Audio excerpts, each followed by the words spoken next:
just going to be super intense. And that rondo to kick things off. Let's go. Super excited for that. I can't wait for the rondo. But first, we got to talk about some of the amazing plays that we've been seeing so far. Earlier, Kalara's got a chance to mention it too. Coops has been popping off for this squad so much that I got to say it one more time. Coops! Yes. No, I mean, you see in the first clip here is the 1v4 against Furia. Again, I don't know why Furia were like, no, we're going to send on the mountain. This is Coop's Mountain now. It's what it's officially called. They're going to add it on the minimap in the game. But no, Coop's able to get himself some sig grenades, gets that 1v2 at the end, and then the final player.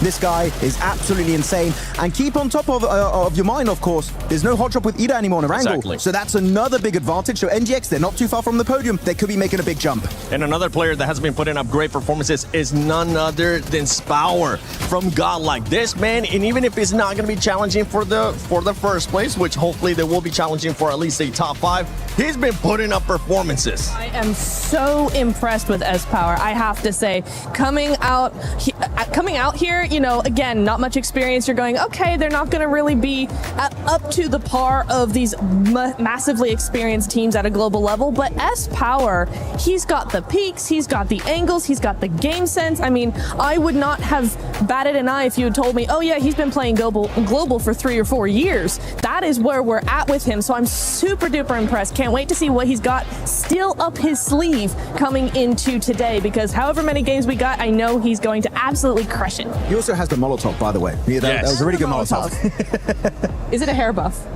He has the best hair. He does have the hair buff. Don't bring it up. I'm super jealous, okay? So am I. So am I, dude.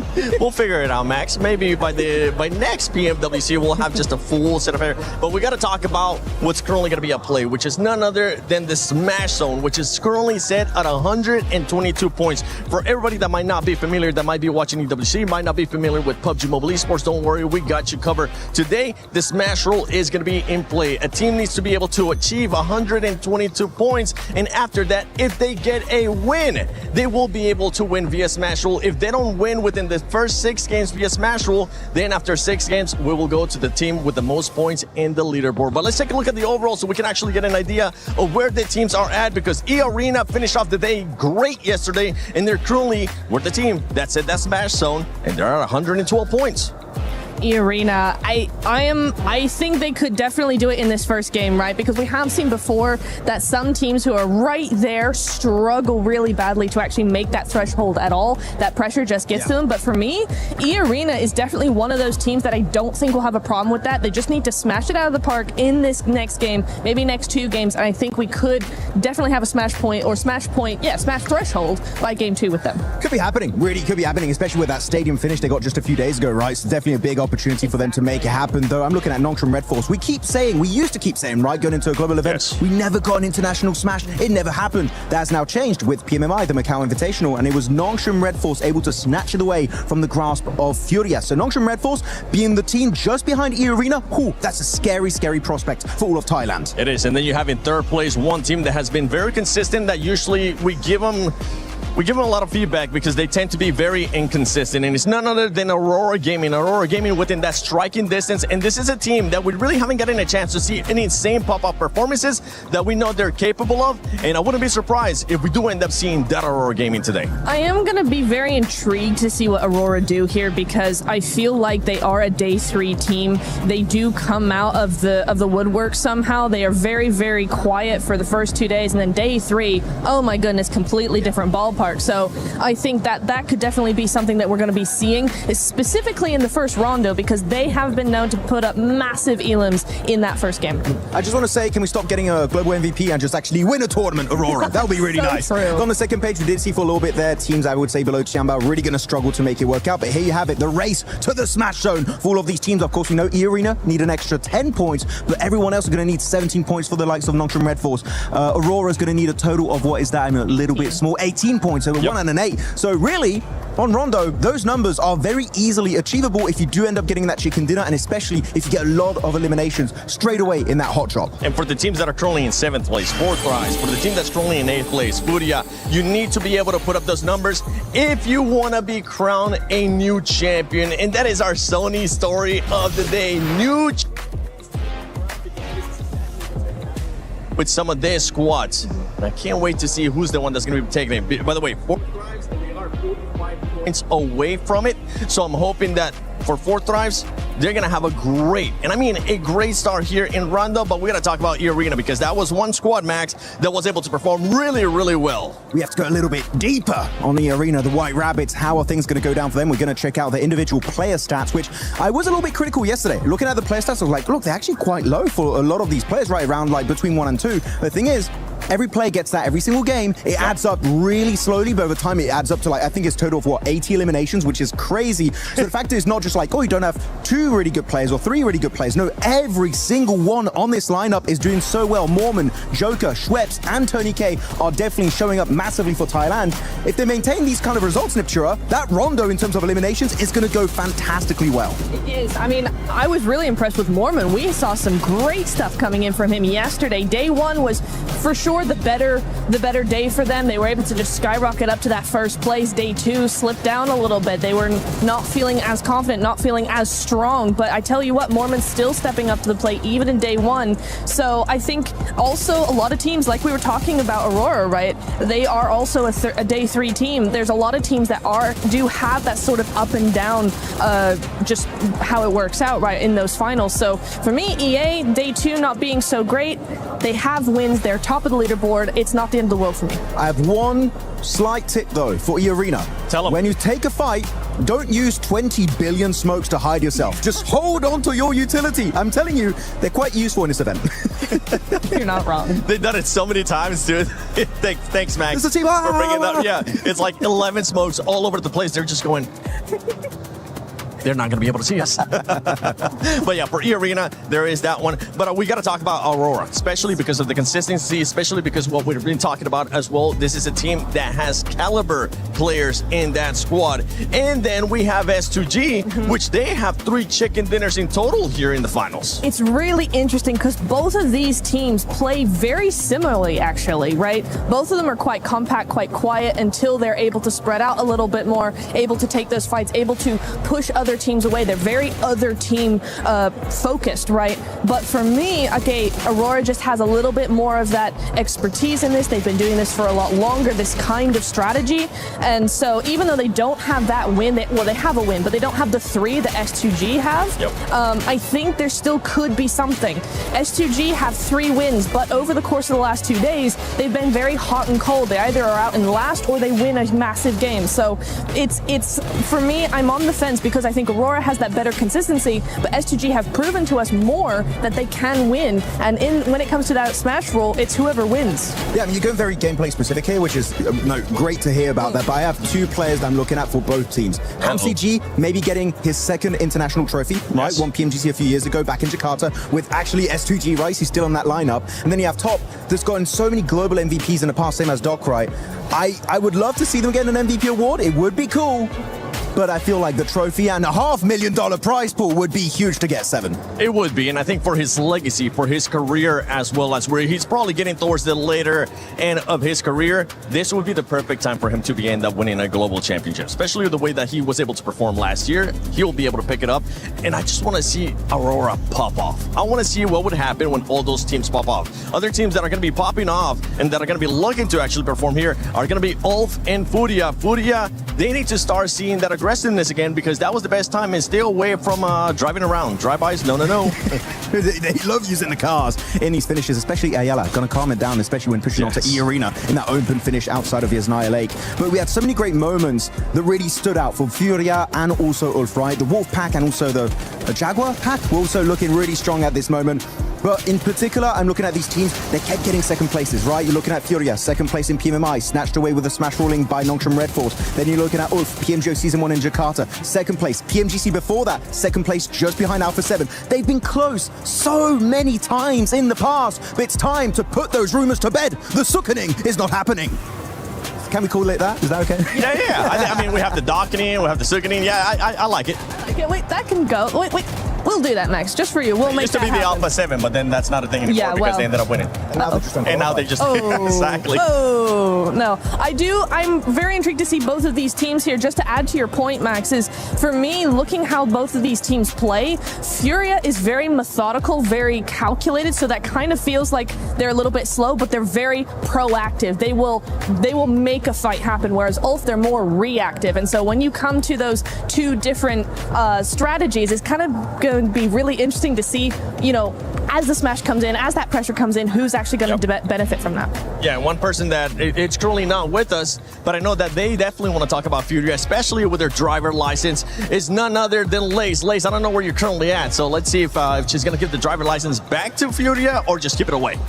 Look, this is what we're going to discuss. Kalaris, Jackie, and Lace here. Obviously, we have our teams that are leading the pack, the Arenas, Aurora, Nongshim. But we are going to talk about Rondo, specifically the map coming up, along with our middle pack teams. And one of these teams, Kalaris, for Thrives, our PMWC champions at 77 points. What are their expectations today, especially going into Rondo? I think they've got to make some adjustments, to say the least. Obviously, our first day, second day for Thrives, they were looking a bit of a shadow of their former selves compared to what we saw in the group stage. They looked a bit more opportunistic there, as well as able to allow Falak's gunplay to really kind of flex out against some of these teams. So I need to see them just almost take a few more risks, but just kind of find themselves like a bit more forcefully moving into some of these circles, as opposed to sitting on the edge meekly and not really kind of doing much. And Rondo's the map to take risks, right? Yeah. We expect this is where you will gather most of those eliminations. And obviously, they got to chat a little bit about Furia. But Jackie, I want to pick your brain about Furia,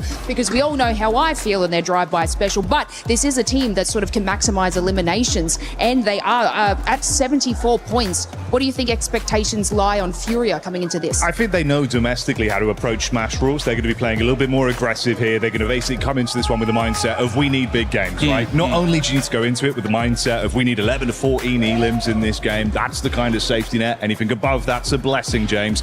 But you've got to target teams above you as well. Realistically, break their legs on the way if you have to stop them getting into a safe position in Smash. This is the crazy thing about those kind of mid-pack teams, is that I think they're going to need a little bit of divine intervention from elsewhere to be able to catch up, and then they probably need themselves 2 wins along the way, whilst also figuring out the fact that somebody could quite easily finish it before those 2 wins even come their way as well. So there is some of that does come in. For Furia, they've been on the absolute the other end of this, losing out PMMI to Nongshim Red Force that were able to smash, despite Furia having more points than them at the end. So for Furia, they don't want that to be occurring again. They don't. I like the way that you said that. Let's just hope the top teams kind of fall out, giving these middle pack teams an absolute opportunity and chance to do so. But of course, we're going to have to wait and see. But 7, I am going to bestow the driver's license back to Furia so they can do the absolute craziness it is Rondo in this map.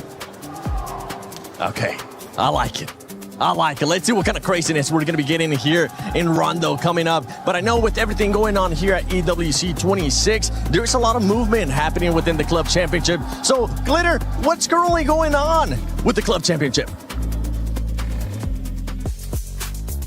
To get through, so let's dive into it. We have had so much going on here in our championship weekend, and right now 2 grand finals have officially completed. Yesterday over in chess, it was Magnus Carlsen who was able to take home the title when he faced off against Dennis Lazovic. That of course means that Liquid got the 1,000 points when it comes to the club championship, and AGAL were managing to get that 750 points that were already accounted for last time we spoke. But that wasn't the only grand finals that happened. We then moved on over to the Lenovo Legion Gauntlet, where we had Rainbow Six Siege finishing their grand finals as well. That was a massive face-off between 2 Brazilian orgs in Furia and FaZe. And at the end of the day, it was FaZe who was able to take home the win, despite all of the support from the Furia fans in the crowd. Both of those squads are also in the club championship as well, so some points on the board for them. But now we're focusing on what we've got going on here today,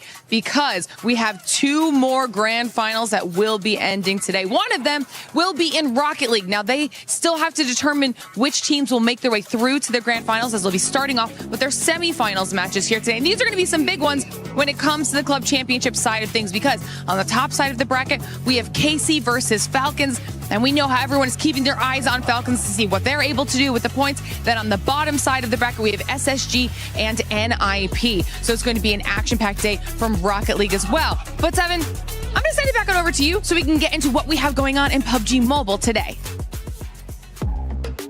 Shout out to the amazing Glitter Explosion, getting all those updates, running around to every single stage, and just keeping us updated with what's going on within that club championship ranking. But right now, I want to get some predictions out of you guys, because we've been getting the predictions out of the viewers.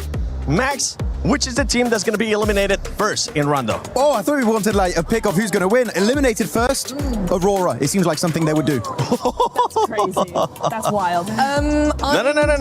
For you, I'm going to switch it up. Oh. Hold on a second. Slow down. All right.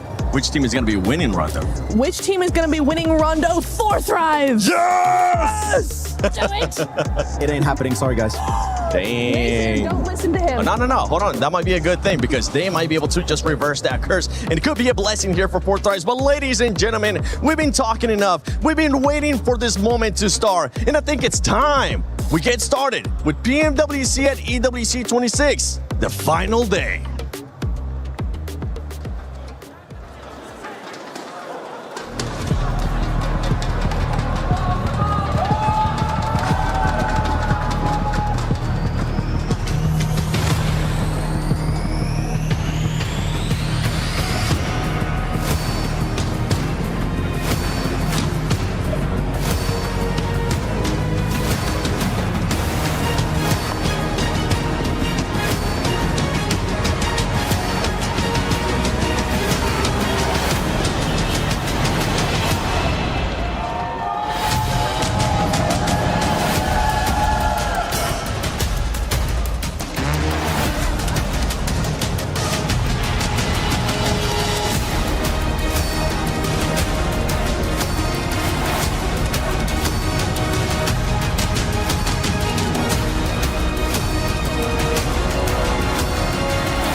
Journey has been relentless and the finish line is in sight. Just 6 maps sit between your team and the PMWC title. But Barney, the Smash Pool is here, so anyone who reaches 122 points can snatch the victory with one last chicken dinners and become our champion. There's something brutally honest about the final day. Indeed. Don't give me excuses, just give me results. My name is Barney Banks and I'm your host alongside the awesome Looty. And welcome to Smash Sunday! I hope you're ready, Atom, because we are ready. So it's time to welcome one last time our finalists on stage, starting with Al Hula Club Esports!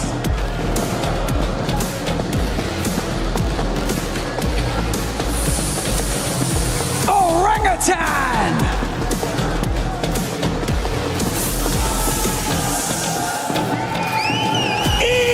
Esports!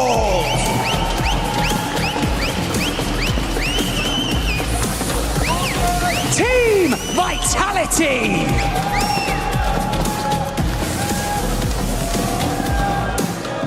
Godlike Esports!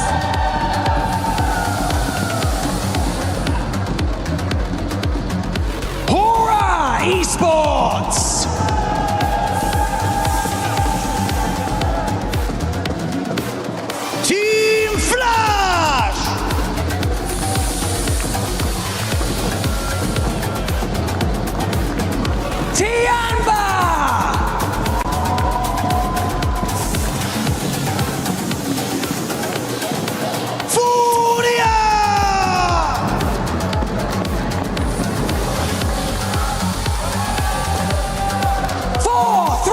Dives Esports.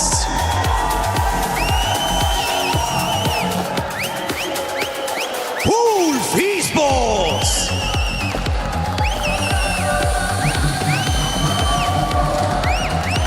Nigma Galaxy.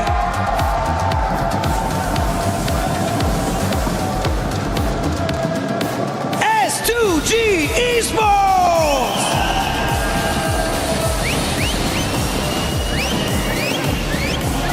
Aurora Gaming.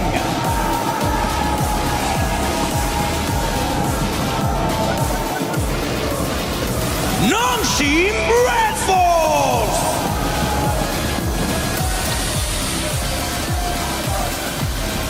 And finally, leading the charge, we have E-Arena.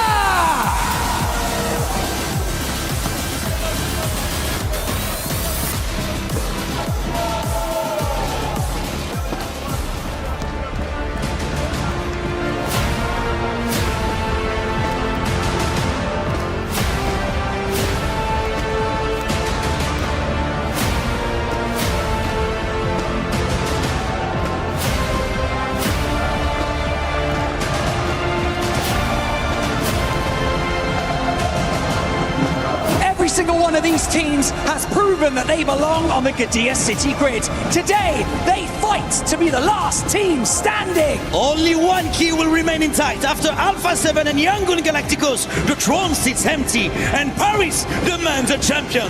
The dawn of the final is here. This is PMWC 2026 at EWC.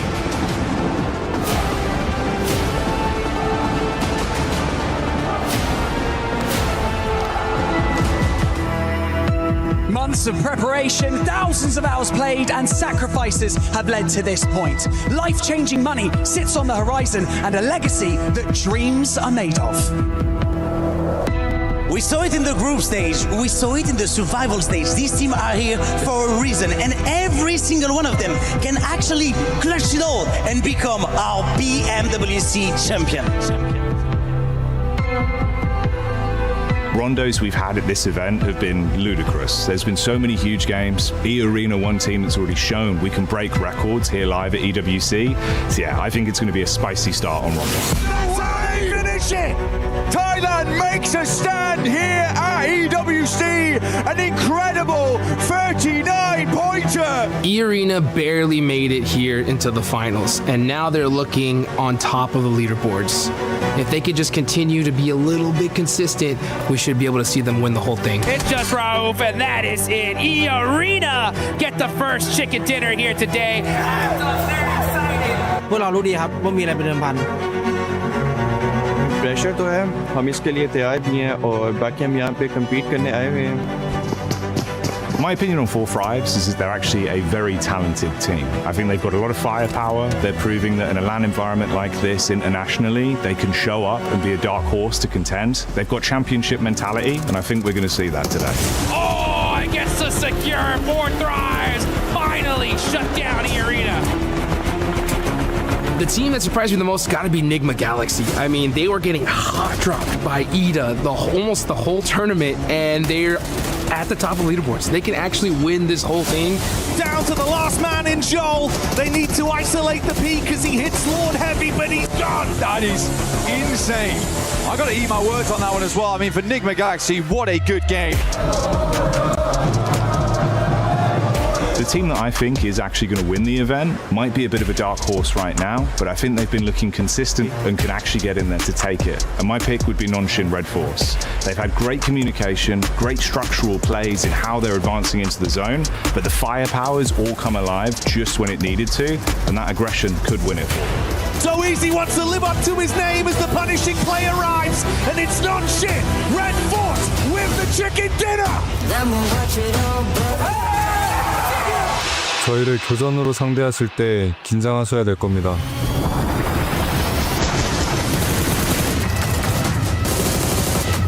I my dream scenario is if we see 6 matches with like 6, 7 teams in the Smash Zone just battling it out to see who's gonna take the whole thing. And the most wildest thing ever, if we just see like a 6th place team somehow clutch up a chicken dinner and win it. Like that, to me, that would be just the best.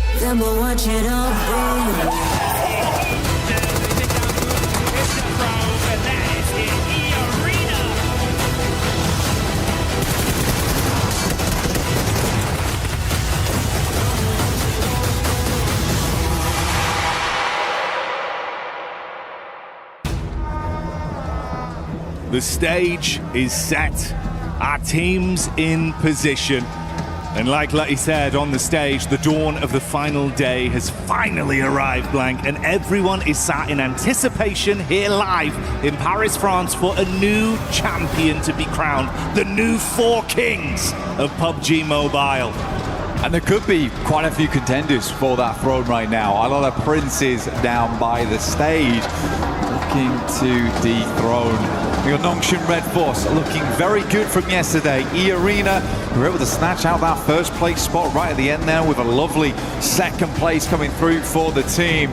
But it all comes down to this. 6 more remaining matches, but potentially less. With that Smash ruling in place now, there is that possibility to end the tournament early. 2nd match minimum, as we do need to get towards that Smash point during that first game here. Very possible to do here on Rondo. We've got the fans in the crowd all supporting their teams, family, friends here in Paris. And with that said, Paris, it's all on you. Let your voices echo throughout the history books. Light this all up. Let's give these teams some energy. Let me hear you roar!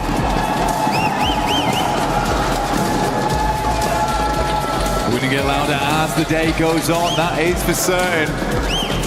Right now, a lot of trepidation in the arena as we head into the first match of the final day here in EWC and PMWC. From Judena City up to Nanshuan, we're getting it kicked off here for PUBG Mobile. A lot of money on the line right now. Only a few teams can hit it. 4 teams past the triple digits. It is really not that far away to hit the Smash point, which is currently set at 122. A lot riding on this one. We were talking about those middle of the pack teams, opportunities for you to leapfrog up the standings. Rondo is the dream battleground for it, a hell of a starting point, Blank. But it can't just be an acceptable game. It's got to be huge eliminations. We're talking within a region of 11 to 14 plus. Really make the most of this one. Aim for that chicken dinner. And if possible, take down the teams that are ahead of you along the way. That's going to be a salient talking point longer the day goes on as well.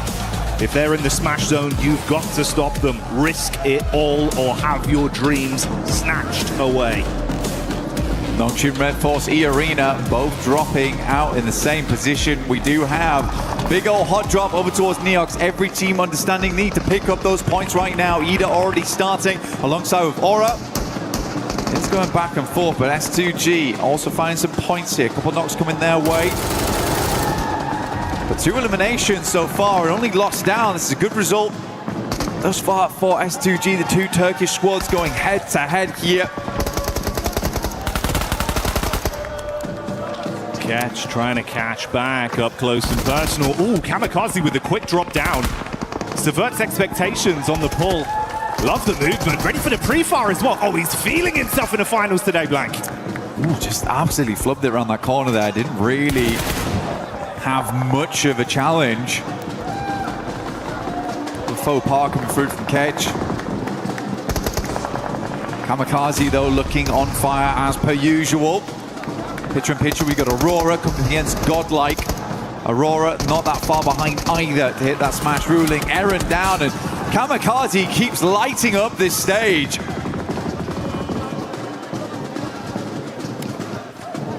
He's been a real meme machine of the competition. Great story for him as an individual with some of the plays he's been making. But like you touched on, We saw it down in the bottom left. Now we get it full screen. This is Aurora. They've had some good moves. Got to keep it consistent. That's the name of the game. Don't let things poison the well the longer today goes on.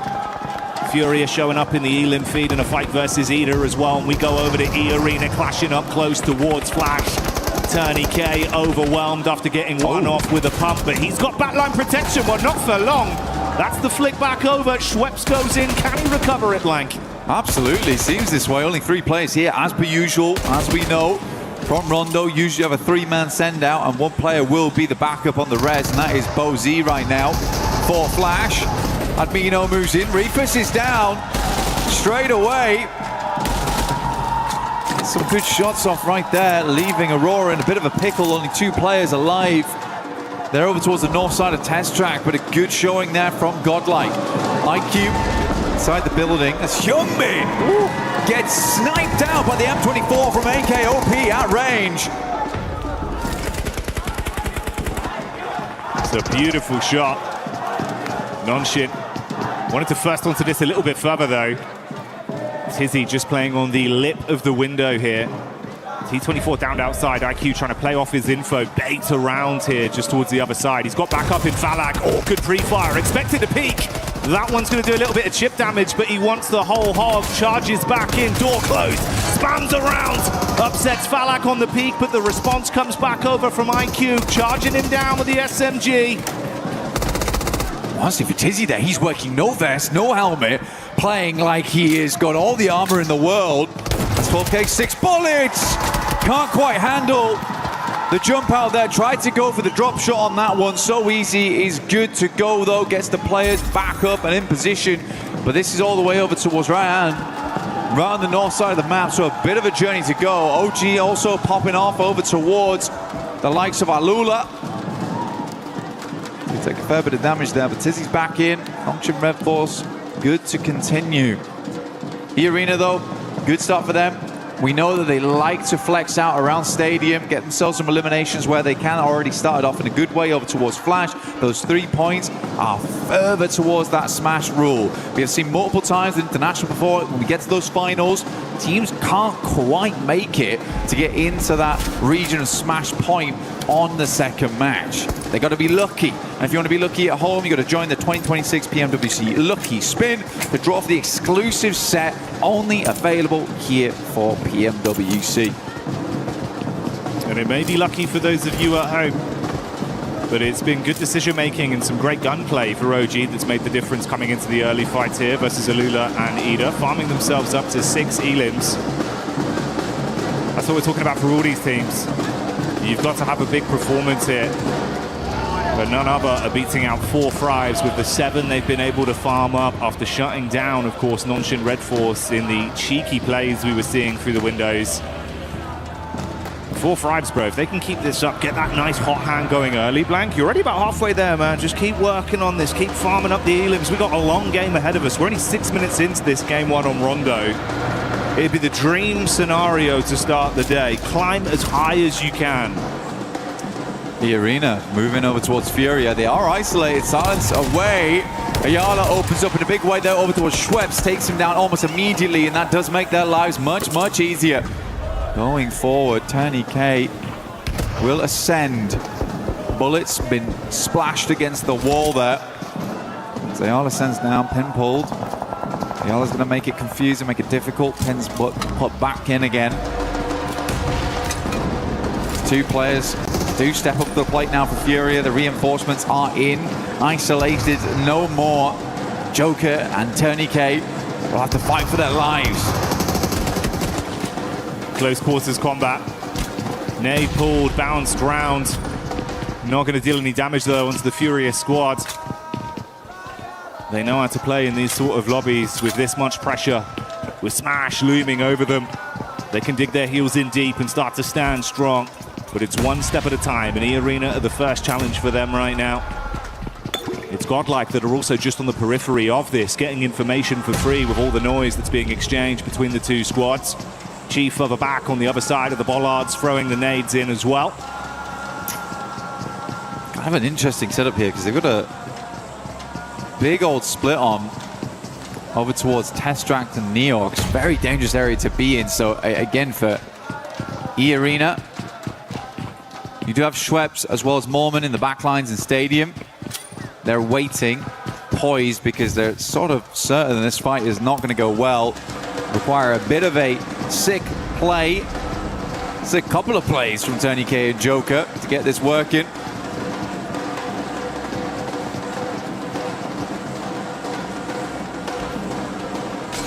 Tony K, he's just been arming that nade, waiting for an opportunity to get the most out of it. Yeah, quick head count on the util. He's only got 2 nades and the 1 Molotov in the back pocket. Fury is starting to clear out the building. They want to go floor by floor, but they run into Joker. Good first hit. They respond back in kind. A 1-for-1 trade. And Tony K with a nade. That's one of the 2 thrown out. It was a good primer, but no direct connection. He's going to be baited down as well. Could be stung from the back here. Oh, the bounce is big. Turn around as well. So close, Black, but couldn't hit it. So close. You can feel in that moment there was almost a clutch potential. Luckily for E-Arena, they can move back over towards Stadium, move back into the circle. But what a long journey it's going to be to get over towards Lo Hua Sing on the eastern side. Fourth Rise, though, you're right, man. What they've been doing so far is good. Kalash just talked about it earlier, wants them to be a bit more aggressive on those entries. Lurking around the outside edges a little bit too much when they have the gumption. They have the capability to play those central positions. But for E-Arena, I think they were just gambling with the points there. If they get the full 4-man flush, then massive addition to their points tally. Still, getting those 10 points isn't always easy. Doesn't always come on that first game. Nongshim coming in from that north side. S2G do have a player down in the dirt. Looking to get him res back up again, but Nongshim with a pretty decent injection on that northern side. Gives him a lot of maneuverability. A lot of capability to actually gatekeep on the northern edge if they so wish. Maintain control of some of that higher ground, some of those roads that teams will want to cross back into.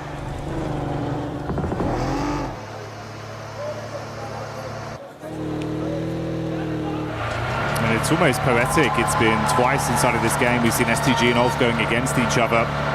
Ulf coming into it to start the day here.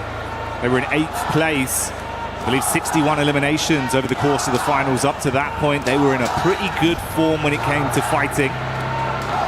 They've just got to maintain that pressure. 2 elims here. We've got the rotate coming over from Aurora. Furia out of the mix early though, Blank. And that's not what we expected to see. Godlike though, 10 eliminations. You can only imagine that full squad wipe over towards Fury came through from Godlike with a small assist from Fourth Rise.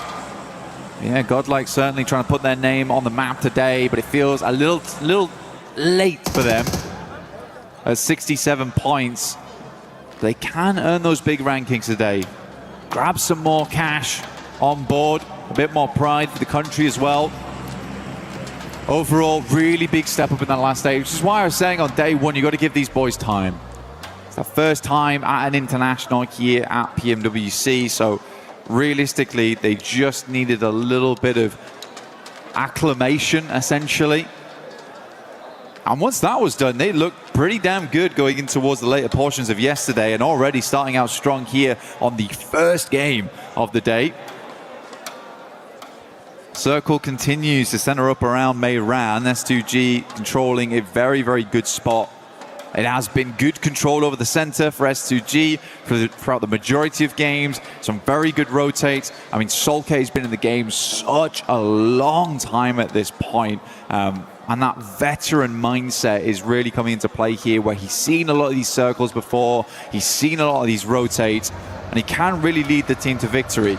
Yeah, some of the gun skill maybe isn't there for this guy, but he's still giving it gas when needs be. I think Solke's had a great step up, considering the amount of time he's been in this esport. You've got a lot of talent on that roster. You can pass the baton too if you need to rely on someone for a sick play mechanically as well. So certainly armed for some good fights. Talking of which, Aurora getting line of sight over onto the Vitality migration as they wanted to make a move straight past. Few shots on target, resulting in them going down to a 3-man squadron. And it's Hora that also have a similar flight path back over towards the zone.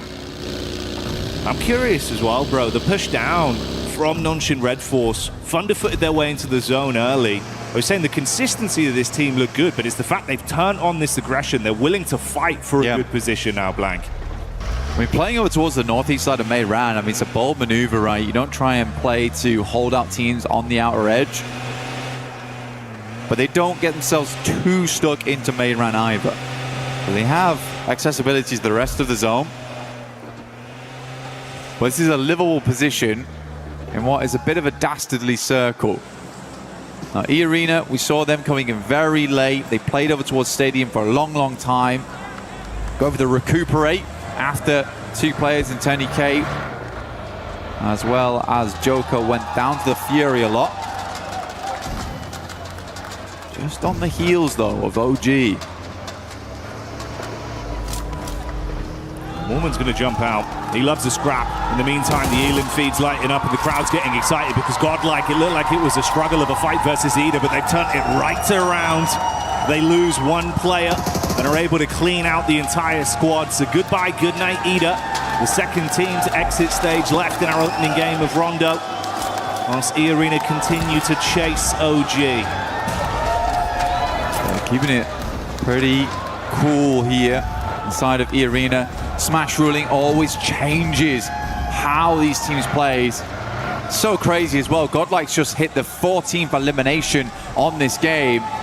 They are cracking it open at the moment. Looks great to see. But yeah, for E-Arena, I do think you're getting ahead sometimes, where for this game, for them, doesn't matter so much about getting ginormous points, but what does matter is just getting enough so you open up the capability throughout the rest of the day to hit that smash. But you can get in your head about it. You absolutely can. Soka moves up towards the western side. Nongshim is extremely pleased with this shift, as they were already in Mei Ran, as we stated earlier. E-Arena was a little bit slow to the punch. Vitality finds the first here in top, but Axel will go down once again. Aurora has been hounding Vitality the entire game.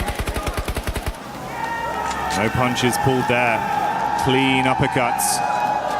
And with Vitality out, they'll be able to save their mate. Get Top back on his feet, recover from this. They saw the rotation from Hora, hard committing to get past them, now trying to get into the zone themselves. Meanwhile, Nongshim Red Force actually getting vision of their entry point, and they've instantly dispatched 2 of the players. They're pincered as well, Velula on the other side. So this is a ton of info for Nongshim and some extra points. Look at this shot from Doc. Really, really good stuff. Double spray down on the roll-up is crazy, even before they get anywhere close to the compound itself. And not a single dash of damage sent back his way. Very, very nice initial game here from Aurora, but they have a long way to go. Enigma Galaxy currently holding the backside on that southern edge. S2G blasting bullets in as Alula holds back Flash over towards the water side. Aaron out in the open, waits for the reload to come through and then makes the cross. Good timing on that one. These 2 sides hounding each other the entire time on Rondo. Feels like they're mirroring each other. Ooh, Orangutan from the side getting a look in as well. Soke feels that one, gotta drop off. Meanwhile, the team with a whole load of elims and Godlike wrapping down potentially to get a bit of a scout over towards the setup from E-Arena, Blank. E-Arena would be really bad to go out right now, and I can actually tell that E-Arena is playing fairly passive because they didn't take the opportunity, despite being ahead of OG, to hit Mei Ran hard. OG's actually been able to take up that position. But E-Arena, they want to live this game out. They are really giving a lot of teams liberties right now just to survive. One knock goes back over towards Godlike's way. They will reassess. But it's not carnage just yet. No, it's not, but it is a little bit of a crowbar that's been dashed at them, slowing them down on their potential aggressive play. That was from 4 Fribes as well, by the way. And yeah, we're hyping up the Godlike maneuvers, but they're currently sat on 11 elims themselves. And if they can vie for control of a decent position off the back of this skirmish inside, hey, maybe 4 Fribes are coming alive early. What's great for 4 Fribes, right? In PMGO Season 1, they were sort of the back seat because they came in with Smash Point very early on the first day. And I think that pressure got to them a little bit. It went all the way to match 6. They weren't able to put a lot of points, but they managed to make it through. The arena, though, sending over. Joker does need to reinforce those backlines. Good shots from Schweppes, but immediately gets taken down by Huzaifa at distance. Manya up to the rock, but realizes he's got to push back off this one. Tony K, full broadside here. Manya should be able to pick up this flush. Good nade again, though. Now just S-Power. A lot to do, but this is the man to do it. He's the clutch factor. Ooh, saved by the bell on the nade. So low. Able to keep his head above water for a few more seconds. Good bounce back. Squad Oh my God. bounces over, shuts down S-Power. Salme out. Adamino, the only one left now. That deployable cover barely keeping him alive. 3 players up still for E Arena, looking to get further into this game. Admino might be able to go for the res if he goes for it now. I think they're going to sweep round in the vehicle, try and figure out what's going on back there. S-Power still down, knocked. Schweppes moves up, goes for the drive-by, has the information, and that is godlike out. So a good refresh on the gear, at least for E Arena. Some more nades available, more ammo. They could swing back down towards that compound on the south side they held earlier on, because this is a hard south shift away from Meiran. E Arena getting thrown a bone here, but still they have 3 players. They are not at full force. Let's see how they play this out. In the midst of this, that elongated battle that's gone on the whole map here between S2G and Ulf continues. Edge guarding them coming out of the blue and keeping shots on target. It's worked out slightly worse for Ulf, down to a duo, but we do say goodbye to Solke on S2G, so a triple threat remains there. There was some fighting over from Nonshin onto OG inside Meiran as well. They were taking pot shots at them, so a 3-man squad living on amongst that. And 4-5's consistently keeping their head on a swivel as well. They were peppering bullets over to the E Arena encounter with Godlike. Yes, they got some knocks, but none of those converted into points. S2G desperately trying to make the cross right now. Couple of shots, but the vehicle, it is very low HP, smoking now and on fire. They have to get out, but they're just about in the zone. Same can't be said for Ulf there, but Alula's going to continue to put the hurt on. Enigma Galaxy wanted to move around on that eastern side, see what they could pick up, but all those points have been dashed away. Still a 5-pointer on the game with the 3 players that Enigma Galaxy hold. They're on the other side to E Arena. I like this though, actually. They've got Joker as well as Schweppes playing the northwest edge whilst Mormon holds down the compound. They're looking for exit frags here, Jackie. You see the conversations there between S2G. It's an intense day.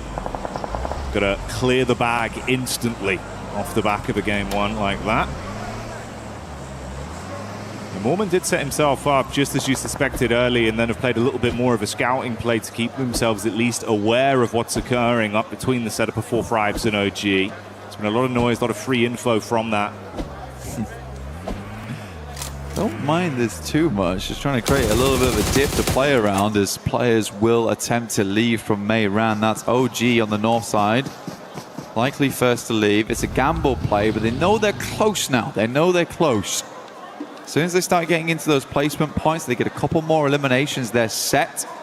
Their goal in this game was far easier than most. Not looking for that chicken dinner, man. Back up into Meiran. Goodness me, we went back down south, back up north, and now Schweppes has got to go pick up Mormon. Plays up by the roadside. Not definite this ends in the urban area. Enigma Galaxy might want to make a send soon. OG loses 1 on a knock. Not flushed though. The 4th rise looking fantastic right now this game. 11 eliminations, holding a strong 2-2 split inside of Meiran, controlling both the run out from OG and scouting towards Nongshim. With Enigma turning their attention onto Flash, you can see Schweppes had already identified their setup far over. He was waiting for an opportunity to actually shoot some bullets their way. That was the call for it. No raw connection from this. He'll spot Satan on the rotate with the vehicle as well. Still debating if he can actually get some pot shots here, trusting in his source from distance. And this is also amongst the Lula that are pushing up onto 4-5s. They knew they were fighting OG. They took a few pot shots, but now Quick's trying to take at least a little bit more aggressive space off them. Enigma Galaxy in a struggle position, and E-Arena can play this very slow here. They don't have to peek too much. Ralph already down there. Should go down to the play zone. Enigma Galaxy is going to try and go for that southern push on this one. Like you said, Schweppes identified their position very early. The shots are coming through. They don't want these points to be stolen from the players inside of Meiran. Schweppes opens up, but looks like those points might be going another way. Nongshim getting some great damage, just playing into that engagement between Alula as well as Flash there. There'll be long grenades on this one though, Jackie. Decent chuck. That one might be good. Bounces into the back. It's chip damage, but no conversion. Ooh, bursting just in front of Satan. They've got one smoke to try and pop. Mate, this is dastardly. You are trapped in a hellish position whilst the other squads are scrapping through each other, so the lobby's starting to thin here. It's tempting for E-Arenas just to push this.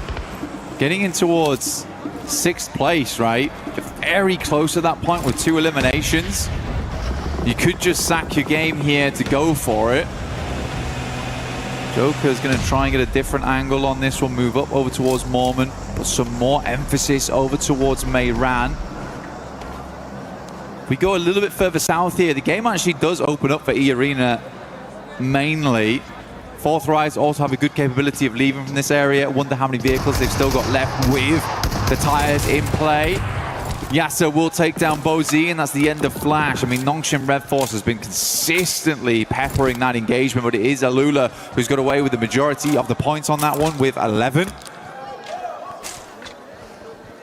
Yeah, there's been a lot of harassment of all of these squads from Nongshim and 4-5s, consistently taking pot shots out, making the fights more uncomfortable for either team involved.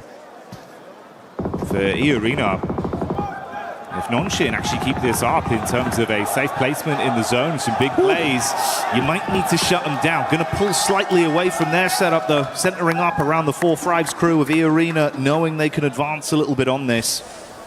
Yeah, it's a big opportunity now for 4-5s going forward. Get a chicken dinner here. You set yourselves up to get potentially into Smash Ruling by match 2, by the end of match 2. Very cool to see both E-Arena and Nongshim Red Force. None of it was small talk at the start of the day. They were certainly looking to make it very, very difficult for any other team immediately going into match 2. Putting the worry on, requiring teams to keep tabs on them, potentially even hunt them down to keep their tournament alive. Because as soon as they smash, the game's finished. There's no longer any more opportunity to rectify those mistakes from previous days. You will just be locked in where you currently stand, which is why it's such great news that 4-5s are having such a big pop-off here on game 1. They're bringing the heat, showing that they're handy with the steal. And for Alula, try as they might to absorb points from this lobby, they're so far down that it's been uncomfortable. What happened there? I mean, it was danger close, mate. He got one knock onto OG, but it took down a member amongst the commotion for 4-5s. 224 netting out for Lack, like you say, a bit of an accidental play there, but not the one you want to see. You always praise Falak's gunplay. Basically a legend in close quarters, so to lose him in an urban finish, disastrous result here. Hyunbin, though, will find R3B to send a nade over the top immediately to confirm. Is that in the window? I was going to say, that is a long lob on that one. By this time, it's a bit more difficult to hit that one. But OG lose WizGod. He's getting picked up, though, off in the distance as OG moves in, but it's Joke from the sidelines actually finding Aru. They're consistently harassing from this outside edge. Played that compound down towards the south side, and then just playing off this ridge side around the road, but ooh, it is time to leave now. Gonna have to force the issue, jump back behind the driving wheel and get into the zone.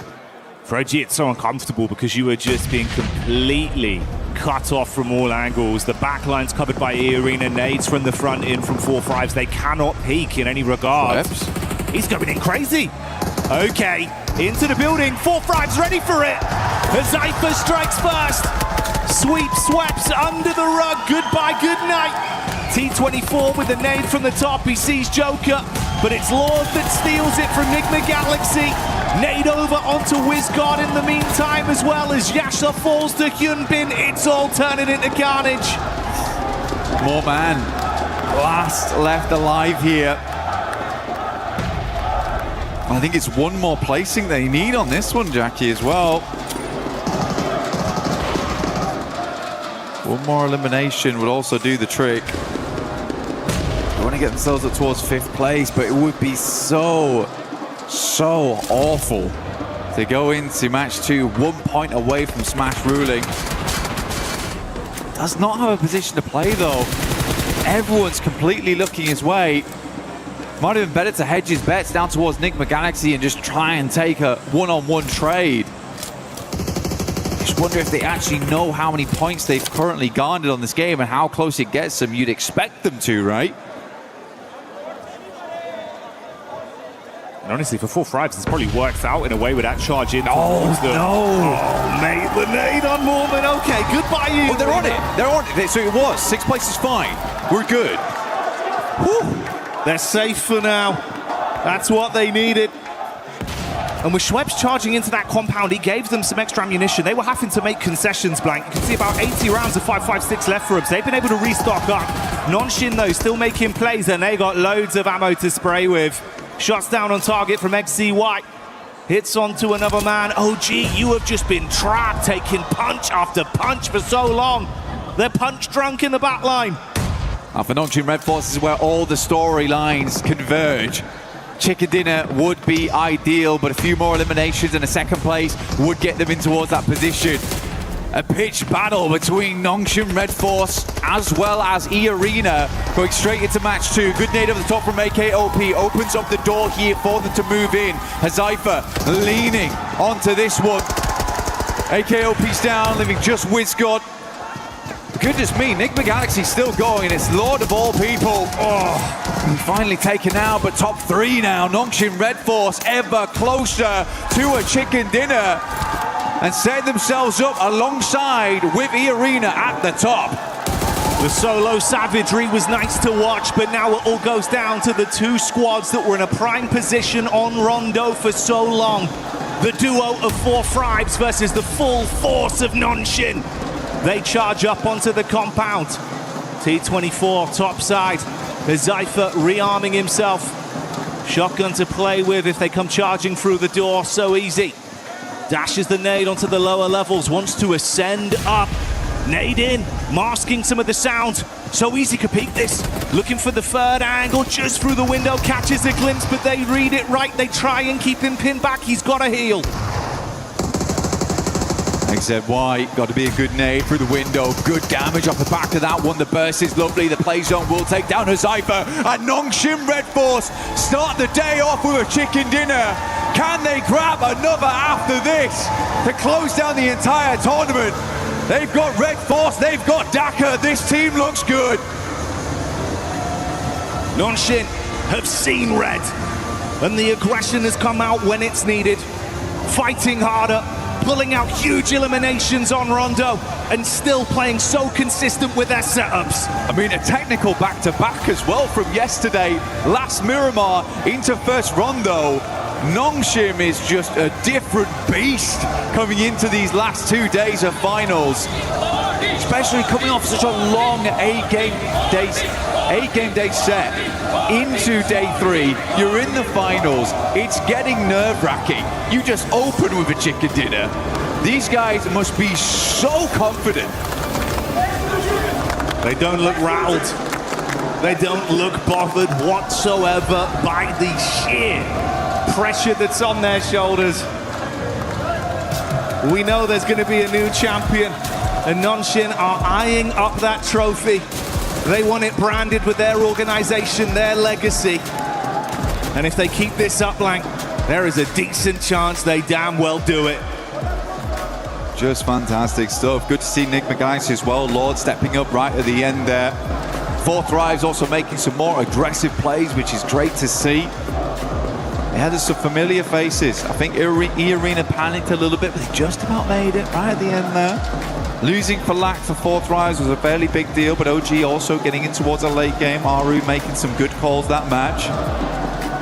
I think Nick Galaxy also was very resilient that game. To get where they did from where they were playing, so difficult, and then Lord able to sneak his way in. Oh man, you were bigging up Lord earlier into the tournament, right? Saying it's the fact that you've got Coops and Lord. That sort of collective in unison that's doing so much for this team. And again, there, in a situation where it felt like you were out, Lord goes off with the solo shenanigans. Oh yeah. Hey, do you know what that is? He's got the Brandon on the go, mate. That is the stamp to get into the Winners Club. Nongshim fighting, we'll be back soon.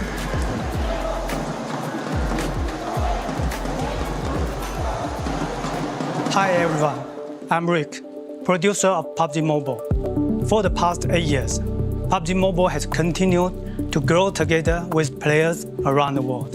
And even today, we are still fully committed to this battleground. We are continuing to invest more resources, improve the experience, and bring PUBG Mobile to more players in more ways. Today, I'm excited to share something important with you. New app, PUBG Mobile Lite. For us, PUBG Mobile Lite is not about making a smaller game with a smaller experience. It's about maintaining the high-quality PUBG Mobile standard while giving players a lighter and more accessible way to play. We know that different players have different needs. Some players want the full PUBG Mobile experience with the richest content, all sorts of highest quality gameplays, and everything the game has to offer. For those players, PUBG Mobile will continue to be the best choice. But some players want to jump into battle faster, save more stories, and reduce the burden on their devices. That is why we are creating PUBG Mobile Lite. PUBG Mobile Lite is a lighter version of PUBG Mobile, built for players who want a faster and more flexible way to enter the battleground.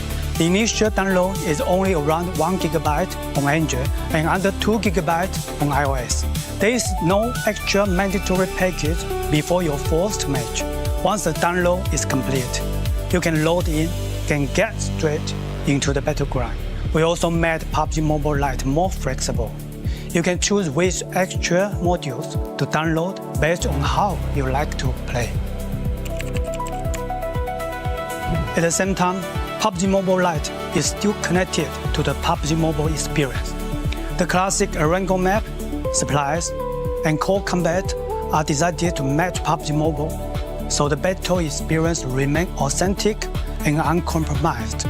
If you already have a PUBG Mobile account, you can log in with it on PUBG Mobile Lite. Your own items can carry over, so you can continue using the outfits you love. You can also team up with your friends on PUBG Mobile, so your squad can stay together with no social barrier.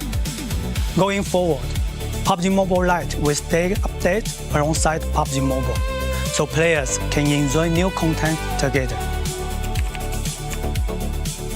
We are targeting an official launch PUBG Mobile Lite later this year. Please stay tuned for more updates, and you can pre-register in the store from August 25th. Whether you are discovering PUBG Mobile for the first time or returning to the battleground, we are excited to welcome you to PUBG Mobile Lite. Winner, winner, chicken dinner. See you on the battleground. We will see you on the battleground. PUBG Mobile Lite pre-register August 25th. I'm excited for it, Max. I know you'll probably end up making a video about it on your Instagram, which is what? Remind me again? Those Maxman Cast right now on Instagram. But no, I get comments, I'm not joking, Seven, every single day about PUBG Mobile Lite. When is it coming back? When is it going to get an update? It's getting an update later this year. Oh my goodness, the world is going to be loving some more PUBG Mobile action. 100%. I'm excited for it. Hopefully you guys are. But I'm excited for the match that we just had here, because E-Arena definitely able to cross that threshold for being in the Smash Zone. I mean, they truly analysed the situation. They had every opportunity to get rid of NGX from that, I guess, southern side of zone, but no, they kind of already knew that they did enough to hit the threshold. And I mean, it was kind of all to Mormon's sort of intel on OG and 4Thrives. They had quite a bit of line of sight on them, their position in zone, but incredibly calculated from them. But of course, we gotta talk about the tippity top 4Thrives right now. We do gotta talk about 4Thrives because we were expecting aggressiveness out of this team, and boy, did we get it. Boy, did we get it. 4Thrives coming in hot today. This is exactly what I wanted to see from them. Did they slow down just slightly when I would have liked them to be a little bit more aggressive onto OG, onto some of those other teams, you know, as the zone started closing up around them?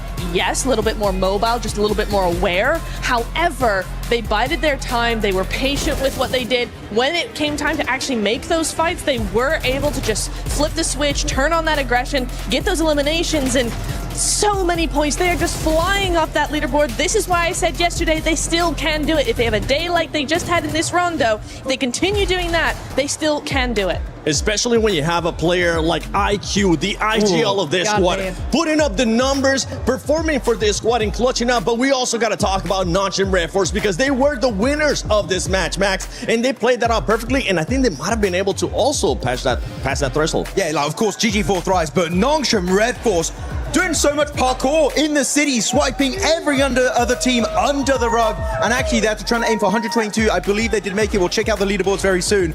But Nongshim Red Force giving E-Arena an absolute run for their money, and it is so rare to see two teams on the very first game enter the Smash Zone. It might have just happened today. It might happen today, and something that might happen today is that we might see teams that might not be challenging for that first place putting up great performances, and we saw that exactly out of Godlike. This squad came to play. This squad has absolutely nothing to lose, Slays, because they were going after elimination. Actually, before we even talk about Godlike, I want to see what the overall is looking like, where the teams are currently standing, how far away some of the other teams are from there. Nongshim Red Force is actually in first place with 123 points. Now we have two teams that are able to win in the next match.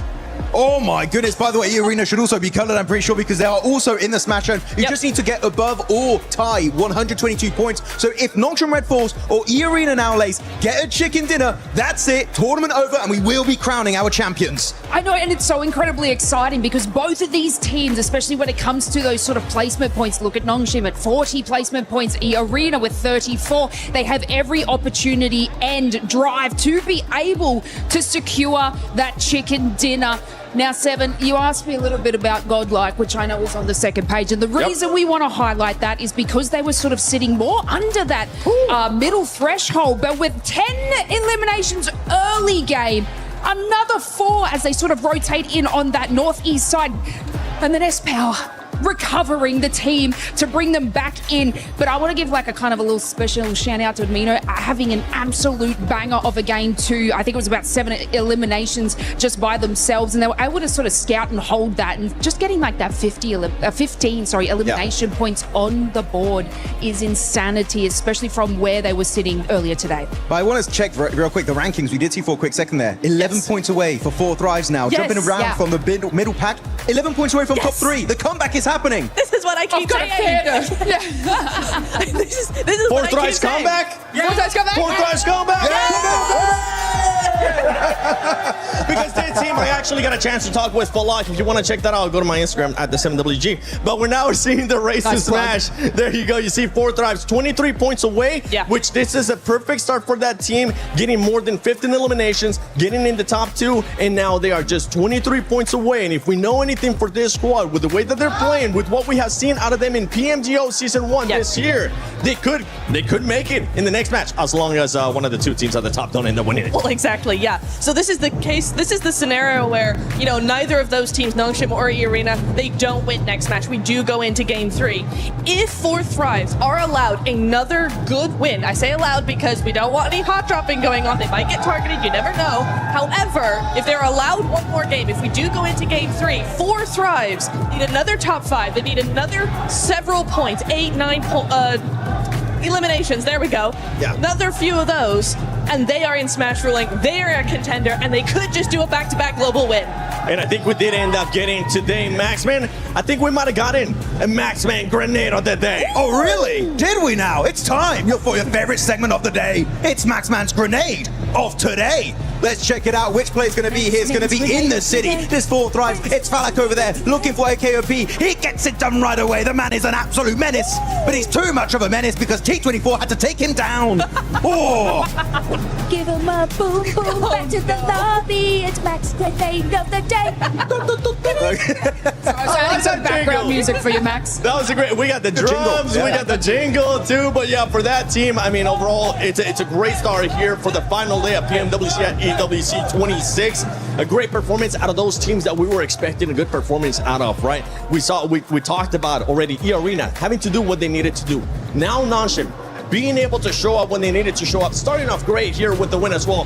One thing that we do need to talk about is possibly this team's being targeted. When I say being targeted, I don't mean getting a hot drop right away, but we are going to be looking at those rotations, because if we look at E-Arena has 2 wins so far this PMWC in Erangel, and in the finals, E-Arena has already gotten 1 win in day 1, match 3 in Erangel. Actually, I do want to say, I was talking to Kalaris earlier. Nongshim Red Force, they got back-to-back wins, right, on the island finish. So that's going to be something that you got to keep into mind also, because they did win PMMI by smash ruling. Literally, all of the storylines are merging together in favor of the South Korean team of Nongshim Red Force. They could be looking fantastic. But of course, that's if the Arena get a win, or if Nongshim Red Force get a win. But if Tura, yes, we got to keep in mind, it's not Rondo anymore. It's no Recall Tower anymore. Meaning the teams that are not currently in the Smash Zone is going to be even more complicated for them to reach 122 points. Oh, absolutely. And then you've got, when we've seen this a lot of times in, Smash Rolling last day, all of this sort of stuff, you do tend to see other teams actually go ahead and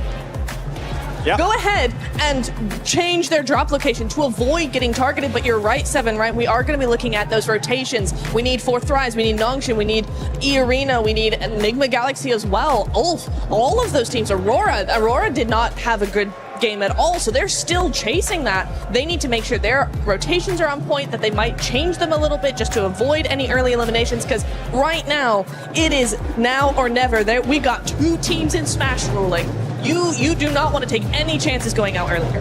You're gonna have to use those spidey senses if you're currently at the top. If you're 4th Thrives, you want to continue your frag out. Here you go, you can actually have it back now. Thanks so much for letting me guard. If you're some of the other teams, E-Arena, Nongshim, you gotta watch out for everything going on your way. And I know right now around the arena, we do have a special guest crawling by.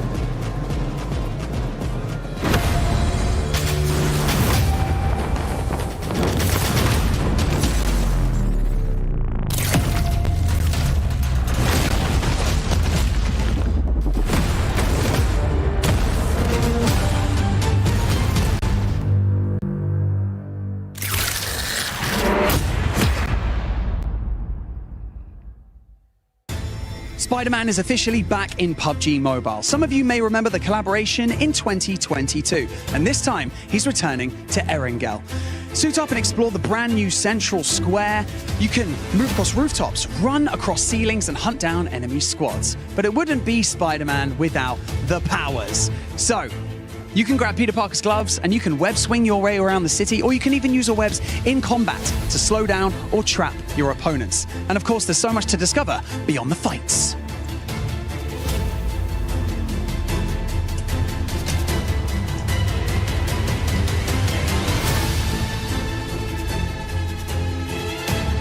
You can visit Peter Parker's apartment and hunt for hidden Easter eggs inspired by the world of Spider-Man. From Peter's messages, to secret clues, to hidden surprises that you're going to have to find yourselves. And remember your favorite Spider-Man movies? Well, here's your chance to recreate those iconic moments.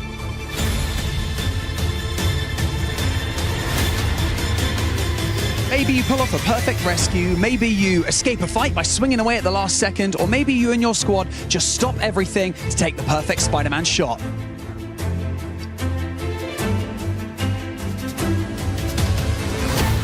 So, if you haven't jumped in yet, grab your squad and experience Spider-Man in PUBG Mobile. Also, Spider-Man isn't only swinging around Erangel today.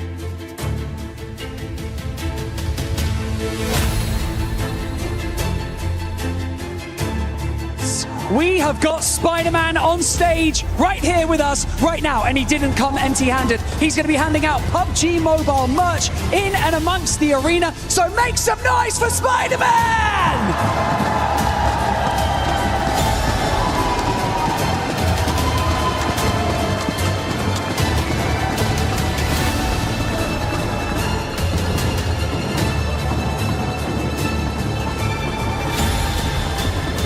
Oh, it's good to see the heroes back in action on every single front, from Spider-Man to Hyunbin and the rest of Nongshim. Heroes is the name of the game today. These teams have been heroes in their own right. For Nongshim Red Force, what a push to hold down Meiran and find their way to that smash zone. E-Arena held their nerve. They played that west side well, and they just got across that line. It was surgical precision on that 122. Surgical is the perfect word, because Rondo did not disappoint. Yeah, we got Spider-Man here to save the day, but we got two massive threats in the lobby now. We've got E-Arena and Nongshim Red Force that can end the tournament right here, right now, with one single chicken dinner. That's all it's going to take. We saw Nongshim just do it. Can they pull it out the bag again? But it's not just those two teams, as the desk, as Blank and Jackie were saying before as well. There are other teams waiting in the wings, now staged with the points that they earned from that previous game, from that rondo, to jump into the smash zone. There are probably at least 6 teams that can do it this match and join them. So if we don't get one of those smash chicken dinners, it is going to get hotter and hotter as the day goes on, because I don't think we're only going to see 2 teams breaking that barrier today. Yeah, I'm glad we were able to get on the cast here for it to at least cast one game, right? Absolutely. This is absolutely insane here. My hopes and dreams are coming true. Could we see 6, 7 teams in the smash zone with one single squad that could win it? That would be insane. At the same time, though, right? You gotta stop these 2 squads, because if E-Arena or Nongshim Red Force win right here, that's it. This tournament is over, and one of them is walking away with $500,000.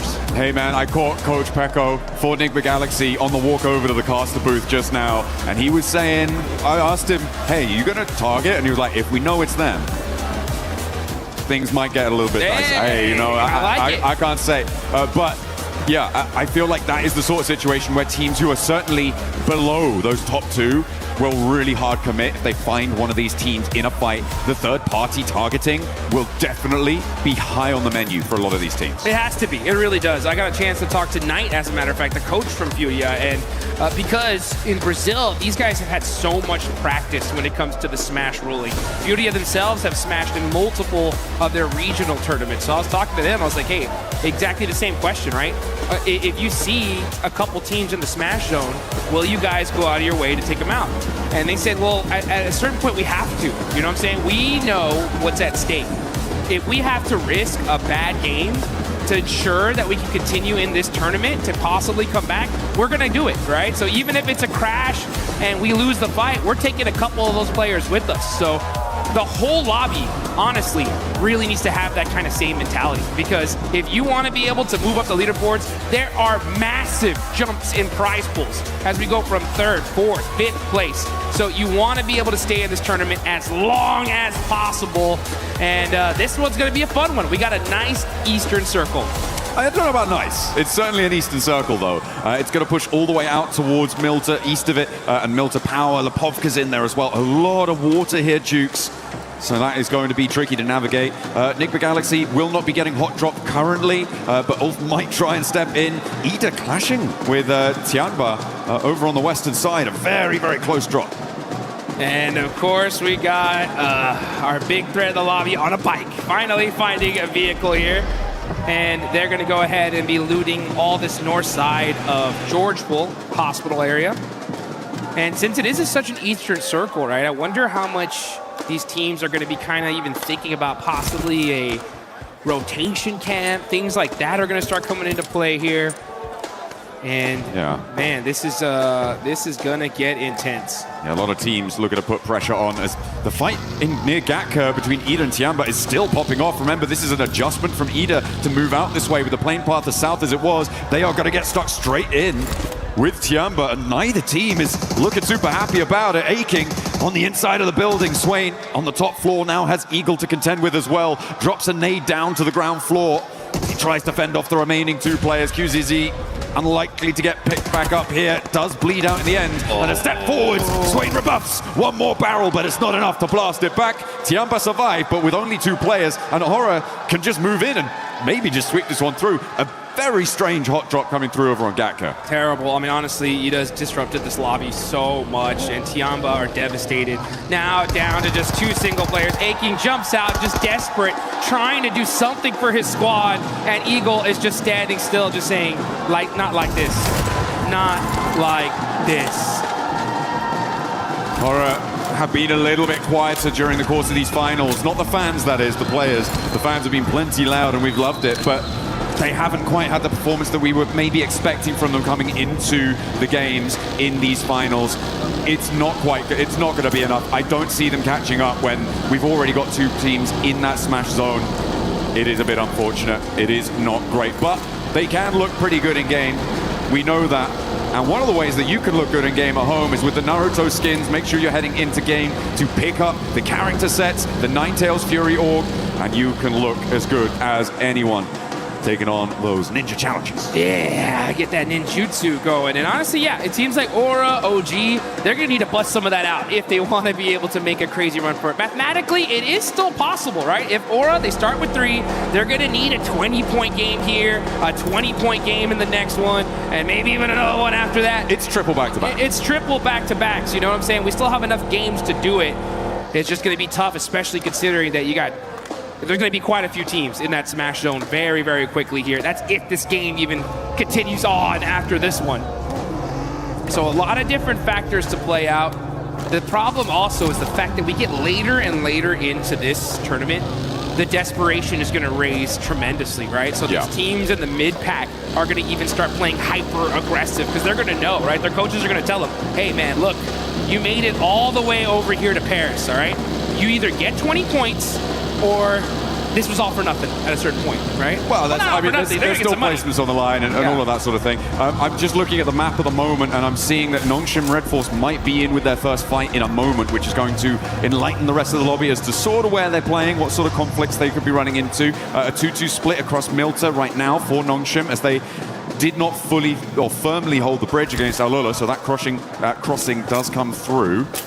And that central glut of teams, and now they start to take shots. Alula in the hovercraft have plenty of armor to rebuff the first volley, but there's more still being flung down range, and that's going to have to divert them on the long road. They find the knock, and there's the flush. Nongshim Red Force extract the first point. Wow, okay, so they end up getting a point on that. Pretty wild. And Alula are in this next circle, down a player. The thing is, though, if any team nearby happen to hear those shots, they know where Nongshim Red Force is now.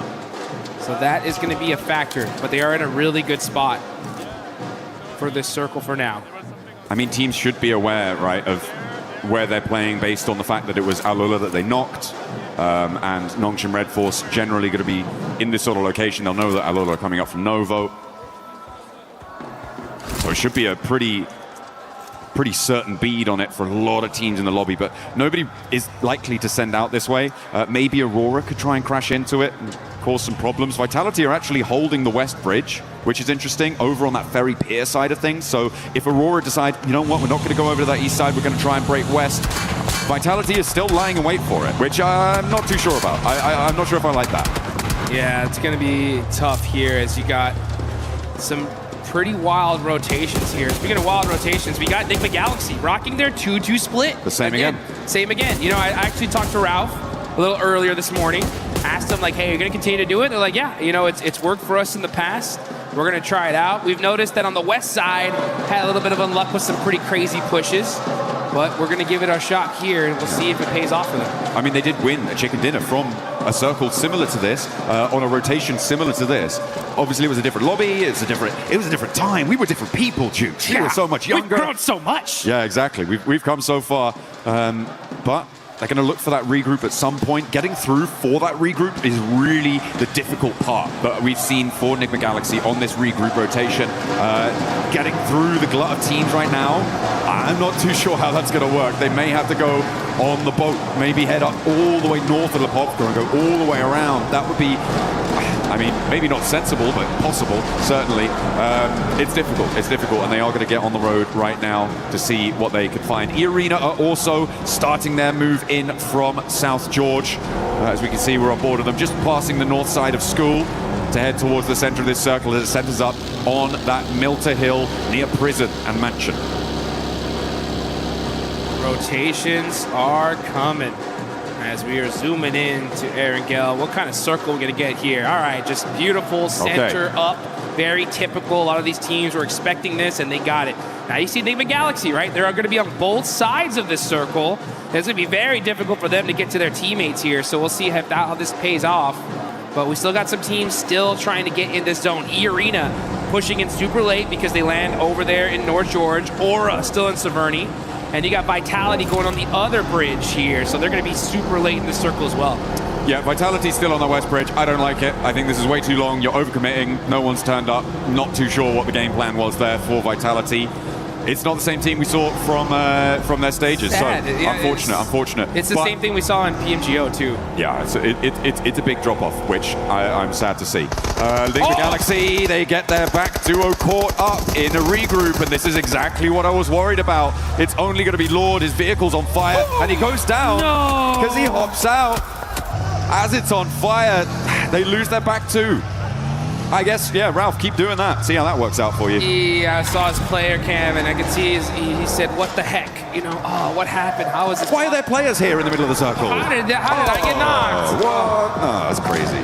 That's super unfortunate. The 2-2 split, man. I mean, losing players like that is so rough. We'll see how it all continues on, though. That's if we have another match after this, because Nongshim Red Force are on the south side of Milta, full squad, looking dangerous. On the other end, you got the other Titans of the lobby, E-Arena, holding down the north side. So both these teams able to secure position as a full four-man team. A vice grip on the circle right now, and our teams will look to try and slip that. This is a replay on Lord getting knocked. You can see he drove up. It was actually the hop out that got him. He'd already taken enough damage and hadn't slowed down enough. He hopped out of the vehicle, kept that momentum, and it was the fall. He hit that ground a little bit too fast. The ankles. Just rolled the ankle, man. Rolled the ankle. And now Coops and Satan have to do it all on their loans. And it's a bad time. It's a bad time. I feel like it may have worked before. Teams maybe weren't necessarily expecting something like that, and they weren't looking for a duo to be rotating in such an early fashion, especially because they know, oh, well, these players haven't lost, so it should be a full four coming from there. But there's been enough games now when Enigma Galaxy have done this that teams should be like, oh, yeah, that's what they do. Let's just clamp down on that. You know, it's one of those strategies that I don't know whether to be. It's just one of those strats that's just like, okay, it's different. You know what I'm saying? We don't see one of those bad ones. Yeah, I've heard of those. It's bad when it doesn't work, right? That's the thing. Is like if it does, it's like, wow, maybe more teams should try this out. But after that, it's like, I think we just stay together. You know what I'm saying? It's just unfortunate, especially considering that they're in 5th place, man. If they would have got a 20-point game here, boom, they would have been in that smash zone. Let's see where this next circle goes, though. And things are going to start heating up because we get a nice center up. E-Arena are going to be over there in Lipovka, so they're going to have to fight their way into this next circle. But like you mentioned, it is a vice script right now. North and southern side is where the big threats lie. In the middle of the map, though, you got S2G, you got Enigma Galaxy as that duo. They had four, right? It is what it is. But you got Team Flash on that ridgeline, too. That is a very, very strong spot. they could be able to hold a lot of real estate there. That's true over on the east side, but I feel like they do need to move into the west edge of it a little bit further, which is exactly what Bo's decided to do there. They have to transition forward. The 3-building compound that sits sort of in front of them is viable, but it can be very difficult to hold against teams up on the north, especially if you get crashed. Multiple angles can crash onto it as well, so a little bit tenuous when you have to leave that ridgeline for Team Flash. For Nongshim, they're going to play nice and isolated on the southeast side. Remember, it's not big point scoring games that are necessary. That's not what's going to be weighing on the mind of Nongshim, of E-Arena. It is just that chicken dinner. Be the last player standing. That's the only thing that should be running through their mind right now to try and secure that tournament title, the global stage glory. That's interesting. That's an interesting thought. And I hope it doesn't change their play style, because I'm thinking back to PMMI where Tianba had such a massive lead, and they kind of implored that same strategy. Like, hey, let's just put up some basic points. They had so many points, as long as nobody smashed, they were going to win it for the most part. But they changed play styles, and they paid the price for it big time, going from what we thought was going to be an automatic first to like third place. So yeah, we'll see how Nongshim, who definitely learned from that, if they're going to replicate it or play the game that got them here in the first place. 4 Thrives in that last match were able to ignite those afterburners, send them into the stratosphere on the point scoring. And now 4 Thrives want to keep that pace, but they're kind of cut out on this northwest edge.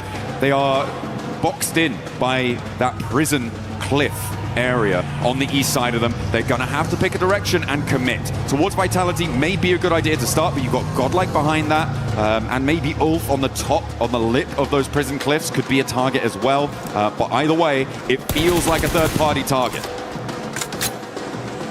I can't lie, I'm so hyped for Godlike right now. After seeing that Rondo match, they put up so many points. If they would have won that fight with E-Arena, they would have, who knows where they'd be on the leaderboards here. But they put themselves in a good position. They're still in 10th place, 72 points.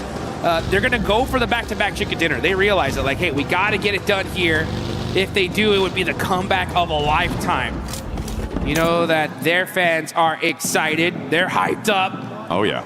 Waiting for this next zone, and it's gonna go on over to the northeast side. And which team gets blessed here, John? Team Flash, right? E-Arena on the north side, on that road down from Lipovka. It helps them out. I wouldn't say blessed, though. I feel like they are still in a little bit of a dangerous position, especially with Horror descending on them. Look at that eastern sweep. That could be dangerous. That could be trouble. There's Coops takes a knock in the meantime as well on the south side, bleeding out another player. Not good news. But Horror, look at a crash maybe towards E-Arena. I do think it is Team Flash that has been the most blessed by this zone, though. On that northeast side, it's exactly what you highlighted, right? That ridgeline, the buildings in front of it, really, really good. But only if it goes out their way. Well, guess what? Here we are. And now S2G try and push in. They're being denied access. As Horror clash with 4 Thrives, who have, okay, they've lapped over the north side of prison, and they're third-partying on the rotate here on the north. Fights happening all over the place. Now we're going to be looking at Enigma Galaxy. Satan, all by himself, going to be challenging Al-Ula here as we switch over. 4 Thrives get eliminated. That is a huge loss right before the 100-point mark. There goes Enigma Galaxy as well. That's 5th and 6th out. And now Aurora up, trying to sweep past Nongshim Red Force. As Horror picking up those points is a great result for them. 7 eliminations now on the north side, right next to E-Arena, who take a knock as well. Dirty K has gone down. S2G battling for the middle of it and taking damage from every single angle. Ulf will do a lot of damage to them, but S2G managed to weather that storm. A lot of damage across the board on these rotates, Jukes. And then here we go. We're going to catch this fight here as S2G are hurt. Vitality very, very close near to them. And it was OG that are putting up some points on the board. They end up getting 1.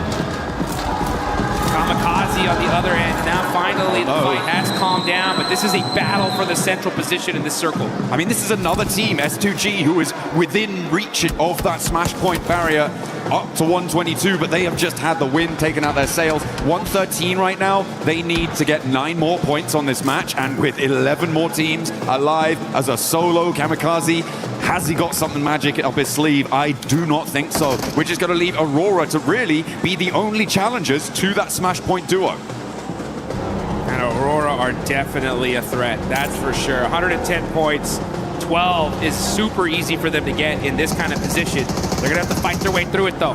CS Power getting a knock from Godlike.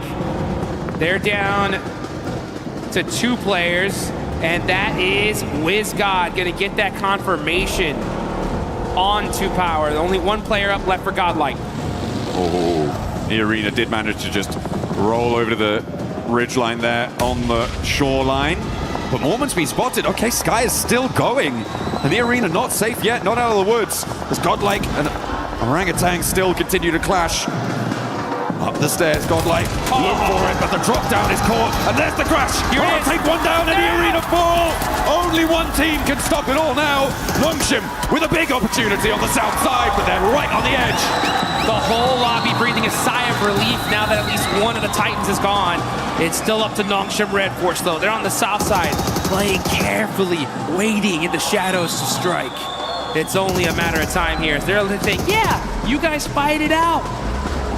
But you better watch out. Ooh, a big south shift, and Alola are looking tasty for Nongshim. Look, they're already in those vehicles. XZY wanting to keep Overwatch on the angle as well. Maybe take some shots out that way. How fast are Nongshim going to be able to mount up? Because Flash have already regrouped to the triple stack buildings on the north side of this next part of the circle. The west edge with Furia and Orangutan also needs to conclude and try and find a way down the hill.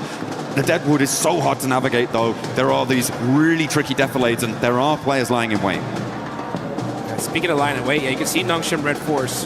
They don't want to give away their position. They don't want the lobby to know where they're at right now, so they're playing it very, very quietly. So take a look at this replay. Schweppes, popping them out the vehicle, but the crash from Aura, so strong here. And they shut down E-Arena. Huge fight for the whole lobby. Absolutely. Arena remain on 122 as well. Doesn't mean they can't win it all next match. They are still in the Smash boundary. Yes, they are. So even if Nongshim get 30 points and don't win the chicken dinner, they could still take it all away with a 0 E-limit. Aurora want to put themselves in the Smash zone here now, though. Oh, yeah. Here they go. They're going to start pushing, trying to find a position. They got the Wizard Tower. Are they going to take it? Nope, pass it up and decide to go for this hill line here. Good strategy. Got to be careful, though, with those shots from Flash. Yeah, there's... Throwing down some smoke. I like how they put one vehicle in front of the other, so they at least sacrificed one, but they should be able to hold on to at least another one here in the second. They're going to have to pick a point to go, and I feel like Short Team Flash can be taking shots right now, but the west side is going to have to conclude, and fairly quickly. Someone is going to look to crash Team Flash. I can guarantee you that at some point in this match. Yeah. But it may be a little bit longer than we were anticipating. I mean, as I said, the Deadwoods have a lot of those defilades, the hills that slope down from the top of this ridgeline. This tree cover has a lot of rocks to play around. You can sort of stutter your way forwards a little bit, but later on you're going to have to find something. Oh, spot over onto Doc. They know who they're fighting now. Well, they will once that thirst happens. There it is. And there it is. So now they know 100% Nongshim Red Force is right here. Aurora are going to put every single amount of their resources to make sure they can stop them. It may well be worth it with all the teams around them going down fairly quickly. Just sitting here waiting for Nongshim to roll out, stepping through, sacrificing shots to Team Flash. They may look to try and just block the road, shut the door in the face of a Smash victory here in match number 2 today, match 14 on the series. To be fair, this is going to be a very tough win for Nongshim to get. They're in a really, really tough spot here. They are on the edge of the circle. That broken wall is covering them for now, but this next zone is going to make things interesting. But here we go with a huge battle. It's Furia versus OG. Furia in 8th place right here. They need the win. Oh, that nade looks good. That should get a confirmation. It does it some way, somehow. Bad nade there, but all of a sudden, they are able to get some knocks. Silence is going to go into the building, eating some blue zone. Furia are getting peppered little by little. He gets away with just 1 HP. Oh, WizGod steps out. He's looking for more. He's got the shotgun shells under the car. The blue zone's ticking, but it's not going to matter.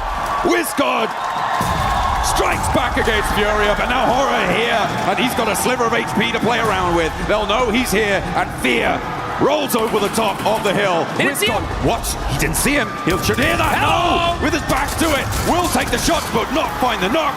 And he will be put down. In the meantime, the roller from Nongshim. And they're off. Here they go. Nongshim Red Force on the rotation, trying to find a spot in this zone. Tires get popped. Team Flash knocked down Tizzy. It's up to the 2 players from Nongshim to end this tournament. XZY trying to regroup now on the back. The reloads are coming through and he may be able to sneak his way into the dip. And Aurora now have Nongshim set before them. A gauntlet to run through and then one that they will charge in headlong. Nades first. Joel Reefus at top wants this retribution. Draw this game to a close without a smash point victory. Aurora throwing an absolute bombardment onto Nongshim Red Force. They know they're the threat. They're going to use every single piece of utility they have to finish this team off once and for all. Not able to find those other confirmations. Vehicles are getting moved out the way, though. That's the coverage that Nongshim Red Force desperately need. Looks like they're playing a little game of ping pong with that car. Ooh, but Aurora starting to suffer as well. They have to move forwards, and now they're in the firing line of Team Flash. It may well be enough to stop Nongshim from winning the game, though, and that seems to be what they were trying to bid for. All the while, by the way, Kamikaze is still alive, so can't discount him just yet for getting the points that he may need. It would be a very long road, though. Hyunbin and So Easy now find the final blow, struck to the heart of Aurora, who draw their game out on 113. They will fall to no smash. Not here, not now. We're gonna see a game 3, folks. Get excited, get hyped, because now's the chance for a lot of these teams to start pushing their way up the leaderboards. How far can you go here, though? I mean, for Team Flash, this is a golden opportunity to jump up placement points, to jump up and get a little bit more cash under the belt, be a higher ranking finisher. They have all 4 of their players alive. They're looking pretty chill. As I said before, S2G do have the slimmest of opportunities. For me, it's Kamikaze needing to grab some third-party points off a fight that Team Flash has. Yeah, he's just trying to sneak it enough points to sneak his team into that smash zone. Any point matters, though. I really got to give some major love, though, to Aura. Look at them. 13 eliminations. This team is trying to make a comeback of a lifetime, and this is how you do it.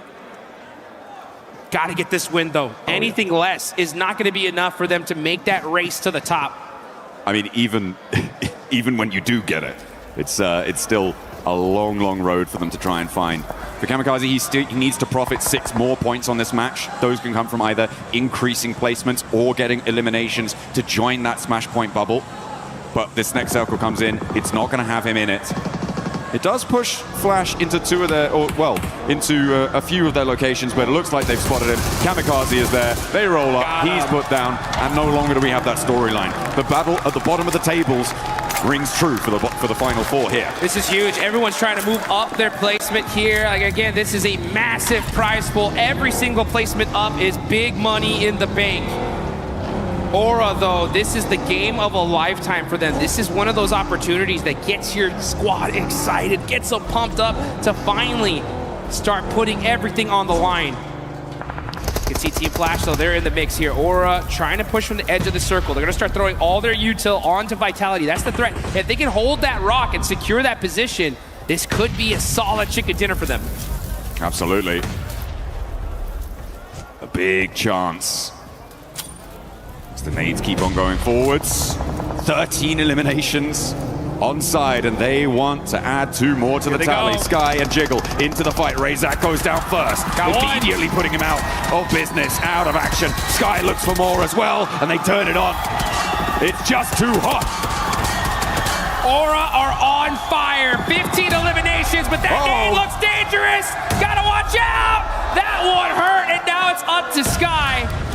All by himself. Aula looking to stop the insanity that Aura has put on display here. Here they come. Yasser moving up close and personal to be able to secure this high ground. Team Flash on the other end, putting some suppressive fire onto them as well. Aura just trying to lick their wounds, trying to find their way, but it ain't gonna be enough. That is Aura down to 1 single player. I like Team Flash's proactivity here. They didn't waste time. They didn't hide in the buildings. They stretched their legs and moved out towards this north side to get control of the zone. This is what we've wanted to see from a lot of our teams, and I'm glad to see it now, even if it is potentially a little bit too little too late. For them, they've got 10 eliminations here, so all right, they're on 15, but there is a real chance that they could catch up.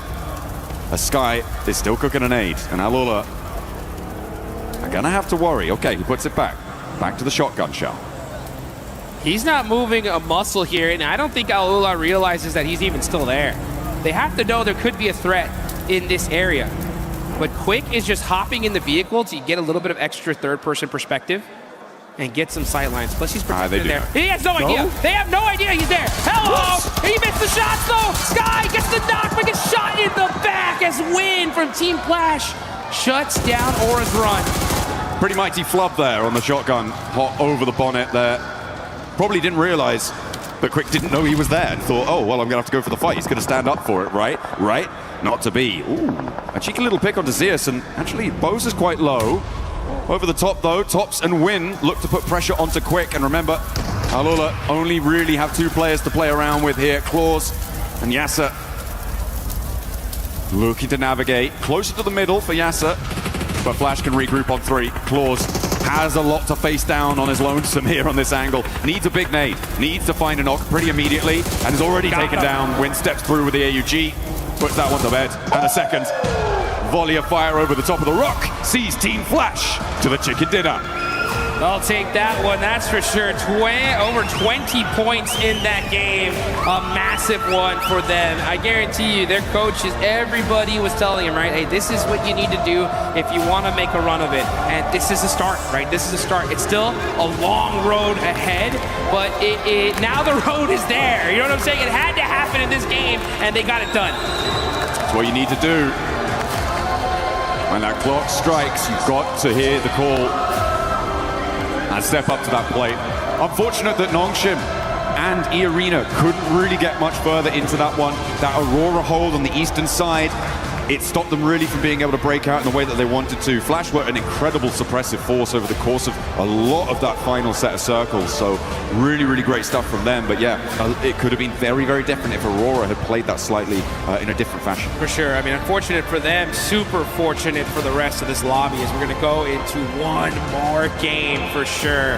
Now, as far as teams that are still within that Smash Point threshold, I believe it's still going to be the duo, right? It's still going to be the 2 teams. But another opportunity in this next game, right? For more squads to be able to push their way on up. As we're going to take a look at the replay here. Team Flash, great job of being able to finish this game strong. Win especially, just boom. Putting the nail in the coffin. That's how you do it. I just didn't want to mess about, you know. He knew. Let's get to the next game. Come on. Let's go next. Keep the pace, because they do want to keep up that pressure. If you're on a run, now is the time to hold on to that momentum.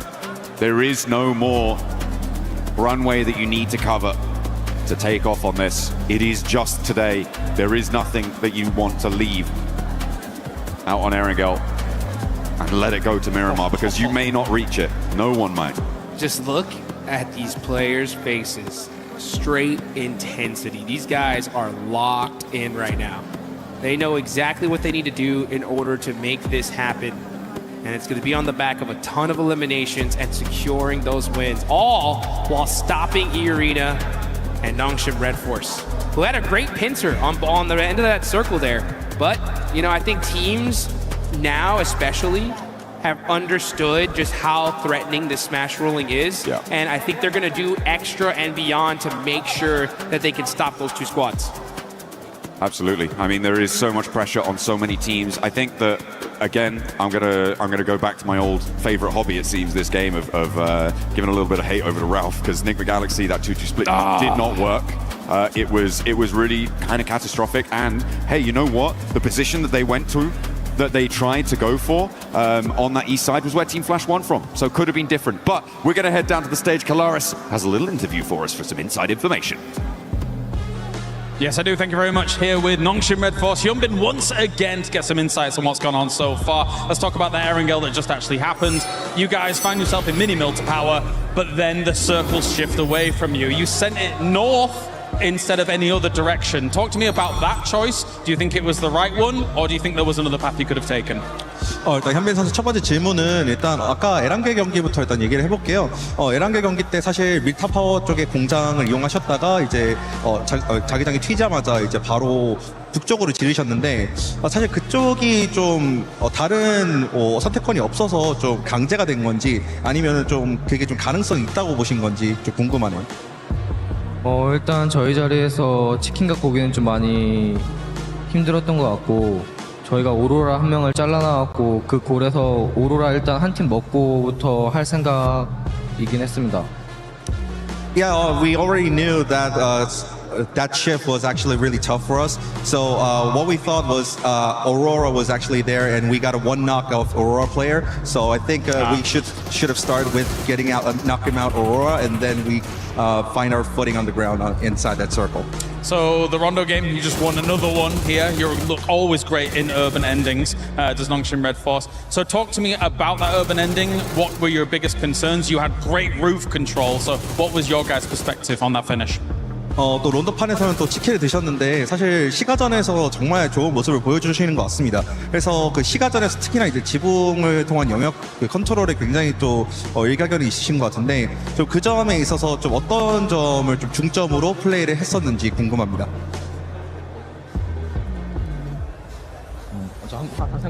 그 론도 플레이 때 시가전 플레이 때 어떤 플레이를 중점으로 두셨는지.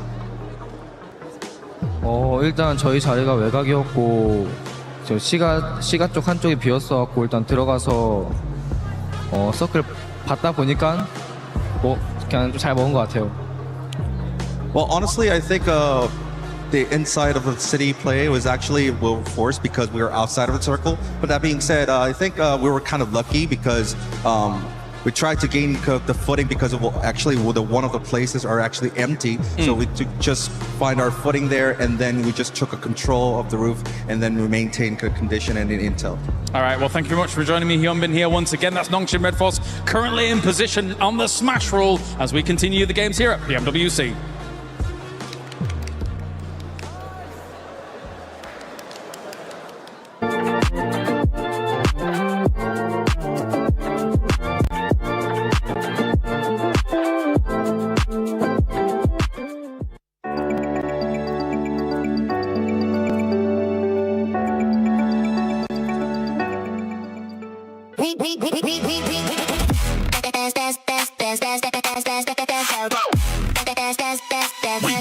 Esports World Cup up.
Nongshim Red Force and E Arena not being able to close it out, so we're gonna keep going.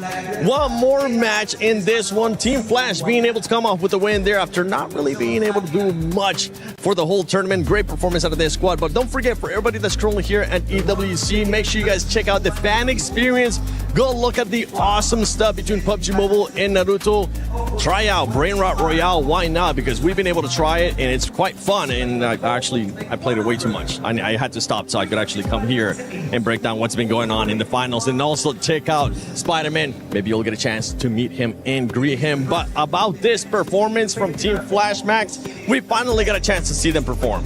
I never doubted. No, I have been doubting a little bit. It's been looking a bit dicey recently, unfortunately. But no, really good hold on the northern side, right? Able to get rid of a lot of threats over in that position. Definitely a team that has been very silent. But before this game, they had a total of 63 points. If my count is right, they just got about a third of the points they've made so far up until now out of all of their games in a single chicken dinner, 23 points. So that's going to get them way higher up in the middle rankings. And let's keep in mind, even if you're not number 1-7, the prize pool distribution is getting way higher on that first half of the leaderboards. It is. For some of these teams that might be too far away from that threshold of the smash rule, they're going to be pushing up because there is that prize pool at stake. $3 million that we're going to be giving out. And Horror Esports being able to perform really well, seeing the aggressiveness. This is what we've been expecting out of Horror Esports, the aggressiveness, 16 eliminations. I mean, it's a real shame we just didn't see this from the get-go, right? From day one throughout to today, because they could have been in a very different position on those leaderboards than we see them right now. But also, just mention very quickly, as we look at the team stats here for Green, Sleepy and Sky actually doing some mega work. They did have some really good names. They were pushing very well. They are the team that got rid of E-Arena in the mid-phase of that game, taking shots onto Nungshin there. So, you know, very, very proactive, really looking around them and trying to get as many elims as possible. I think we can call that farming. They were farming a little bit. They definitely were. But actually, the key thing we have to keep in mind for Horror here is they are the team that eliminated E-Arena, which is a team, if you get that elimination, one of the plays, you're like, that's E-Arena. That's E-Arena right there. Go. Push them. And then they did it. And because of that, right, Lace, they delay the tournament just a little bit more, which really is going to make this event so much more interesting because so many teams can enter the Smash Zone. I know, and how crazy it is that the top of the leaderboards seem to fall and then these mid-teams sort of have that glimpse of hope and opportunity. But that's why we love it here for PUBG Mobile with the Smash Rule, especially. Now, I do want to sort of draw your attention to S2G, a team that is quite incredibly close to that Smash Rule. But if we talk about the first game, we didn't really get to chat to them sort of in that first mid-section. They had a nice recovery, a little bit of a hot drop, couldn't capitalize on as many eliminations as they wanted to. The roughest zone shift for them, they had like that kind of open terrain, they couldn't really move in. And then they passed. And then this game, again, it kind of like they're losing their team so incredibly early after eliminations. You saw Kamikaze there on the north side trying to sponge those points, but again, falling short. Look how incredibly close S2G are, 116.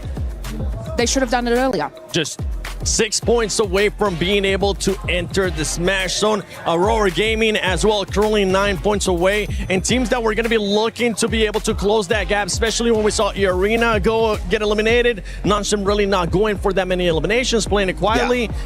Four Thrives. I mean, Four Thrives wasn't really able to do much. And with the win that we just saw to Team Flash, Team Flash now moves into 7th place. Yeah, really good push up here. Team Flash, 7th position overall. That's going to be an extra bit of money in their back pocket. But the thing is, it's looking very scary. Look at the top three. 3 chicken dinners, 2 chicken dinners, 3 chicken dinners, while the other teams below all have 0, like 4 Thrives, or a singular chicken dinner. So that is really making it scary that the tournament could really end at any point today.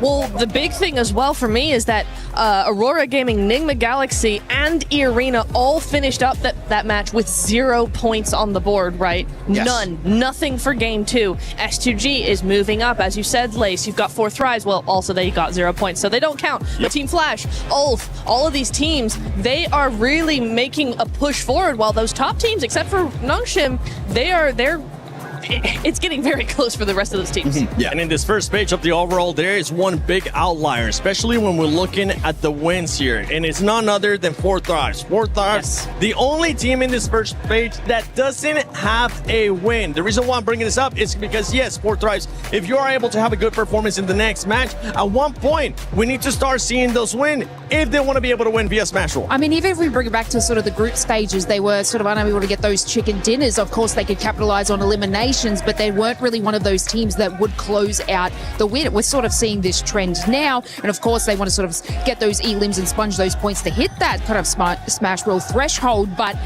in then, it's still, if you calculate statistically, it's still, their win rate is not really that nice. A little bit politely. But you know what? I'm going to pivot the conversation. I want to bring it back to Nongshim Red Force. Yes. Let's discuss. And what I wanted to take a bit of time here because that was an absolutely insane throw. There are 3 options. Or you third party to the western side on the mountain next to Lumberyard, or you directly crash onto Al Ula, which is what I think would have been a really good option, or you decide to go for the wide wrap onto Flash, which I wouldn't recommend, and they ended up doing. There were so many options to go, but that was like out of the 3 Nitra, the one that was not going to give them the win. And you know what? It's showcased by Al-Ula taking second place from the exact position that we were like, Nongshim, go that way, go that way.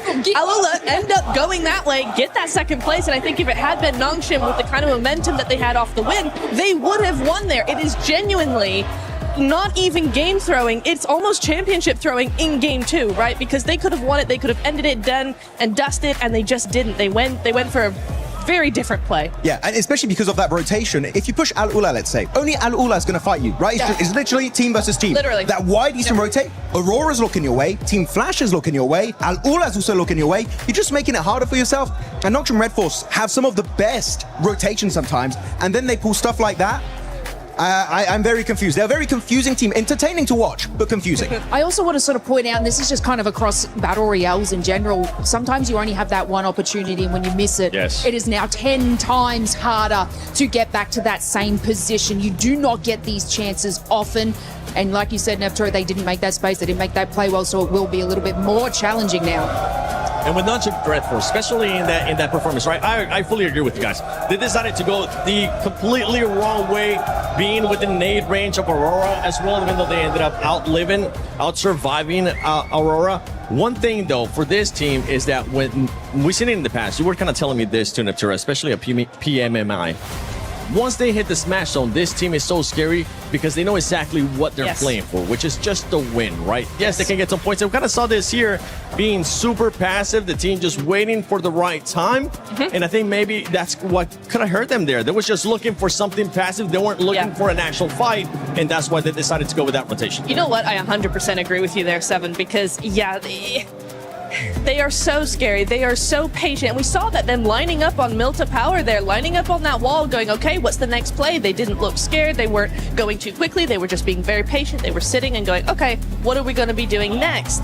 And then they make the most harebrained, like, under pressure play, it felt like, right? Another team I would have expected that from. Not from Nongshim, not with the presence of mind they seem to have while in the smash point. They are not a team that falls under pressure, and it felt like they just did in that moment, so very, very odd. Next game, though, still that chance. No one's quite caught up to that smash zone, so really EA still the only competitor for them right now. Game 3, we can do this.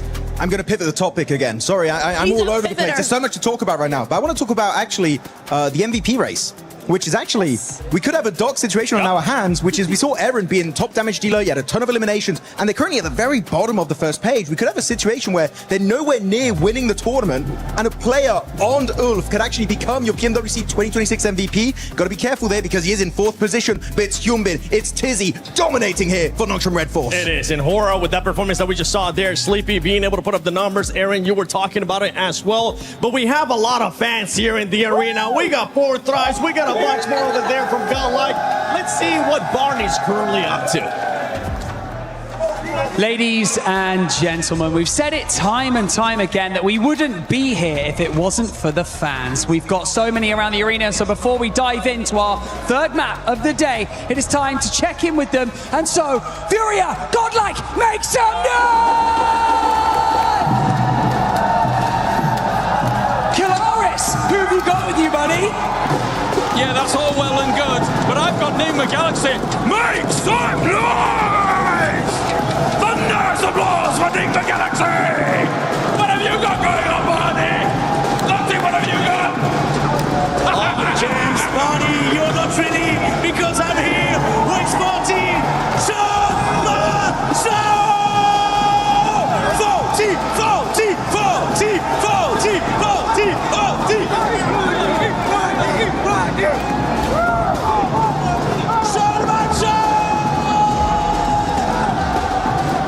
You can hear the celebration in the arena. I'm sure you can hear it at home as this Hall of Heroes echoes with every fan's hopes and dreams, giving out their energy because the tournament still goes on. Not ending in a Game 2 smash, we run it right back. And anticipation has reached fever pitch here in France. Everyone's loving it. Having a great time here in the arena. The Enigma Galaxy fans getting ready. I mean, they have played very well today. Lord making a great showing on that first match, but goodness me, what an event, what atmosphere we've got here in our arena. Lovely to see all the support coming out for our players, for our teams here. Potentially the last match. Ooh, maybe. Felt like it on that last one. Weren't quite able to get it there for Nongshim Red Force. They kind of make a bit of a Hail Mary. Didn't work out. But we do have our third match coming up. Erangel. Nice and steady map here to get yourself a chicken dinner on. Nongshim might be waiting for later on in the day though. Hitting another big Miramar, but will someone beat them to the punch? Will E-Arena start stepping back up again?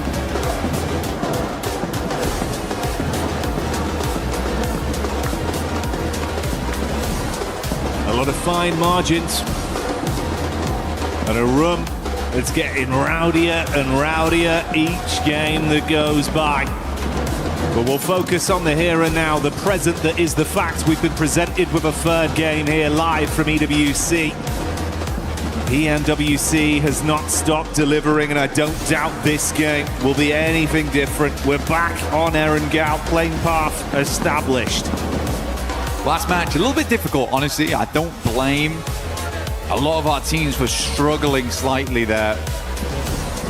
Very, very southern playing path to start things off. Awkward drop spots, awkward rotates, quick switch out towards the eastern side.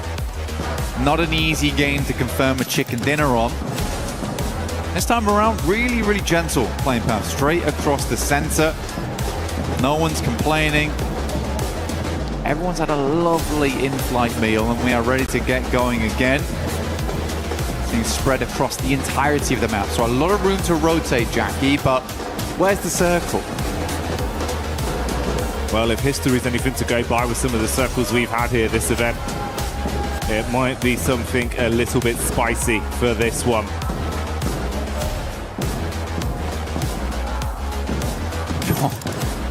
It might be. Might just be. Fair bit of Sosnovka pulled into play here down towards the south side. We got plenty of water in play. Teams have to start getting their feet wet into this one to make it happen. Those bridge crossings, absolutely diabolical. Aurora, also tough decisions. S2G, bit of a menace team to run into on that eastern side, but Fourth Rise have been consistently oppressive over towards the west. So hard decisions need to be made for this squad. They get in vehicles, likely will loop down towards the south side of the map. They've been praying for a southwest shift on this one. Over towards Farm, Nongshim Red Force will get moving. Planting those seeds of destiny. Hopefully get themselves another chicken dinner today. E-Arena far out over towards the northwest side, South George. Long distance on this one. And of course, for those of you at home that don't want to forget the event, make sure you get stuck in with that Naruto in-game event that's been going on. Pick up that awesome Ninetales Fury Org and try and make plays like some of the best we've seen over the tournament. One of the best right here on our screens in Mormon. For E-Arena, he has been the man. Seriously good stuff from him. So many clutch plays, so many moments where it felt dire and Mormon was able to pull it back for the squad. Looking to do the same here in the final day. They've already achieved the smash ruling. As was said earlier on the desk, the only two teams to currently do it, but I do think that that will change after match 3 if we don't end it all here and now. Right now you have that serene sense for E-Arena as well as Nongshim Red Force that there is only one other squad in the lobby that could beat you to the punch.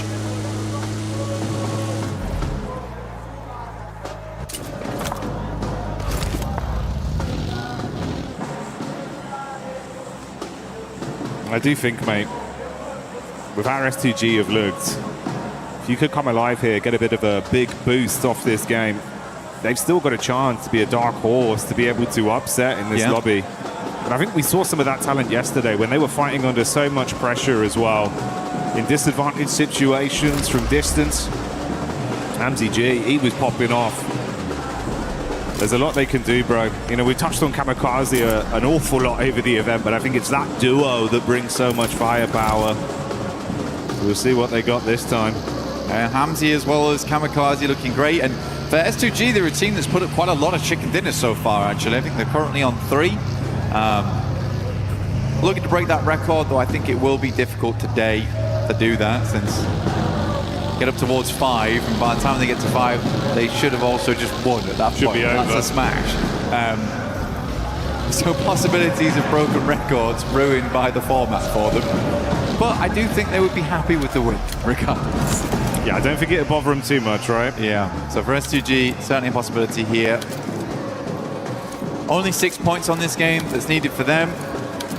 For Aurora, we are looking towards 9. Enigma Galaxy is going to have to be a bigger match. 22 points on that one, which is almost certainly going to be a chicken dinner. But yeah, a lot of teams looking to breach that smash ruling as we come into match 3, which is where it always gets stressful. Hot Jukes, a little documentary style, earlier on today was saying that he'd love to see 6 teams towards that final match, all vying it out for the chicken dinner. I've felt like a lot of times internationals do go to that 6th match no matter what, and even PMMI, ooh, for Nongshim Red Force, oh my god, he's alive. For Nongshim Red Force, he did go to match 6 when they got that smash. Satan immediately peeling off there for Enigma Galaxy, but they are in close contention with 4 Thrives, who are exiting from Ferry Pier and Yellows.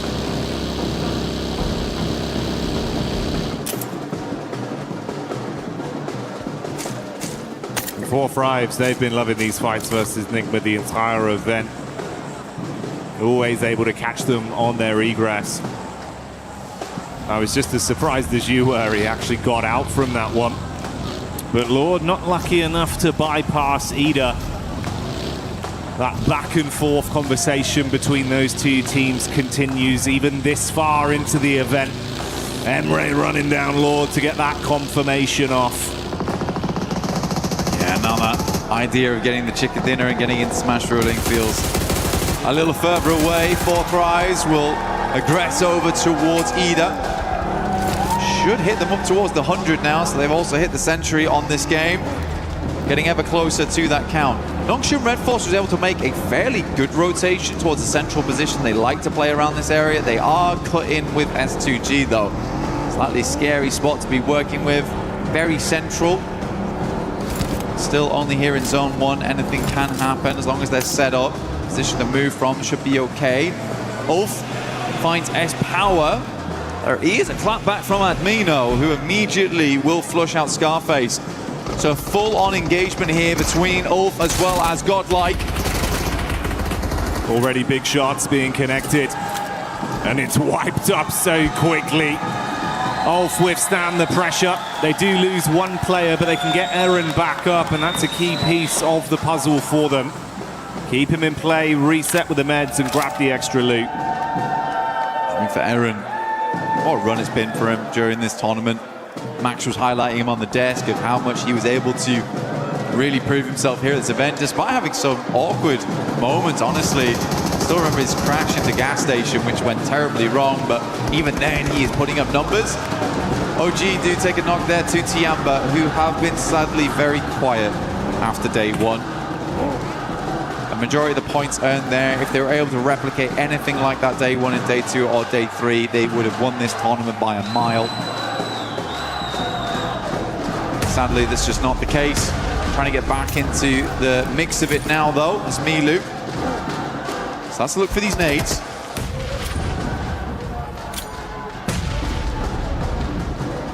Maru on about half HP there. AKOP in the back line. Ooh, nice arc from Milu. Milu the madman, when he's feeling himself, he can do so much damage on a battleground.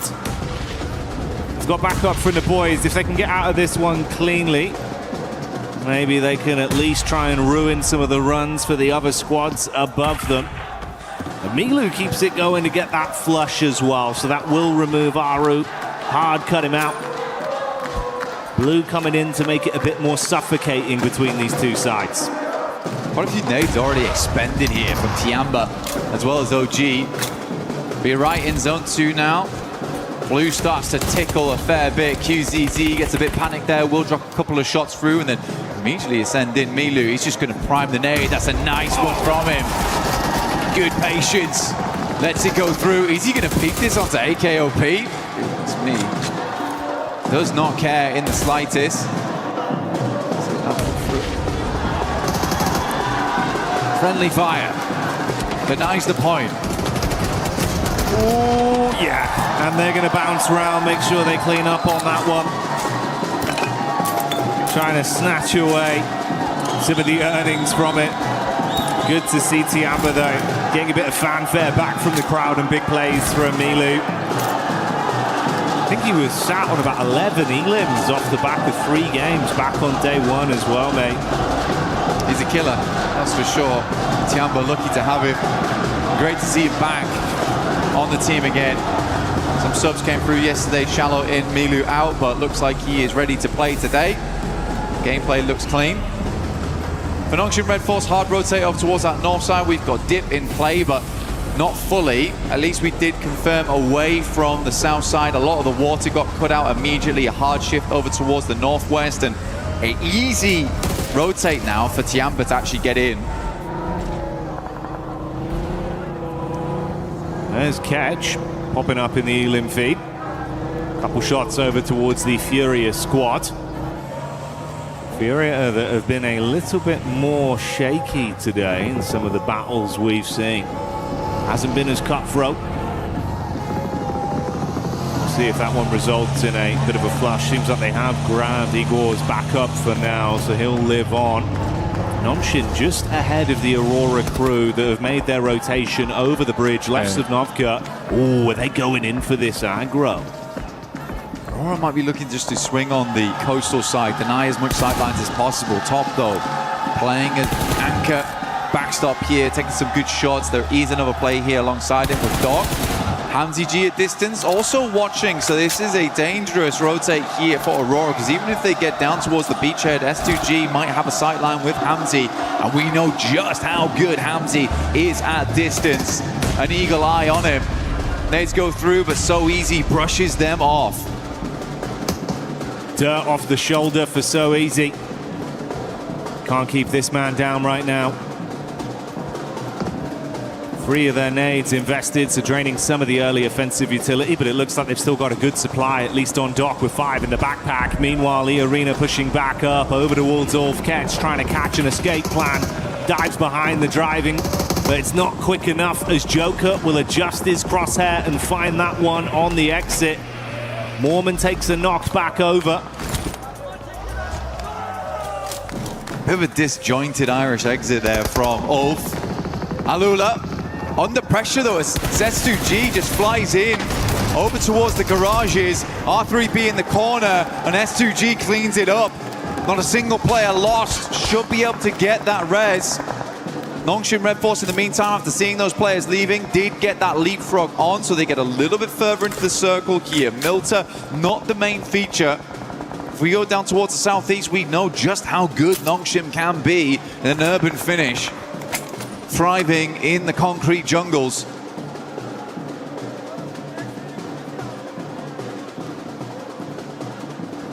So no overcommit. Like you touched on, Aurora just controlling some of the rotation paths with the coast firmly under their foot. Map geometry favoring them from this position. They opt to go for the 2-2 split. Rufus and Top further over near the area we see Vitality starting to encroach upon. Whilst Joel and Doc, 2 players with very heavy hands if you do want to challenge them in a raw duel, play off each other. It's actually a possibility right now with S2G leaving. I don't know if Aurora is able to spot that. They certainly don't see Hamzy G continuing to peak the angle, but now they have free capability to actually make an eastern ramp if they want. Right now they're holding 2 fairly decent locations in terms of vision onto the map, but they are right on the edge, so eventually they'll have to move. I think likely what's going to happen is they'll wait for Zone 4, make a decision from there how they want to rotate in. But there's a lot of free space over towards the eastern side, and already Doc is going to scout it. Yeah, that's exactly what I thought was going to happen. Get a little bit further up, realize that actually this space is kind of open at the moment for us to get a little bit more of an eye in towards the circle. That's the kind of premium real estate that man like Doc's going to instantly sniff out and be confident enough to rep himself to take control of. We'll see how this pans out long term for Aurora. Next circle though. We're going to define a lot of how this works, and we are down towards Milta.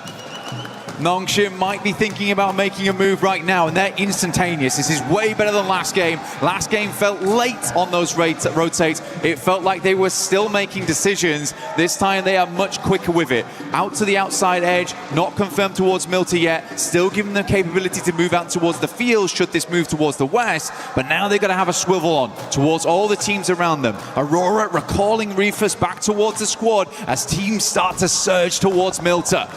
Timing on this is going to be so dangerously tight, though. They all caught vision on one another. EDA have already entered close. Three-man split. Solo's playing in a line there for Aurora with the wrap in late. Rufus, seeing the backline of Vitality, knows he's got to go down towards the coast and then assist the team. Tiamba getting shots off as well. That's Ulf. Oh, you're going to be eating shrapnel on this one. Wide arc down towards the roadside. Solus and Eren here by the toll gates. It's always an awkward spot, very nadeable. Couple of positions you could play around inside the toll booth itself to try and dodge those close quarters ordnance. Oh my god, there's mollies everywhere. Eren can barely move. He has to find an opening with this nade, but for Ulf it's looking like it's more and more over. XZY goes down to a nade from Rufus. Doesn't push it though. Should be resable. That's two players knocked as well. We saw Vitality getting the first domino falling onto Nongshim, then the assist coming in from Aurora. The Nongshim Smash squad might have come unstuck early. It's far. It's so hard. He kind of needs to get over the top and try and pick him up, but when the vehicle's currently slammed, it's really difficult to do. Just about holds the res. He was so low. Tizzy perched himself on the rubble of the wall. Whoa, that was close, Jackie. I think we just saw Federales get a single tap onto Hyunbin as well. He was looking for the drop with the smoke, wanted to try and get down there and assist. Took a single bullet, had to hit the deck again. Thankfully, smoke's out, limited cover as well with the walls, so the geometry playing in their favor. You can go for another res. They might be able to recover it cleanly. I think that they won't be recovering though. Is all this utility that they just spent getting those players back up again. How many smoke launchers do they still have left? Vexy finds Tizzy again. Nongshim under mad pressure at the moment between two separate squads, both looking towards them. Just have to hold on for the time being. Stop peeking, honestly, but I feel like they realize they need to keep these teams on the outside at bay. Arena, though, down in the blink of an eye versus Tiamba. Another team on Smash ruling out, and Tiamba survives as for just. Eagle inside. As always, the lurker looking to play medic for the rest of the squad here. He might be the Eagle, but there is vultures swarming the skies around him. Other teams realizing there's been a lot of damage done here. It's a risky pickup with a position he's in. Luckily, he's got some cover from the vehicles to try and save his mates. That's Aura, though, with Jiggle getting one of them confirmed off the back of the damage that was done. So they do go down to at best a three-man squad post this pickup.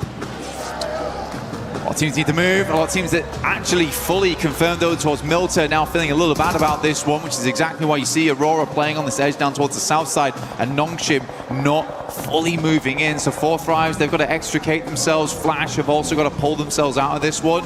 S2G a little bit safer where they play around the warehouses and they can move up over towards that top side. We'll be playing over towards Toll Booth later, but it's Aura right now who actually own the majority of the space on the northern edge. 4 Thrives opening up over towards Aurora as they move. That backline in is good to at least take some of the heat off. Force attention turned back onto 4 Thrives from Aurora. Vitality have just been really running interference from this angle as well. If there's a peek up from Hyunbin, they're harassing with shots. If they can get LOS back over onto the coast of Aurora, it's punishing as well. For Nongshim Red Force, they know the shots came from Vitality earlier, so this is sort of the team they need to deal with first. The one thing I really worry about for Nongshim, though, is how exposed the vehicles have been this entire time. You got to imagine that wheels are blown out, if not vehicles fully exploded. They do have to move further in towards the circle, likely will be on foot, unless they can find some kind of vehicle in the near future. Vitality's going to go for a mad rotate over towards the northwest side. They hear the fighting, they notice that Enigma Galaxy's down. This is a good opportunity to go for. Vexy helping from the back lines. Really like this push from Vitality. Ralph's on an island. Last man left alive and not breathing for much longer as Razak will find that adjustment back onto Enigma, so they go down. Vexy's been good as well at providing some overwatch for this squad. Showing up when they needed him. Fury are on the move close by, shots from either side, so a lot of information garnered towards them. They advance further. Silence and Co pushing up with the vehicles, going to peek over the top of the rocks. There's Tiamba in the distance, nades being thrown onto Vitality, a backline potential. Igor goes in, big sprays, assisted by Silence. 4-5's taking some damage as well, the pepper back onto them. Fury's going to move in on this, like you say. Igor's already on that front line. The rest of the team all stood alongside him now. And Vitality find themselves in a very horrendous position. Nades from Tiamba going a little bit wide here, trying to angle these through the smoke. That one should be on target. Easy cleanup. Tiamba grabbed themselves 10, 11 eliminations on this match so far. Much more reminiscent of the past, and Milu's already on 4. Furia playing with that confidence and aggression we know they've got as 4-5's buckle under the pressure. Furia shutting them down in the close range combat. And Nongshim, after turtling for so long, finally knowing Vitality had been taken out of the picture, they can make a move. They're just wrapping around to where Aurora were. This is interesting, trying to get rid of Aurora, actually. Only one player here in Reefers, potentially they've noticed that. There's actually a massive amount of space on this western side that they could clear. Tiamba's a 3-man, Furia's down to 2. Circle moves up that way, leaving Tiamba with one of the few remaining positions, and we are on toll booth. Oh my god, what a circle to end on. Ooh, deep nades. Reefers casting that one out.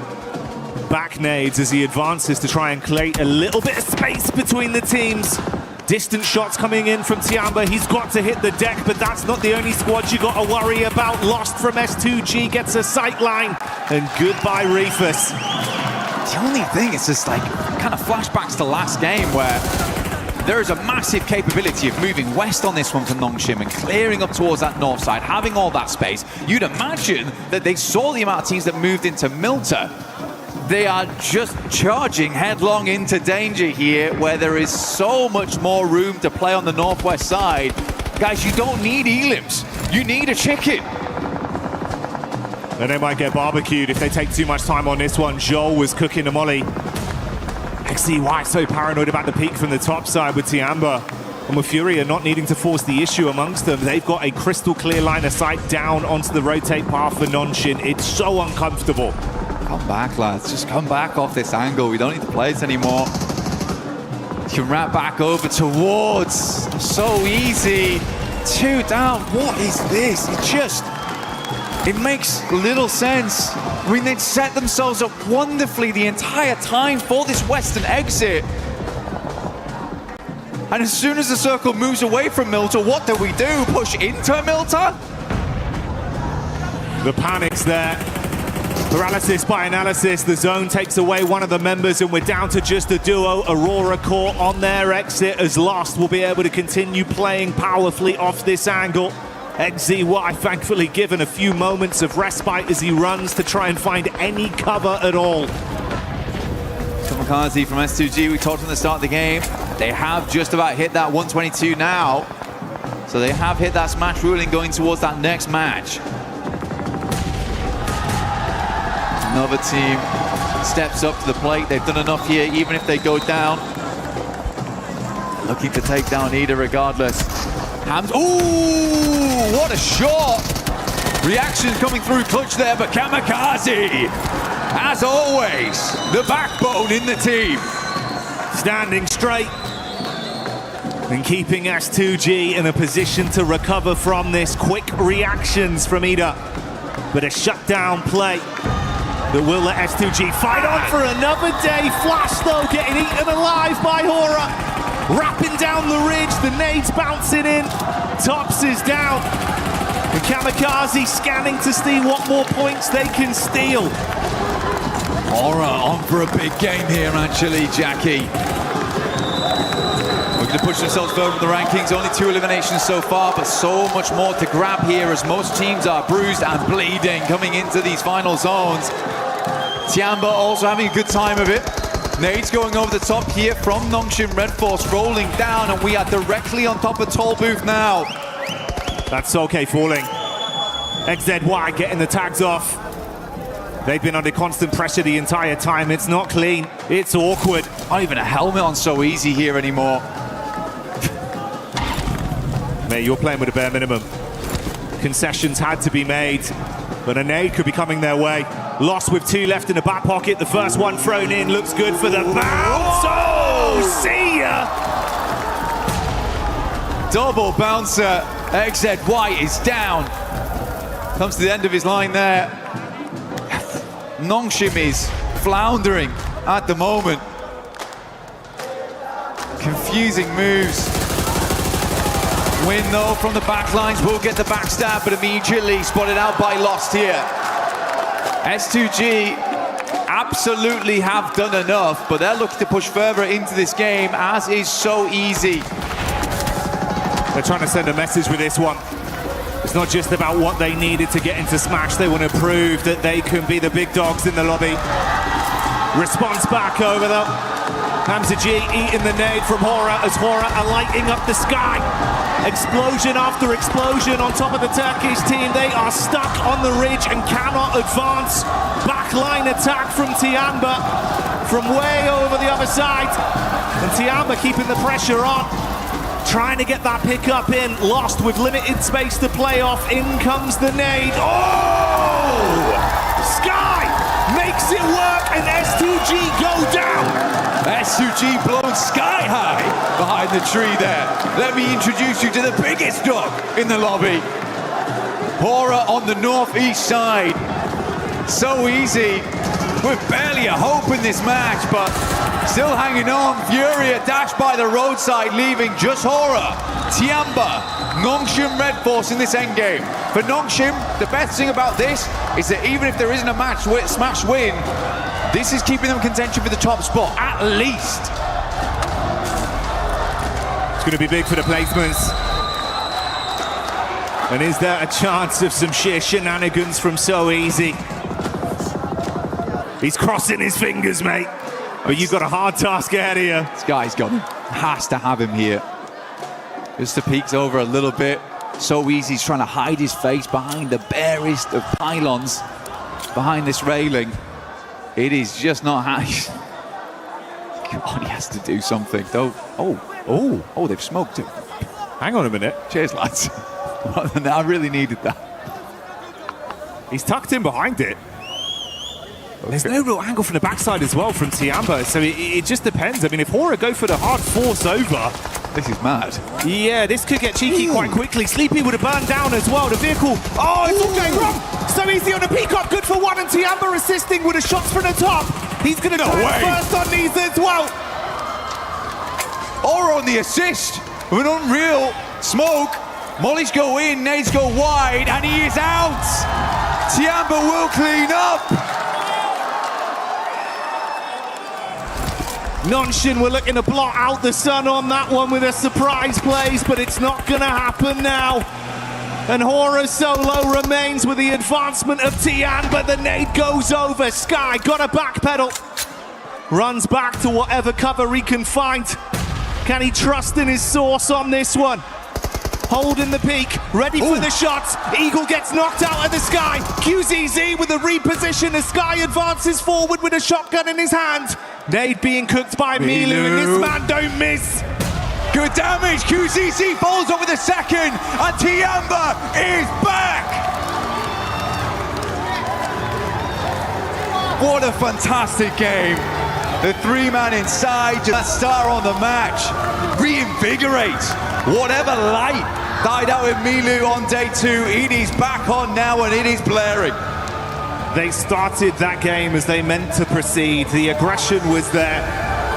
The despicable nade plays from Milu that always give you that gut-wrenching feeling of how does he do it. Continued from start to finish. The shots are on point. And a pathway begins to present itself. Aura's got to be mad at themselves though. Imagine just smoking off so easy.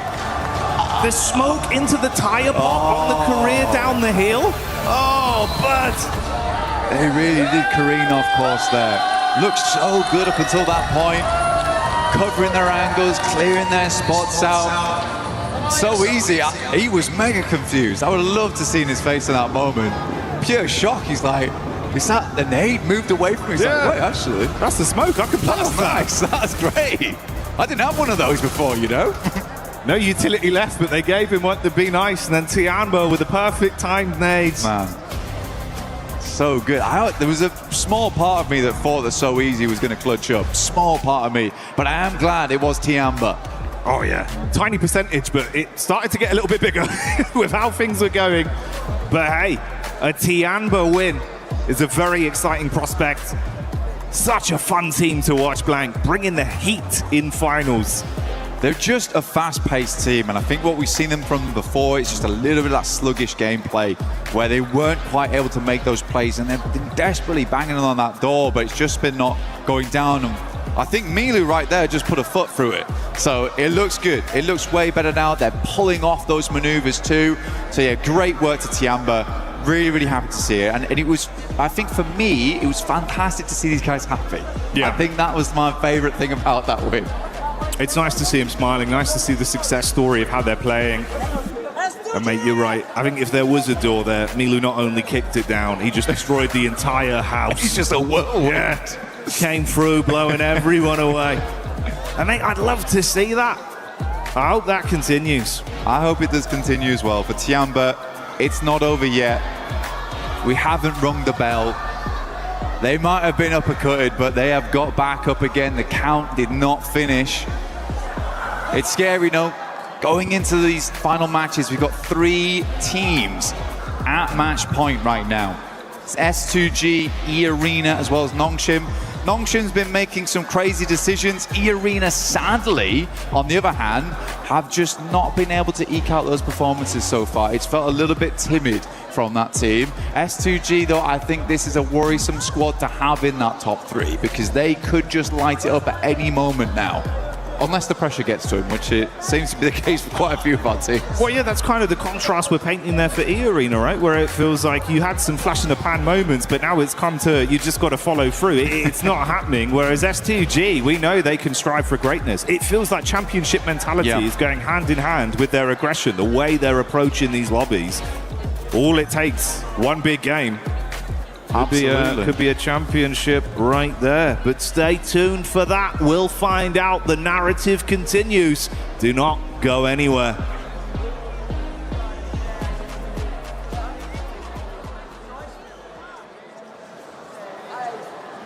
Human body was built to move. Not trapped at a desk in one singular posture for 12 hours a day. It's time your chair evolved. This is Secret Lab Titan Evo. Ergonomically engineered for you. Gamers, hybrid workers, artists. Backing your every move.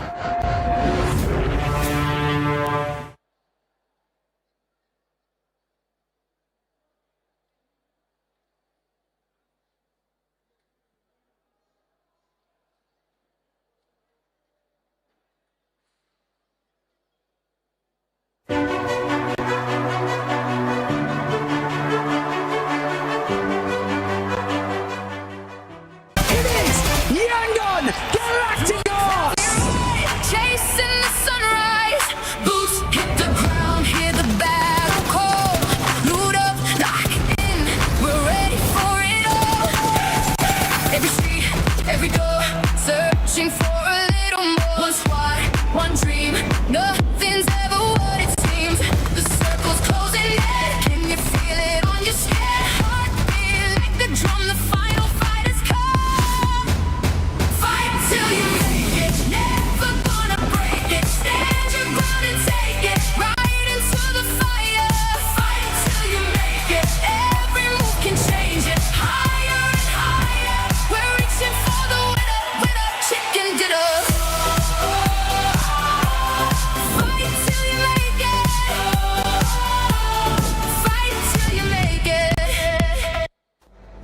fighting until we make it. These teams are in Tiamba, able to get that chicken dinner, full control of the zone. But we have to talk about something that's very important. S2G being able to get into the smash zone now, not coming up short this match. I mean, I just sort of want to touch on that. From their compound, they actually probably had the better position out of the squad, sort of moving that rotate in. But I mean, we got to talk about like their push on our Ula. I'm sure Max is going to cover this nicely a little bit later. But yes, just the, I guess, raw power that they had from start to finish from that game, they were finally able to get over that threshold.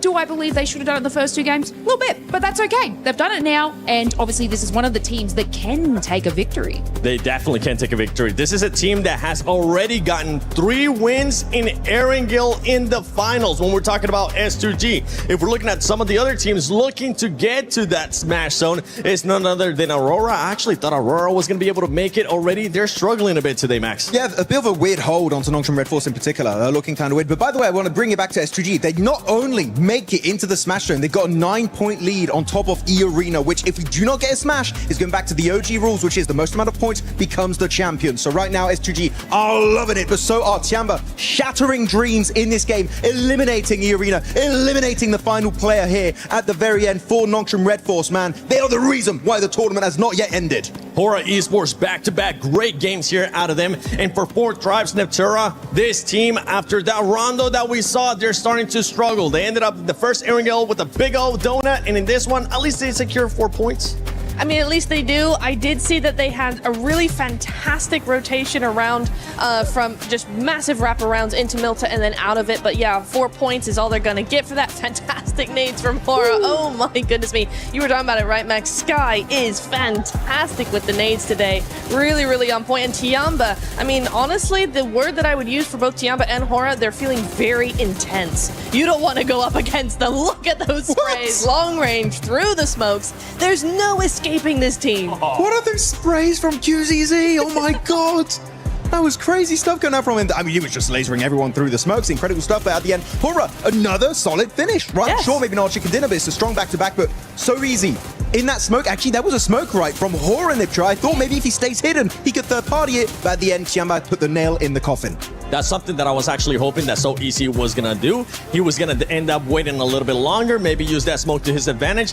But Max, he didn't want to wait for that third-party option. He just wanted to take matters into their own hands. And it goes back to what we're saying with Nongshim. It feels like they're being passive, but they're not quite sure when to be aggressive and when to flip that switch. They are a little bit hesitant, right? And that's the thing about the Smash ruling. Love it or hate it, teams, the mindset does change a little bit when you do have that chance of getting those chicken dinners. It is quite stressful for now. Not just 2 teams, but 3 teams. S2G are going to be joining their ranks, but of course S2G got 3 chicken dinners so far in the final, so they're looking like a team that could actually wrap it up. But looking at the rotations this game in particular, I know you in particular, Niptra, were quite critical about their push on the western side of Milta. There were other options that maybe could have been more valuable. Absolutely. I think any... Oh, wait, hang on. Hold on. That's my clip right there. So looking at this split, so actually S2G, sorry, I have to jump into it. We're very split. Lost solo, literally in the 1v4. And even then, he's popping off, but he's also getting a bit of assistance from the teams on the other side of the road, right? His particular Kamikaze's got a fantastic angle. And there, the backup. This is literally the play that gets them into the smash zone. Solke gonna be sending it forward. He's gonna be joined up then by Habsadijuk, an absolutely superhero style in the building, and they get 1, get 2, get 3, and the final player, and because of that, they get the 4-man reset and actually get enough points to enter the smash zone. What a hero save play of the day. They don't do that, they would still not be over that 122-point threshold. It's insane. I think I missed that play. Thank you for that replay, because oh my goodness me. So HamCG is just like crashing the wall. We are not going out. They just send it. Absolutely send it. And that's what we want to see out of some teams. Being able to send it. E-Arena, one team that's currently also running into that struggle when we talk about teams struggling that are already in the smash zone lace for E-Arena. That was Tiamba's fault. I don't know. Like, I have to bring it to Tiamba because obviously E-Arena, you know, they had a nice little path in there, but Tiamba were actually positioned in such a great spot that they were so annoying to every team. This is Aurora. This was obviously even helping S2G in that fight. They were able to sort of gatekeep that area from E-Arena as well.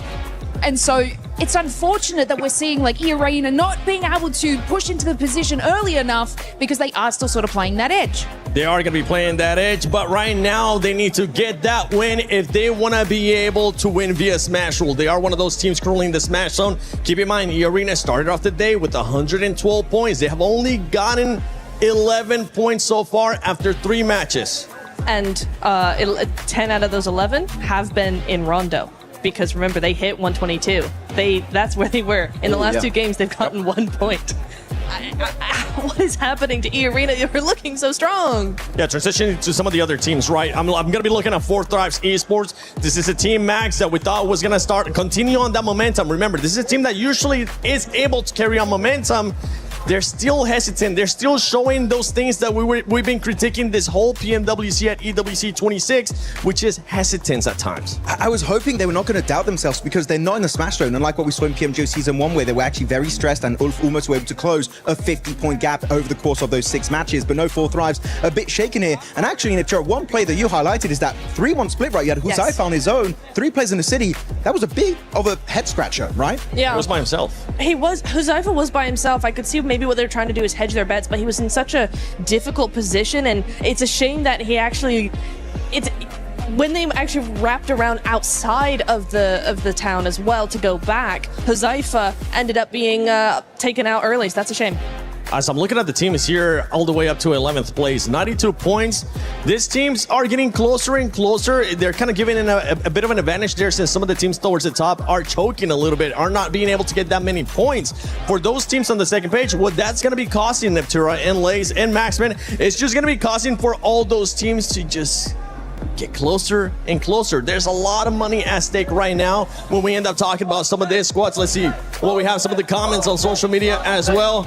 1 chicken for 40, and then you see what's domination is. Yeah, but right now we're not seeing the domination. We want to see that domination from 4 Thrives, right? Yeah! Let's see if they'll be able to deliver for their fans here at the arena. But for some of the other teams, right, we're now talking about, let's go back to Hora, because Hora is stopping a lot of those teams towards the top from getting those points. The teams towards the top need to be able to find some kind of adjustment to that aggressiveness that we're seeing out of Hora. Yeah, them, Tiamba also, Hora in particular, they have nothing to lose, right? They're like, okay, we have to go hard or go home today. We have to initiate that comeback and leave the second page, which with the last 2 games on Erangel, they've been doing. We have 1 more Erangel coming up, right? So maybe we can finally see a Hora chicken dinner. That will be very exciting here in the finals of PMWC.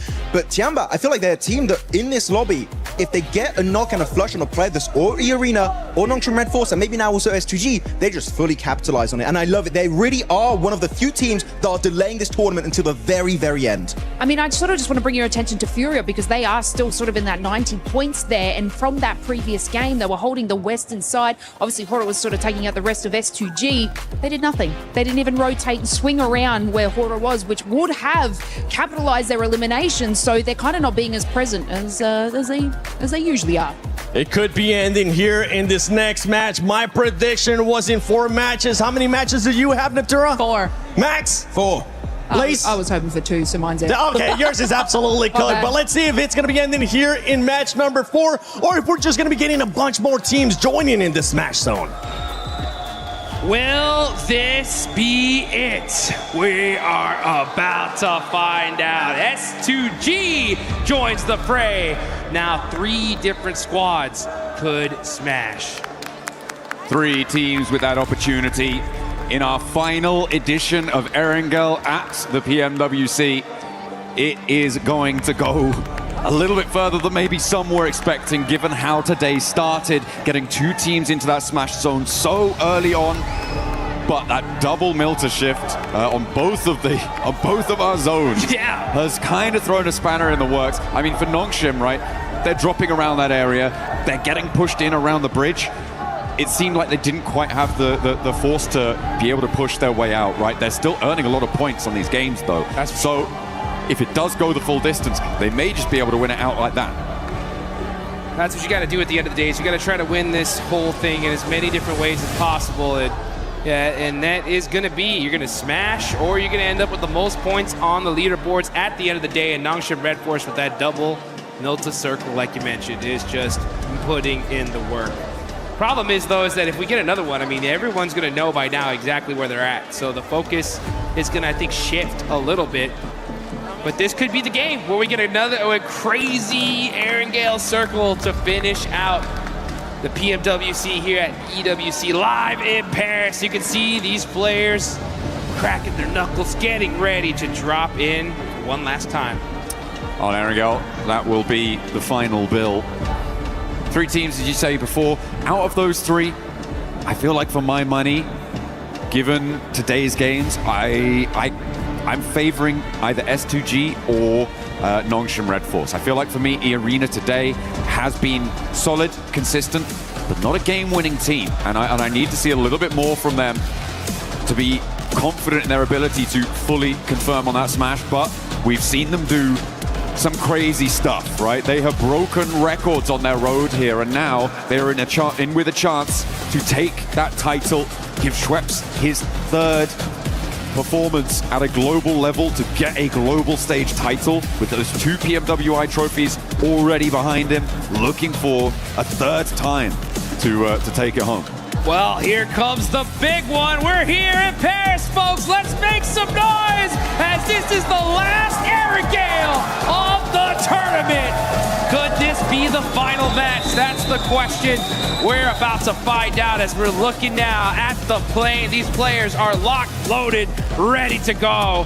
And we got one going right down the middle here in a nice diagonal coming from George all the way down to Novo.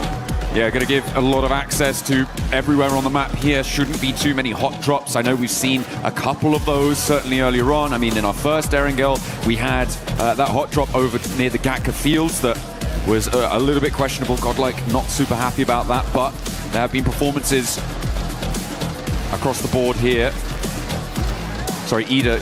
I think it was Ida and Tianbo actually who were on that hot drop earlier on, but still, yeah, a really tricky situation shouldn't be unfolding here this time around. Nobody dropping straight to North George, maybe just grabbing some vehicles and heading there later. Orangutan sending WizGod very far up north, isolated from the rest of the roster. Potentially, again, just grabbing a vehicle, going to break out and rejoin in a moment. As we take a look at our top players, though, it's a 3-way tie with Ulf, Nongshim Red Force, and Horror all having their representatives on our highest elimination counts. Oh! And it's a milli-circle. Let's go. I saw some people pop up in the stands after seeing that zone shift. Here we are in military. All right. Aurora are going to be down there. Nongshim Red Force are going to be close to this circle as well. Man, oh man, Erangel doesn't disappoint here. As, yeah, we had to just touch military just one more time, huh? Hey, we got to do it. We got to do it to them. Aurora already dropping there, obviously, could potentially have some fast rotates there. What we've seen as well from Nongshim Red Force is a lot of times where they've been able to transition very effectively over towards the military island. They've had 2 chicken dinners on 3 of their military island finishes, which is going to hopefully be something that they can repeat. That's what they're looking for here. So a big opportunity for Nongshim, who tends to go for the rotate of 1 player off of the shark fin, rotate down south fairly early on circles like this, try and get a foothold on the north side of the island and work from there. That's what they're going to be looking for. But if we've seen it, the other teams have seen it too. Yep. So is anyone going to try and counter that? Yeah, you know that these teams are prepared to their gills here. They know exactly what these teams are going to do. It's just, how are they going to execute it? That's going to be the question. Speaking of execution, if we look at the leaderboards right now, there are some teams that could still definitely win this whole tournament further down. I'm looking even all the way down to Team Flash, Aura, Furia, right? In my mind, though, it's getting to the point to where if they're going to win this thing, it's going to be via Smash, right? And if they're going to Smash, they have this game, and they have 1 more game to get within that threshold, okay? So if you look at Flash with 92 points, that's still quite a few away to get to that 122, but they have to do it in these next 2 games because you have to hit that threshold and then win the next game. Absolutely. I mean, from 12th down, I feel like it is pretty much done and dusted for the title, unfortunately. 74 points, putting you really, really far behind of that Smash threshold. Unless everybody else in the entire lobby stops earning points and you just keep going on a points victory, maybe. But still, I'm not too sure about that one. So for 12th down, yeah, that's 48. I'm having a bad time thinking about their prospects moving on forwards, which is unfortunate. But there are opportunities for the rest of the lobby to keep that ball rolling. As you say, Flash really very much on an outside chance. I feel like anyone below 7th place is in that same boat, right? Having a really, really tough time, and even in 7th, 6th, and 5th to boot, it's going to be really rough. It will necessitate a chicken dinner in this match. Yep. To go across. This is that Nongshim Red Force rotate. Here they go. To tune in with our teams in the smash zone. Nongshim Red Force now across to the military island. S2G went very, very quickly, which makes me question how much loot they're going to have on board to try and hold this. Nongshim took a little bit longer to get across, which is going to give them some more power, some more backstop of utility, of supplies. And Aurora, of course, dropping over in that military base. They're not in the smash zone just yet, but they are the team that is closest to it. Only 7 points behind right now. E-Arena, they're still in South George. It's very likely that they're going to take a long time to go for this rotate. Yeah, super unlucky on the side of E-Arena. They've had to do the longest rotations in Erangel all day today, and I think that's why we've seen them not have as much success as normal. But this is a perfect zone for Nongshim, right? They're going to have the north side of military all to themselves. They know this side of the map like the back of their hand. Enigma Galaxy, in the meantime, starting to mix into a little bit with Ida, a team they're super familiar with as they battled with them in Pachinki at the start here of the finals. I mean, it felt like, Ida were across the bridge a lot earlier than this. They just did not have a setup. No. So, Enigma Galaxy getting across pretty much for free on that location is a great result for the squad. They are, of course, 22 points behind that smash bubble, but she'll need to try and push past in the next, as you say, 2 matches. Yep. To break on in there. And now Ulf could potentially try and roll across the bridge, but they are going to roll into a much harder stopping block, I imagine, given that Ida have now kind of solidified out to the west side of that exit, and Enigma Galaxy hold the compound to the east side of the bridge. I'm interested to see the kind of plays we're going to see from these teams, especially in that lower part of the leaderboards, because they want to still win this. These still possible, but what kind of different play styles are we going to see? Like even Godlike with 74 points. To make it possible, they need a 25-point game here and in the next one. So they'd have to go and just eliminate everybody, right? So I would want to see aggression no matter what from them. Team Flash with 92 points, right? They're going to be hunting down that 122. That's 30 points in the next 2 games. So 15 and 15, much more manageable, right? At the same time, that's a chicken dinner with 5 eliminations, so it's not going to come easy. Hey, we're just going to see. Sure. We're just going to have to see what happens in this game, because right now 4 Thrives with their opportunity crashing into S2G with theirs as well. 1 step closer to the smash zone. 4 Thrives denied there as S2G put their first point on the board after gaining that smash point in that last game and holding this south edge.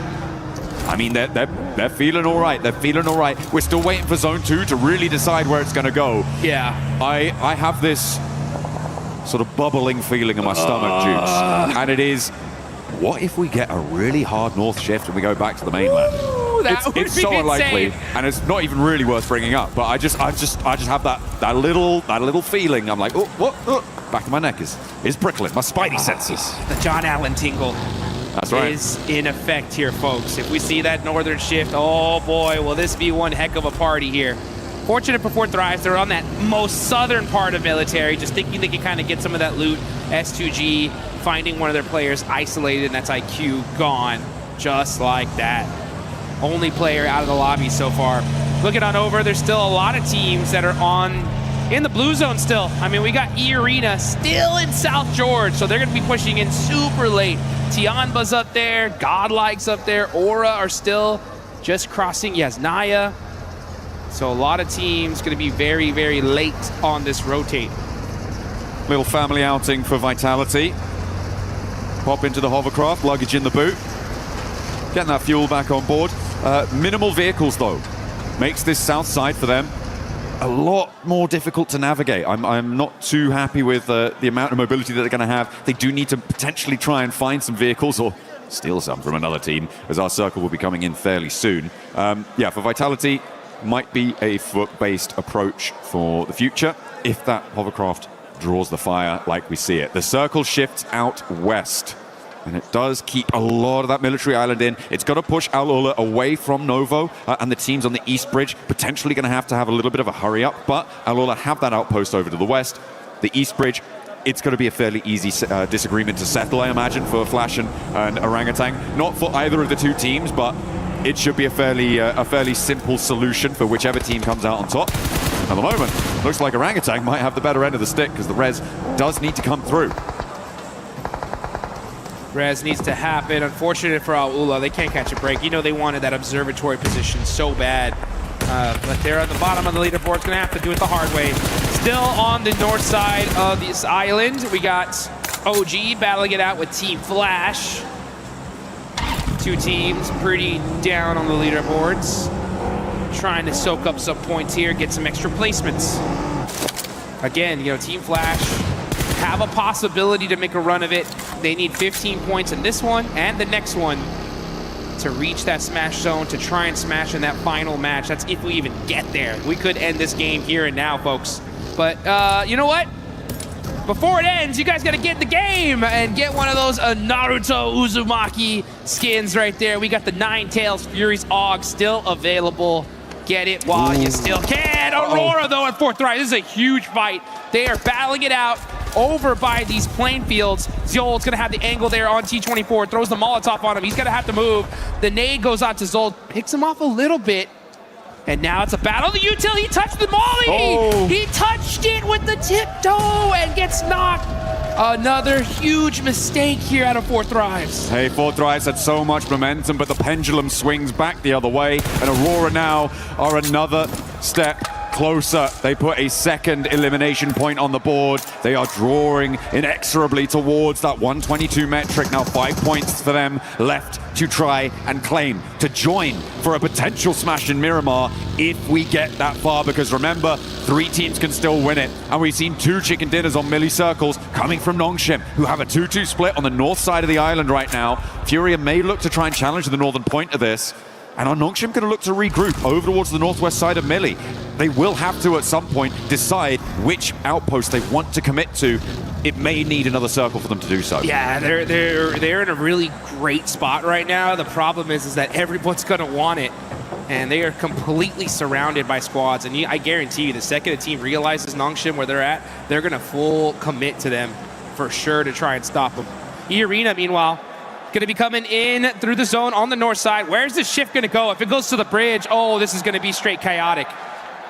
It's going to go a little bit close to the bridge. Now Nongshim need to regroup. For my money, I think that southwest side might just be a little bit better for them. They're right next to Ida there. Fury are going to charge on in over the hills. E-Arena have yet to get across the zone as well to get towards that military island crossing. Godlike are going to contest them on it. This could be the make or break moment for E-Arena. If they can get across, they've got the backline of that coast to keep them a little bit safer, but they have to get there first and challenge off Ulf. Maybe Enigma Galaxy will join in that fray, but they have to get across. Yeah, they're going to have to get across, and it's going to be a tough one right now. I mean, there is so many different teams crowding these bridges, and on both sides, on the eastern and western bridge. You can see Nongshim, though. They got those sandbags. They're going to be holding this hill. This is a great spot in this circle. They're going to have so many different sight lines. They can rotate away from it if necessary. They just got to watch out for the crash. These guys are set up for this one here. I'm not kidding. They are the biggest threat in this lobby right now. It's crazy. Nongshim in a command point in this circle with the chance to smash this away, put another military victory under their belt as well, would be incredible. What a way to close it down, but they have got a long way to go. We're only 12 and a half minutes into this game, and there's going to be at least 15 more of them ticking away every second. A drop of sweat beading on their foreheads of one of our players. There's Godlike keeping an eye on E-Arena. Oh, it looks like we did get a huge knock. That's XZY. Okay, that's resible. Yeah, that is resible, so you should be able to get safe. Yeah, okay, so Nongshim gonna keep their player up here. Okay. Remember, they don't know who it is until it's flushed, so they still don't have a clue it's Nongshim just yet. We'll be able to get that healing done.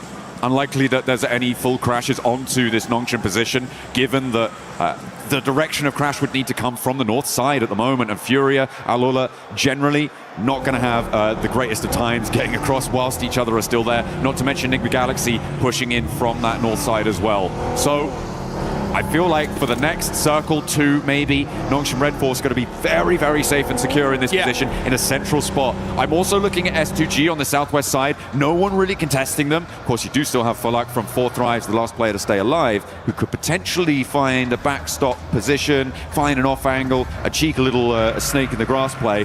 But for S2G on the southwest side, I think they have a good run up as well once everybody else crunches in. Yeah, there's so many teams here. I mean, S2G, Nongshim Red Force, they're going to have some big dominant positions and could win this game and end the tournament here and now. The question is how are they going to handle these fights? Do they take some of the fights early on like they normally would? Maybe not, because it's going to give away their position and a lot of attention is going to be laser focused on them. A southern shift happens. S2G have the high ground. Now, this is really important. Sure, S2G have that high ground. This is really good for them, but Nongshim's decisions in the next minute or 2 are going to be pretty make or break. The teams on the northeast side will have to figure out who's going to take a crack at it. I feel like Nongshim can kind of stay here for a little bit longer, but they have to be able to hold out as the crossing on the bridge starts to unfold. We've got 4 teams behind the queue, and actually E-Arena are sweeping in to try and play in behind this. They think, oh, surely the eastern bridge is going to be empty. Think again. Nope, there are a whole bunch of teams holding on this eastern bridge. There's like a bunch of squads, and IGL's had the same idea. And this is stage 4. The blue zone is really going to start chunking them here. They cannot afford to be holding here for so long. And for Team Flash, this is their chance to disrupt E-Arena. A real big chance. E-Arena have stumbled at every block since that first match that saw them into the Smash Zone. And they are being denied access. So many players sit in front of them. You've even got Eagle behind in Milta for Tianba to try and make that one happen. So a really, really desperate scenario now for E-Arena, whilst the 2 teams that sit with them in the Smash Zone are laughing, and there goes Schweppes. There goes Schweppes. Unresable now, stage 4. And now WizGod is going to be looking to get that thirst, soak up them points. They know it's E-Arena here. Oh, the pan shot. Okay. Woo! He said, okay, let me go ahead and get back to this side. Mormon desperate at this point, just going to be full sending it across this bridge to try and survive. The blue zone chunking them down. And the crowd, you can hear them chanting. I can hear the S2G chants already. They know this looks really good, but can they finish it out? God, this east side concluding, and we didn't really catch it on camera, but Furia went up towards Enigma Galaxy to take that fight on the northern side. They were able to take a player down and not lose any themselves, but again, that leaves no challengers from the east towards that Nongshim high ground position in those sandbag spots. Everybody from the east side is going to be coming into this zone raggedy, run through, as E-Arena do manage to get across the bridge, but at the cost of Schweppes. Yeah, at the cost of Schweppes and a whole bunch of utility as well. They're going to be going through almost all their meds here just to try and survive. And then they're going to have to get lucky into this circle. They're going to have to hope to catch a third party, something. If they do get that third party, though, and win that fight, this could be dangerous. Let's see how this works out, though, as now we're going to look at Furia getting mighty close to Team Flash. That name just a little bit too far from Bose. Frolak's still going. He's taking shots over on the northwest side, over at Godlike. Don't think he's going to manage to push through with complete ease, but it's a good start. Has the blue zone at his back. Bose for Team Flash. Remember, they were the team that was holding out that east bridge. They alleviated that pressure, and now they might try and turn their attention to our tabletoppers, Nongshim Red Force, in their bunker spot. It is really dicey for everybody on this east side. They have to push past such a difficult, impregnable position. Hey, they found a spot though, right? E-Arena was able to find a little bit of space here and possibly some eliminations as WizGod is trying to drive by. He thought this was open. No, it's not. WizGod almost on fire, somehow still alive. And now getting taken out by Alula. All right, okay. Well, that was a crazy dash out of the open through the melee position. A team that we haven't talked about in a while is Aurora, who sit as a blocker to Alula. And remember, they are a team chasing towards that Smash Zone. And they find a spot on towards Mormon as well, and knock over to E-Arena, and they are now down another player. Vitality pick up that flush. So Aurora denied the point, which could be pretty crucial if they do not make it into the Smash Zone here. But with Aurora in the buildings on the south side of this zone, as it pushes, by the way, away from Nongshim. Yeah. That could be devastating for Aurora if they don't make it all the way. Aurora looking dangerous, though. They're actually going to be fighting out with E-Arena. That's a big one, a big fight about to take off as they're waiting for this next circle. This is still stage 5, but military zones are just so dangerous. Aurora are going to have this beautiful compound for now, so they don't have to move. Right now, they're just keeping eyes on Alula, trying to get a few more eliminations. They know they're that close. Only 5 points away now from that smash zone. Goodness me, I feel like the most important decision here is Nongshim's rotate. The question is when. What do you need to have in place before you go for it? And I feel like this is one of them. Clearing out the back, Team Flash, as soon as they roll out, they're going to get hounded down. So the ability to clear that out is brilliant. But then where do you go from there? Maybe you try and crash towards the arena, but we'll see what they can find in the fight with Flash as they roll up for a second rundown. So easy goes low, but he's still got a little bit more bite behind him. Woo! And he snaps back. Flash do go down, and no knock sent, but here come Nigma Galaxy. They're straight into the fight. A 1-2 go down. There they go. What on earth was that? Nigma Galaxy with the targeted, surgical, precision strike. Take down the table toppers. Nongshim denied. Out of here! Nigma Galaxy heard that fight. They knew who was on top of the hill, and they say, you know what? We want a piece of that, baby. And they got the whole thing. Nongshim Red Force are out. S2G, E-Arena still alive. As Nigma Galaxy, in just one fell swoop, could have saved this tournament, and we could see another match. My goodness me, but S2G with that opportunity now on the southwest side of the circle. Have to get a little bit closer to it. They've still got the Madman Falak to deal with, though, in the foothills of their position. And Lost is rolling up to it. There's a nade cooking, so have to be careful. Feel like they should know there's someone in the shack. They should know. As the nades are flying, Godlike and launching forwards. Kamikaze will certainly know about it now. Godlike wants to challenge on this hillside, the southwest side, getting hotter and hotter. Oh, okay, it's the Lone Ranger. On horseback, charging into battle. Falak on the move. 1 horsepower, man. He's on the move. Can he survive? He hops. Jumps out for a little bit longer and survives. Hey, he's got that big iron on his hip. He's ready for the fight. Godlike, try and take it down. You're going to have to do better than that. One more under the belt for Falak, but he goes down to a long-range third party, and the circle goes south too. Over to S2G.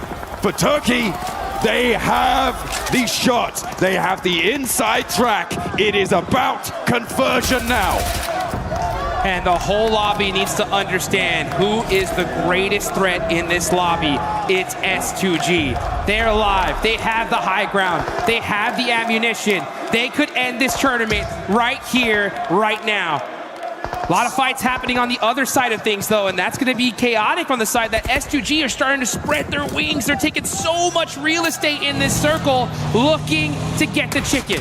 They could make it up to first place overall, and down go E-Arena, so now guaranteed the only team to make it across. To be in with a chance, with a smash victory on this game, on this final Erangel, is S2G. But Aurora could change that tune. They are 2 points away from the smash zone. One more team goes down, they are in, and on the north side, it makes it happen. Aurora will join the top 3 in the smash zone if we go to another match. Oh, and you could see Zol. He knows it. He knows exactly where this S2G squad is. He spotted them. Did he spot Hansuji, though, in the grass? Waiting to make a play. Zol getting mighty close here. Oh, Hansuji does stand up. The fight waiting to happen. This could be the fight to decide this tournament. Well, whichever team owns this one, they're going to control this entire side of the map. Ooh. There are no ifs, ands, or buts about it. The only way for Aurora to keep this one going, for a chance at their own victory, their own table-topping performance, is to take down S2G, who sit atop the mountain, presiding over the military finish. Nongshim Red Force swept aside with a targeted strike from Nigma Galaxy. E-Arena struggling, clawing their way towards the circle, finally fell apart at the seams and could not go the distance, but S2G have their chance. They've got it. You can see Kamikaze spreading out, rocking a 3-1 split on the side of S2G. Team Vitality Another squad that could be dangerous. They're focusing on the wrong team, though. They're looking towards Aurora. All of their efforts need to be going towards S2G. If Vitality fight Aurora, that's a perfect opportunity for S2G to third-party this and take this tournament. But I mean, where do Vitality go? Where do they go to try and make the most of this match, right? It is towards Aurora. You can't sweep West. Furia still have some snakes in the grass, and Kamikaze's reinforcing that position. I feel like Vitality might just be giving this one over to S2G. You got to realize, Vitality, it's either go anywhere else or go home right now. If they battle this out, it's going to give S2G a massive advantage here in this game, as these are the two squads with a full team still alive in this tournament. We need to put the aura in Aurora right now. They need to look big, play big, score big, get into the smash zone, because they are the only team really in the driving seat. The circle takes the backstop position out for S2G. Vitality are just gonna have to cross, but S2G might take shots at them as well. On this approach, up to the ridgeline, the fight is teetering. We are on a knife's edge. Here we go. We can hear the crowd chanting S2G because they know they have the high ground. They do lose that building, though, so that backstop there by Soul-K. He's going to have to jump on down and look at this position. This is all about fight timing. If Aurora and Vitality battle each other out, S2G should have this one in the bag. And top is looking in Vitality's direction. Okay. We'll see if this suppressive force can go. I mean, Vitality's approach is not easy, even if S2G aren't peeking all the way down. There is still angles that they can take over towards Vitality. And they may actually opt to stay on the top of this ridge. You could feel the tension in the air. You can cut it with a knife. This could be the end of the tournament. We're watching the last game if S2G take this one. Furia. Don't count them out either. They have 2 players up, but they could definitely disrupt this entire fight. Down the line. Here we go. One more zone shift. One more zone shift to decide who's going to have the advantage. And if S2G are going to be able to take it. Chief driving up. He gets knocked out. Now it's only Ayala left for Furia. There was also a knockover towards a Vitality player coming through from Aurora, who are pushing up to the ridge, but leaving top out to deal with Vitality's position. It's so suppressed. Oh, the links coming into play. And there's a knockover towards top. S2G find the backline. That's not going to be resable. 3 players now for Aurora with their chance to take it all away. But S2G, with only 2 elims, they don't need any more than that. All they need is the win. And with 3 teams beneath them. Oh, look how important Aurora think this res is. Top desperately calling for assistance. It's needed. And Kamikaze rolls out to try and suppress it, but no, lost back behind the tree. Seoul with the critical shots and the off angle from Doc is able to knock a player from S2G. And here comes Aurora. They're rolling on the move. They got the shot. It's all Doc, baby. Shutting them down. Kamikaze now, the last player for S2G. It's still doable. It can still be done, but it would need a miracle. Reefus turns his attention towards the backline, so Vitality still sits living. 4 players alive, all rest up. They might be the ones to take it all. It's Kamikaze versus the world. If he somehow takes this, it's game over. Ayala by himself. Reefus dominating this lobby, and Vitality's in trouble. Kamikaze in the center of the circle with the assistance from Ayala could suppress that position from Aurora. If they get Seoul back up, that does change the tune. Kamikaze has the broadside. Reefus goes low but stays alive. And down go S2G. Aurora keep it going. We are going to Miramar. We are going to the desert, and we only knew that in the last second. That one was way too close for comfort. At S2G, you can see the look on their faces, the devastation. It could have been over right then, right there. They had that game in the palm of their hand, and through their fingers, the dust of their defeat pours down. And they are going to feel so bad about that one.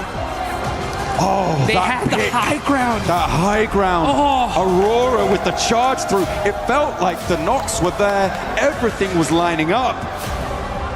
But they built that house on foundations of sand. And they have to go again. And this time, there's a fourth player in the ring. Oh my goodness. It's games like that that are matches of nightmares. Those are the ones that stick with you, that you remember, that you wake up in a cold sweat in the middle of the night just thinking, oh, if I would have just looked in this direction, made this one little move, we could have won it right then and there. But this tournament's not over. We still have 2 more matches left to go. But like you mentioned, Aurora are looking to roar up to the top as they take this one at the last second. I mean, what a finish coming through. Kamikaze nearly getting this elimination onto Reefus as well. You can see how low Reefus got. Yeah, those nades got cleaning him up as well. Aurora, fantastic play coming through from them. They drop military, they stay military, they win military. That is how you want to close down Erangel. And what a sigh of relief for Nongshim and for E-Arena, who have another crack at this Smash victory. Yeah, and I mean, I got to give some a major love to so many of the teams that we saw. Fudia put some good points there towards the end. Nigma Galaxy, honestly. Nigma Galaxy pushing, taking out Nongshim right there. Kinda crazy. That was crazy. And I think all of these teams need to give Nigma Galaxy a little pat on the back, say, hey, thank you for that one, because that was dangerous. Absolutely, dap them up. We are going to be heading out for a few, but make sure you don't go anywhere because there are crucial games left to play. Let's see what we got for you. We were there. For every click, every clutch, every respawn. We were there for the years of grind. And we're here. Now. The proud founding partner of EWC. Powering the biggest event in gaming. Shoulder to shoulder with the world's best. Making history. Greatness deserves a stage. Lenovo Legion. Reach your impossible.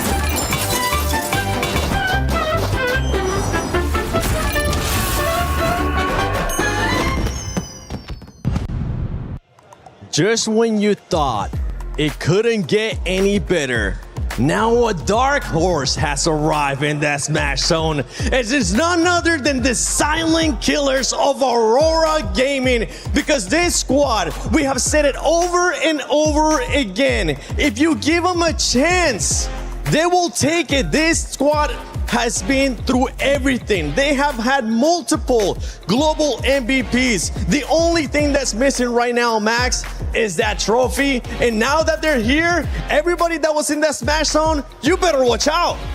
Doc, I'm sorry. I was doubting you this tournament. He woke up and he chose violence that game. Oh my goodness, Vitality, S2G, it does not matter. He was chasing you down. And because of that, Aurora make it right into the Smash Zone and can be competing for that trophy. Can't they just? And guess what? We are looking at the final few matches here. We are going to be going into Miramar. Aurora do very well in Miramar. 9 times out of 10, they are big fragging, big winning. Cannot wait for this next one coming up because Aurora are in. They just might do it. Yeah, and the position that they were in too, obviously on that bottom zone of the hill, they had Vitality to worry about. One player from Furia, and obviously, you know, you look at S2G sitting on the high. Lost, moving out of position there, and obviously Aurora catching them off. You can just see the dominance that this team has when they're under pressure. 15 eliminations out of this squad, 25 points total. And Haju said this too, and we gotta make sure we double it up too, because Nigma Galaxy, everybody that wanted to go one more game, thank you, Enigma Galaxy, because you decided to just full-on crash it to Nongshim Red Force. Oh yeah, Flash and Nongshim Red Force. The fight begins on Crate Hill. They fully third party it. What a great re-engage from them. Something we need to keep a close eye on is this right here. When you're not able to close it out, and it's something that you brought up earlier too, Lace. Sometimes in a battle royale, in PUBG Mobile Esports, you only get one chance to win it via Smash Roll. If you're not able to close it out, you start overthinking yourself. You start seeing what those players are currently doing, which is just putting themselves down and starting to doubt stuff in their head too. I mean, we've seen it with the arena. Now, obviously, S2G, they had such a powerful position from the get-go. They were moving their rotation so well with each and every zone close. The height on the hill here, but like I said before, the positioning from Lost, sort of moving over this top side of the hill, unfortunately was caught out by Aurora looking down. So oh my goodness. You can see the upset on their face from this, and they just knew from that moment they messed up, Max. Oh, the Doc and Reefus wombo combo. Like, that is what you want to see as an Aurora fan. That is such a good execution. And really, the push from S2G, I would say, was not even a bad idea. But the thing is, they had so many angles on the side of Aurora. No tree, no rock was going to be enough cover to keep you alive in the very end. Kamikaze, of course, trying to keep the dream alive, but Aurora were just way stronger at the end. And Aurora now making the jump up, man. A four-man race. We don't see it very often on the global stage, but any of those four teams could still now be crowned your champions. They can be crowned their champions, and we do have 2 games left if it doesn't finish here in a Smash, with the Smash format in this next match, which means that some other teams could still end up pushing out. We got a chance to see earlier that Smash race graphic. You can see Four Thrives is still, even though Four Thrives hasn't really been performing that well, awful day after that rondo, they could still find themselves a way up towards that Smash zone. But when it comes to Aurora, when it comes to that fight with S2G, I kind of want to rewind a little bit to that, because I was thinking maybe S2G took a little bit too long to try to get even more angles and spread out even more.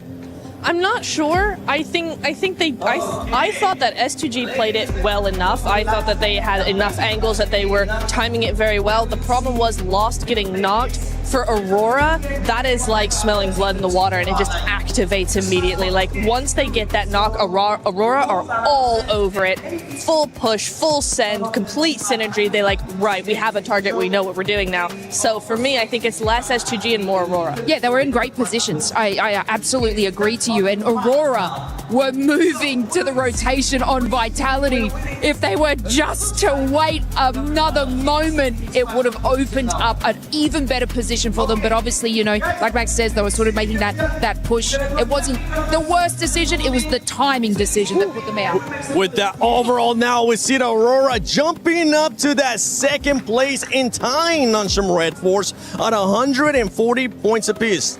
Nongshim Red Force does have 3 chicken dinners, Aurora with 2 here. And as we're looking at this overall ranking, even before this one, we got a chance to see the top teams for Miramar, Max. Yes. And we ended up seeing Nongshim there, and as well as E-Arena. This could be the turnaround for E-Arena. I mean, especially, wait, Neptura, remind me, PMMI, Macau Invitational, which map was it the Nongshim Red Force won on and got the smash? Was that game 6? It was game 6, and it was what battleground it was? I think it's a Miramar. I think it was a Miramar. Exactly. Thank you very much for confirming my suspicions, Neptura, because it is Miramar. It's Nongshim Red Force o'clock. But I do want to say, Four Thrives, Enigma Galaxy, Furia, Tiamba, if we do get to that hypothetical scenario where none of the top 4 teams get chicken dinner, these guys, a top 3 is not going to cut it. You need a win if you want to do it. And you know what? That means from those teams on the second half of this first page, you need back-to-back chicken dinner to be the champions. And we're starting to see the crowd pop up as well, especially towards the end when S2G, one of those players, ended up getting knocked. You can see all the fans from Aurora, all the fans from Four Thrives just getting so excited, because that just means one more chance for those squads. Four Thrives, you are 17 points away. I don't know if they're going to be able to do it, Lace, but they're going to have to try. I'm a believer. There's still time, absolutely, for them and to be able to capitalize on that. And what we've seen, and obviously a lot of these zone pulls on Miramar, they could have that potential to be able to do it. Obviously, you know, we saw it from the hashtag EWC posts. They just need that chicken dinner, which will maximize those points for them, and obviously to close it out in the following game. I'm just looking at a bunch of squads here as well that you have absolutely nothing to lose.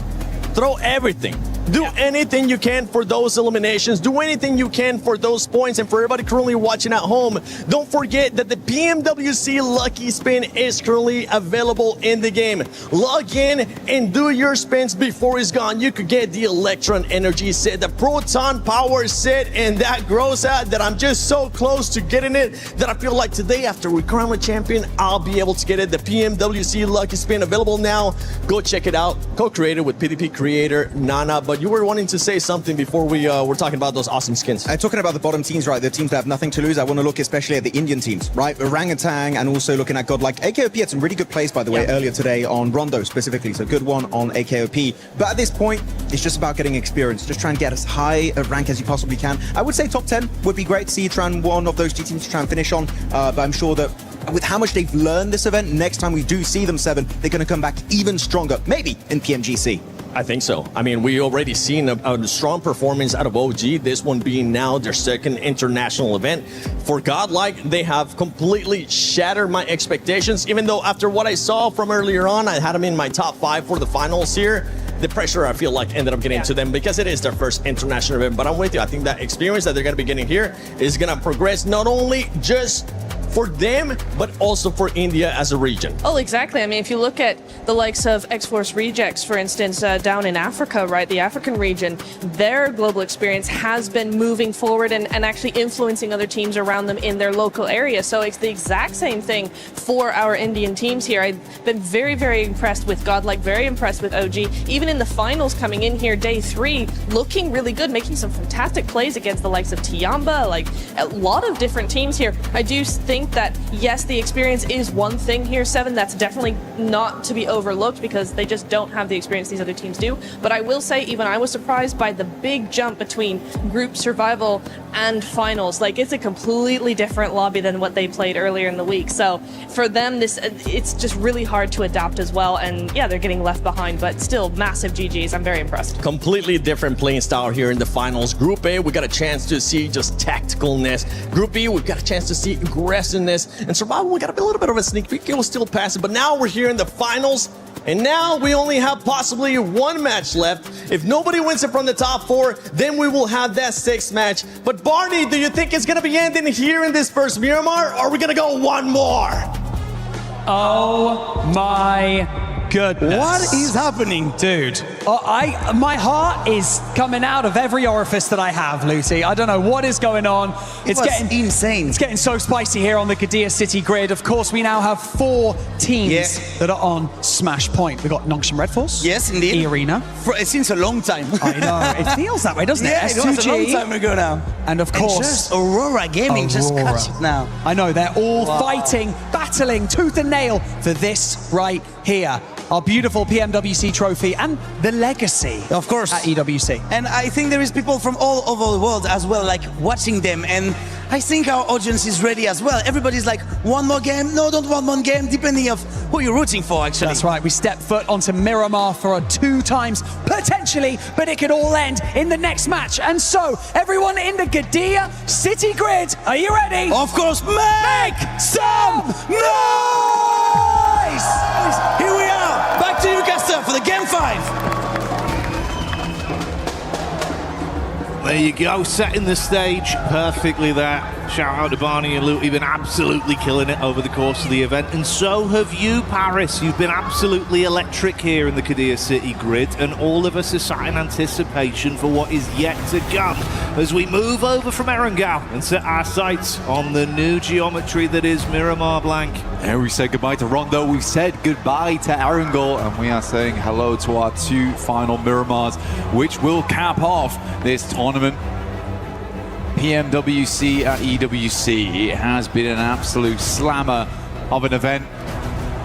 But right now, that last game, not so much. It was a bit of a slam dunk from Aurora. And S2G misses the boat on that one. And Eamon, I think what hurts most is that could have been the full 3-pointer blank. They were set up for a nice swish in through the net. Yeah, they were. They absolutely were, but bounced off the backboard, directly back into their own face. I mean, for Kamikaze, completely understand it. I think his center position movements have been sick throughout the tournament. All right. This one, not so great. Okay. I think sometimes you do have to peel back and realize we need the full 4v4. I think a lot of the time Kamikaze's gone for those center anchors. It's been fine because they've had majority control anyway, and what he does by doing that is massively secure the win. Because he's able to play that position very effectively. That time around, when you've got Vitality up in that northern edge, you've got Aurora trying to push up the hillside, you need to fully reinforce that position, otherwise that happens. Either way, we were discussing it. It's a hard one because right now Aurora's on an absolute high. They are living in the clouds at the moment, but for S2G, that's a mentally booming game. It's going to get you. It's going to get you. Even with the strongest mental fortitude, a game like that, you have to completely reset and effectively try and just play this one in isolation. Treat it as a best of one game, forget everything else. Because, yeah, otherwise you kind of sat there with the thoughts of that was our championship game. We were very nearly in a reality where we could have been crowned champions. Yeah. But there are other teams that are eligible for that to be the outcome, and of course, like we touched on, with 2 games left to go, there is still plenty of opportunity for any one of them to close it out. That smash rule could still come into effect. You could still close it here in Game 5. For Nongshim, we know they can do it already. They did it yesterday on Game 6. E-Arena hasn't looked terrible on Miramar either. S2G is known for their Miramars. So we'll wait and see how it does pan out. We're just waiting to get into game right now as everyone gets set up and ready to jump in. Ulf on our screens. I don't think it's been the worst of tournaments for them. It's just there has been some missteps, right? And I think that it wouldn't be right for me to say that they played fine throughout the entirety of this tournament. They have made some missteps here and there. Sometimes, I think Neptune actually put it very well, as they play very reactive into some of their late games, where I think there are some good decisions as they leapfrog into the circles, but then when things start to go wrong, they really go wrong. And that means losing one player here, one player there, trading off for things that they weren't quite expecting. But we do know that once Ulf gets towards an endgame as a 4-man, they look fine. They look really good. But it's getting there, which has been the difficulty for them. Aura Sleepy currently is doing an incredible amount of work for the squad today, looking fantastic. But we have seen them to lose that Arundel earlier on, where it just felt like a sure thing. Tiamba was just showing up in a big way. They were indeed. It was great to see the rise back to form for Tiamba. The topsy-turvy road for Enigma Galaxy as well. A lot of squads, a lot of narrative, things that we'll be picking into as this develops.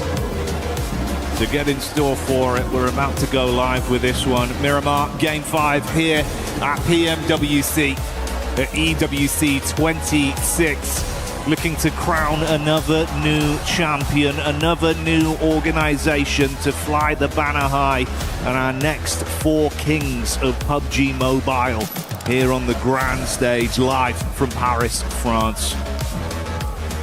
Penultimate match here. It's going to take an ultimate game for some of these guys to get it done. 4 teams vying for control right now. Other teams looking to break in that 122 points barrier to potentially take it all home on that final match. We're looking at Furia, Tiamba, 4 Thrives, Enigma Galaxy to make that jump. But there are 4 teams that could stop it right here, right now.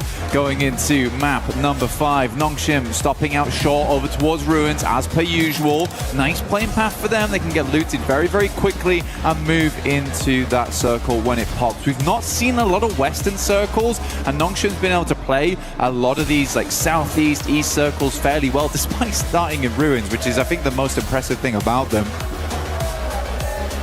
Tiamba out down towards Impala. And S2G will have to go for the full reset. And like you say, you kind of want the Men in Black mind wipe right now, don't you, really, from the coaches? Yeah, the neuralizer. Wipe that off. Glad to see this, though, mate. Yeah, a bit more normality instantly into this one in terms of the circle. We've had some pretty wacky circles at times, made it a bit uncomfortable for a few of the squads, a few of the games. It's going into our first of the 2 Miramars, potentially 2, that is. Glad this is a more consistent start to open us up. Yeah, we're around El Azahar, Hacienda del Patron. Kind of don't want to center up too much around here because we're heading over towards those horrible dead fields. Always a bit uncomfortable to play. You got Death Valley down towards Ricardo way. La Bandita is going to create a little bit of a funnel for our teams playing Los Leones, Potpariso, as well as Impala. For S2G, straight shot towards the center available for them here. I think they're fine playing from truck stop. Nongshim Red Force, a little bit more of a journey, but can wrap on that north side. And again, jumping into this one, got to get a move on. Just like Naruto Uzumaki. Just straight running across that water. But we want to bring some heat to the equation, some fire, with the Ninetales Fury Org skin as well as the Naruto Uzumaki set. Plenty to win in game, plenty to grab. Make sure you do join in. But join us now as we head back into the game. Yeah, that'll always be there waiting for you whilst the event's ongoing. To take advantage of it, but like Blank said, we'll stick with the present for now and see what we get out of this. Obviously early doors into it initially. No over-aggression necessary from the teams, not worth the risk due to the damage it could do back upon you. So it will be a fairly safe opening few minutes here of looting for a decent majority of our squads. Bit of a split there from OG early with the 3-1 setup, Aru further back. Ooh, and this has actually resulted in a bit of commotion as well. More high octane than potentially our first 4. S-Power comes in with the opening elimination as Godlike do get line of sight down onto OG. Yeah, good shots from S-Power. Again, he has really made a name for himself here. Very well known within his own region, but now on a global stage. Known to be able to tango with the best of them. Incredible clutches throughout the entirety of the tournament for S-Power. Really just hope to see more of him in the future, honestly. This has been a wonderful event for him. Alongside with the rest of the squad supporting him wonderfully. Ulf getting nice and central on this one too. Just underneath Hacienda. Still a lot of teams yet to move in just yet though. Aurora getting the full loot on. You can see them on our screens right now. Still looking for some supplies. Mini 14 switched out there for the M16. But not set up. But I want to see what he picks up.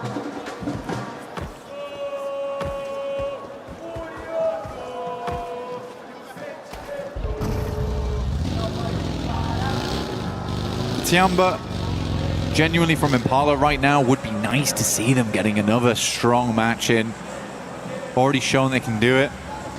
And with how tight those rankings are towards the top, I mean, just look at 8th through 5th. You're looking at 103 to 105. That's a big jump up in prize pool as well. And it may all end here on this match, so you can really switch things up very, very quickly. I think for Tiamba, getting a top 5 in this event would be a really, really good result for them. A bit hard to jump up over towards that top 4 with E-Arena on 123. I think that does bear mentioning, though, of E-Arena 123, because remember the first match on Rondo, they hit 122. Yeah. Over the next few matches, they have earned a single point. And this is what Smash Ruling does to you, man. Because you are so focused on getting that chicken dinner, so focused on hitting that smash that you forget that this might just go all the way through to the 6th match. And then Nongshim just takes it off the back of the tiebreaker between them and Aurora. Now that is the double-edged sword to it. You're scared to play it out like a regular game due to the fear of having it slip through your fingertips and not getting that instantaneous win. But then, like you touch on, you leave yourself very susceptible to be lapped, and it's been a nice step up from the teams above them that are dangerously close to all being tied. 1 point of difference there, S2G on 139, everyone else on 140, and Nongshim and Aurora. The one saving caveat could be the fact we've seen a bit more aggression from our teams trying to first onto the big dogs in the lobby that are in the smash zone. So that's been saving these games and keeping them going for a bit longer. Cheeky peek there. Shots on target, but goes both ways. Bit of damage back over onto Ulf, and the 4 Thrives boys do start to turn tail. Lovely pickup from Hazaifa there. He had his eyes over towards that concrete there, understood that that's a potential position a team could be playing in, instantly rebuffs the shots, and because of that, Falak stays up. Because in that position, I'm pretty sure He drops off the vehicle, he gets insta-flushed. So that does keep 4th Thrives as a 4-man, which they need because they're right on 105 points. Get themselves 17 more on this match. They set themselves above that Smash ruling. Challenge out for that top 3 as well if we do go all the way to 6 matches, which at internationals does tend to be the way things go down. Yeah, it's not a win though. Scarface. Tight timing on the turnaround here. Being ran down by 4th Thrives. He's calling for the backup and they're starting to swell over. Ooh, so How close. is he alive? I don't know. He's tucked in, finally found by Falak. He will fall. This is just as the rest of Ulf have pulled up to the party as well. And they've got a read on this, they know. Instantly peppering the bullets back and there's no reason to be here anymore. Call it quits. I mean, it's so central. It's not a bad place to play, but I think you're right. Ulf just realizes that going to cut their losses on this one. This stage of the game, trying to get yourself further up in the rankings, not worth it. Take the fight against a team which might be elongated with the nades, been thrown through the windows, playing off the upstairs, can get very dangerous in there. Dropping those mollies as well. Zone 2 though coming up, and Zone 2 will cut in very hard on Miramar. Plenty of fun areas this could head over towards on some hard shifts, can head over towards the high ground now. That's a highway over towards those fielded areas on the north side of Torre Armada. Cruz de Valle, water treatment also in place, so a lot of elevation as well as very, very shallow spots of the map. So quite a bit of fun here to work with going forward. Loot crate does drop down. This is very good for Nongshim Red Force as well, because as they've noticed with this circle going over towards the north side, they can cut in across Oasis, moving over towards Torre Armada. Enigma Galaxy will be the first team to grab this spot though, coming in from El Pozo. But yeah, I think that Nongshim Red Force cuts out the majority of the queue on this.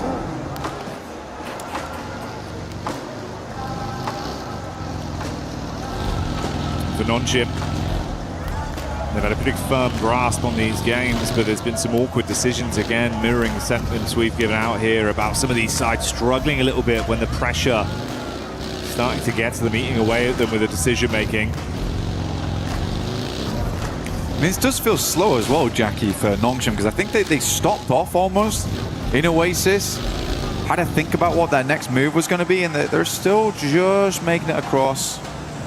It is rocky ground though, so they're slowly finding their way in. But again, the more time they waste on this rotate, the more teams are going to make those wide routes. Furia being one of them. They're actually going to meet them on the roadside probably quite soon. And Furia has not been traveling through the blue. Right now, the rest of Nongshim Red Force are trying to keep themselves at a reasonable HP count. Getting very close now. Might just tuck in.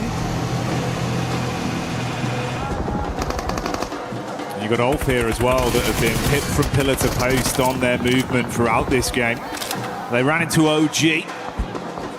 Bit of damage done. I mean, 2 players already hard flushed out. One of them knocked up on the ridge side. It's Aru, the last remaining member, throwing the nades down.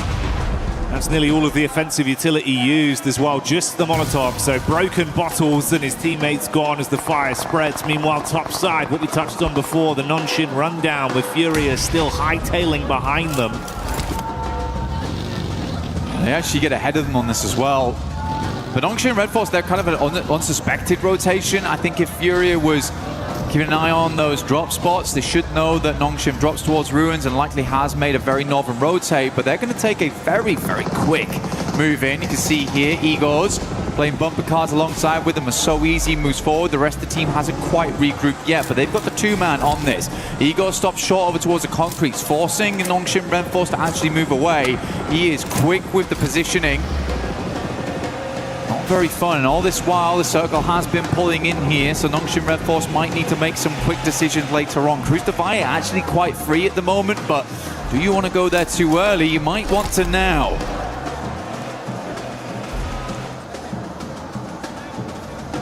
I think the Galaxy on screen now with a wraparound from Alula. Creating some space between them. Ooh, quick getting back in, looking to see if he can spot them out here. Smoke's casting at least enough of a shadow for him to stay tucked for now. Looking to buggy him out of this one. It's Ralph that's isolated. Oh, there you go. Quick switch on the seats, easy headshot confirmed. And a hard flush, making it far more uncomfortable for Nigma. 3-man squad moves on. Yeah, unfortunate. Did get down towards the south side of Cruz Davia on that one. Ralph sadly behind. Nongshim continuing on their path forwards. Furious really hampered them in every single turn on this. Consistently, Igor's dragging the rest of his team to better position, even now moving over towards the north side to get a better beat on where Nongshim Red Force is rotating in. This is really good presence of mind here from Furia, being very proactive of where teams are, gathering that information, and where So Easy's coming in might be combated by Igor's in the future. Oh, he is being so annoying. Alula will find Eren there, and I believe that is Ulf now out. Wasn't an easy one for Ulf at all here. So many back-to-back fights. She started off losing a man to 4 frags, then consistently just got punished by everyone. Now, Vitality are just sandwiching behind Furia as well on this push-up from Nongshim. You can see the establishing shot here.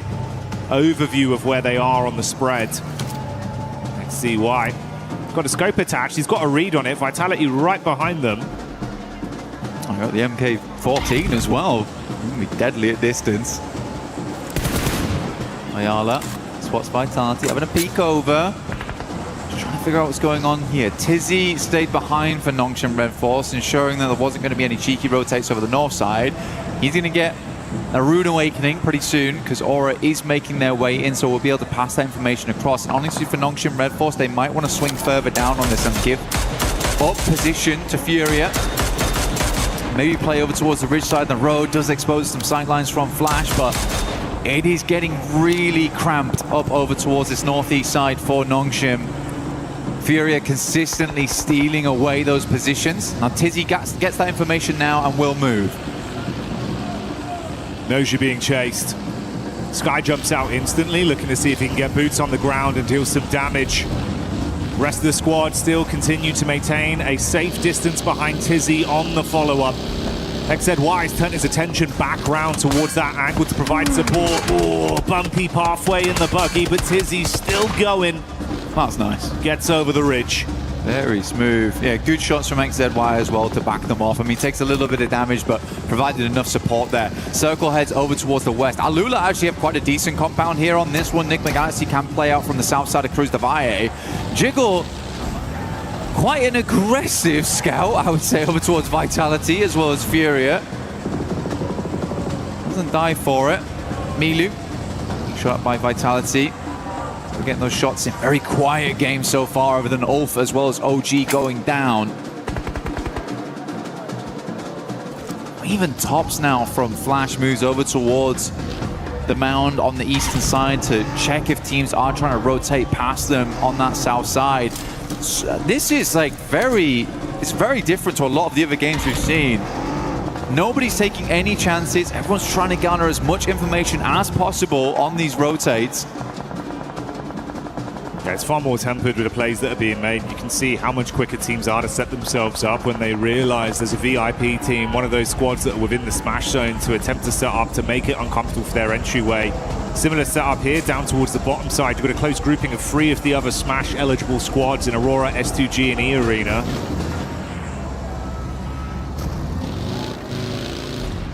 Aurora late to this one.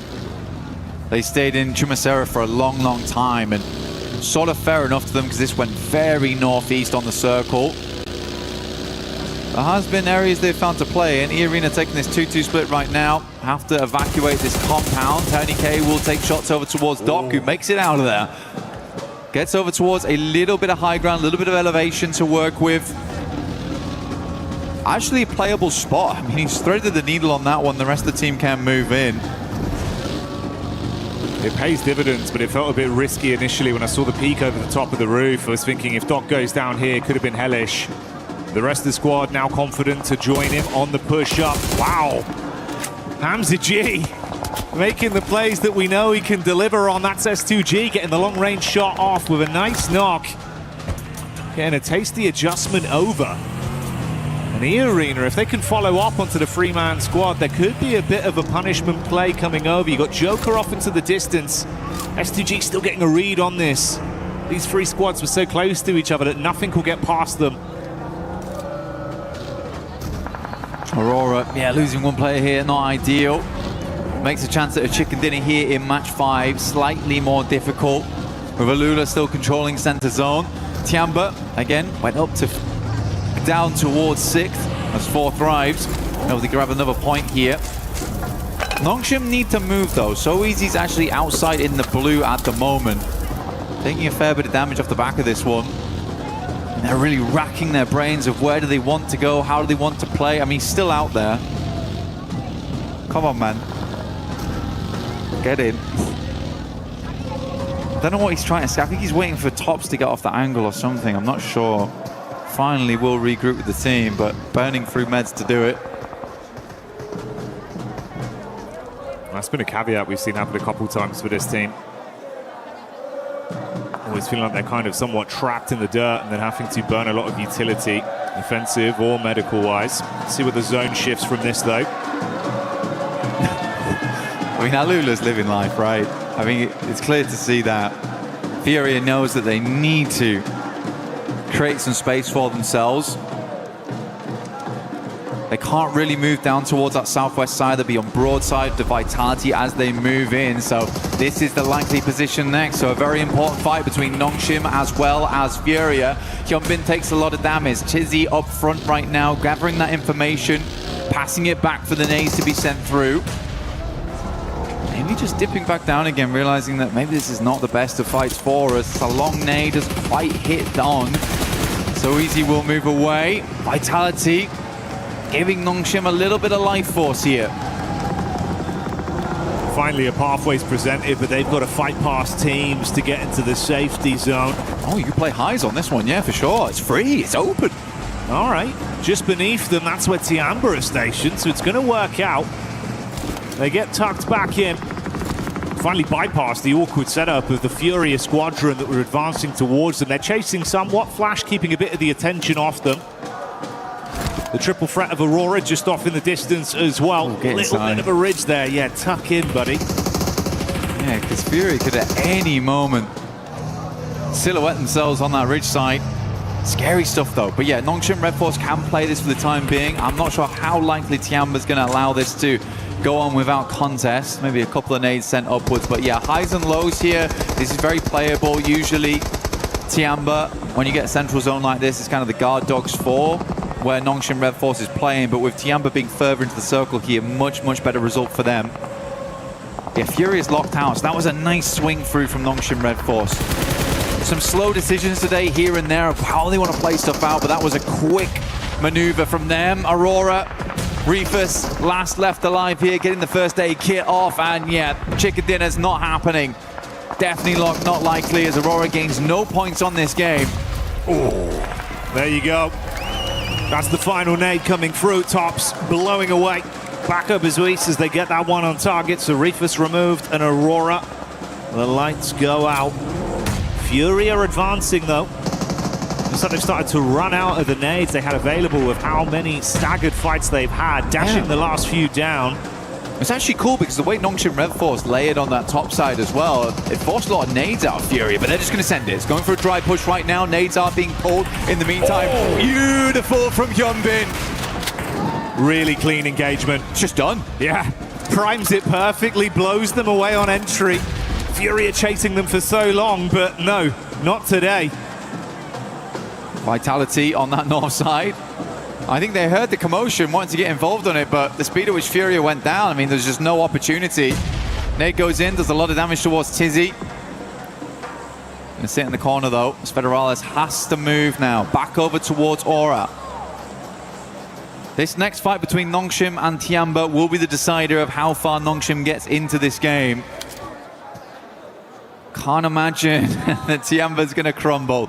Alula's compound becomes very high priority for absolutely everyone. You may see a crash on this. Risky maneuvers going to become more and more impactful. Here's the replay back over from the Fury, a crash down onto Nongshim. Look at that was nade gorgeous. from Hyunbin. Perfect utility play, over in a split second. Yeah, it was good stuff. I mean, the thing is, Vexy on that back line with the Mini 14 did good stuff. Nades go in, so yeah, this is the fight I was talking about. They're all in one corner right now. Utility still looks good for Nongshim. Molotov towards the back lines. Does a good amount of damage towards Milu. He's burning out. Might actually go down to this. Great molly from So Easy. And Hyunbin's already set up for this. This is the go signal, but he can't actually win out on the initial fight. A-King replies back, so it's a 1-for-1 trade on the XCY and Tizzy up for Nongshim. 3 players alive for Tianba.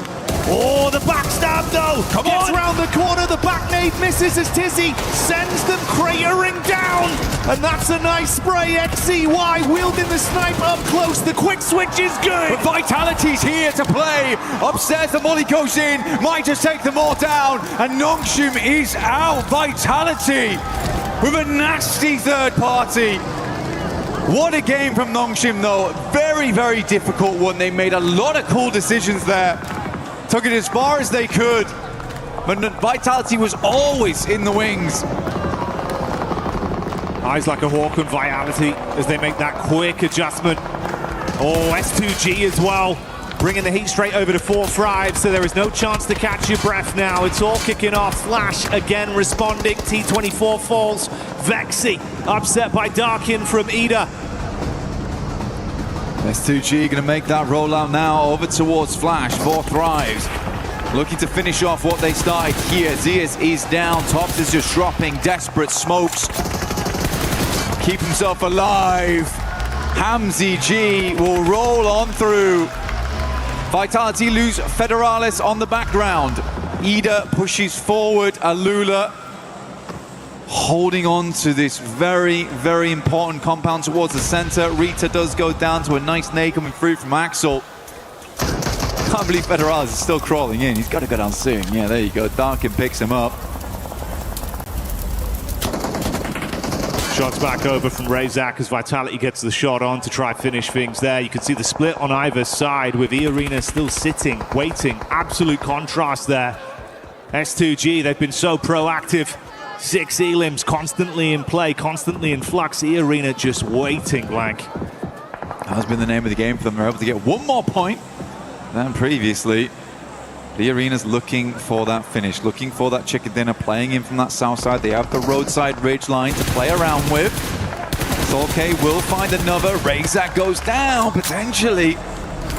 Ooh, just about lives the spray. Good backup there coming through from his teammate. Yeah, for E-Arena, they're going for the slow game. Oh my goodness me. I mean, how gifted can you get on this one for Alula? Every time it shifts, they're counting their blessings more and more. No one's taken that risk to try force them out of the position just yet. S2G from long range, that's Vitality. Getting the sight line onto them. So sad for Ida as well, because they've just dragged themselves out of 16th place. And they're about to be put back down there again. Ooh, yeah.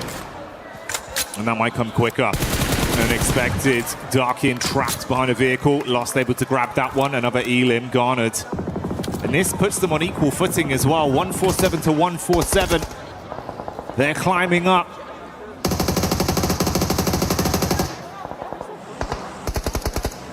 Emre takes the knock there. Should be Ida just down now. As Alula gets set up towards that central side to hold off all these teams. E-Arena will clean up the rest over towards the northwest. Swain still up and kicking for Ida though. Desperately trying to stay in 15th. Very unlikely. See how far you can go though on this one. S2G eyeing up that compound. Looking to redeem themselves after that last game. There's certainly a chance here. Up to 8 eliminations on the match. Lost with a reposition. P90 in the hands. It's Mormon that sprays back over to get the final knock onto Ida. They're out now. The squad's being thinned as Hora also take a deathly blow back over. E-Arena finally getting some shots on the nade. Good dash. Oh, mate. S2G They thought they had that one right on target, but it barely misses. Dude, 2 out of the 3 teams at the end here could smash right here, right now. For Alula, they have a fantastic position to finish this one out. But the likelihood of this ending in this game, Jackie, very, very high. They fought Never so mind. hard, man. The zone moving in again. Alula just waiting, confident. S2G on the back line still. Yeah. I mean, the vehicle's still in play, Blank. I mean, they've just popped all the tires on that buggy, understanding that it's better to have it with no tires than one and dragging as they move it in. It's going to be slow, sure, but maybe better than nothing down the hillside. Vitality desperately hanging on by a thread at this end game. We're getting down towards stage 9. It's going to pull all these players inwards. More E-Arena desperately living on the sidelines. Goodness me, both teams with a white knuckle grip on this game, holding on for that win, for that victory here at PMWC. Okay. 1 vehicle. 2 vehicles in play right now for them that look decent. Smokes are starting to be sent out from either side. Both S2G as well as E-Arena will be breaking down the gates of Alula soon. Hamzy G attempts to get into the vehicle. Solk is going to swing wide on this one. The quick repairs have paid off. Nade still being thrown over, slight shift down. E-Arena running through their line of smokes with their own cars on the move. They got a good sightline blocked off with the smokes they put down, but this has drawn their crosshairs off S2G, but the same will not be said for that squad. Their eyes light up. Bullet shot out downrange, keep the punishment on. Meanwhile, in the midst of all this, Yasha peeks back over. Good work done. 1 player hard flushed out for E-Arena. Neither team wants to make the play. Kamikaze is trying to get in. Hamzy G up front, doesn't go very low. Oh. He goes, what happened? He's bounced off the geometry and gone flying up in the sky, but their dreams might be dashed back down to reality as Hamzy G hits the deck. Punishment play onto Alula. E-Arena with just Joker left alive. Hamzy G trying to keep this game in contention. Lost hits the deck, nade out, air bounce there. Doesn't get the damage through. The last to make it happen. Gravity, the real villain.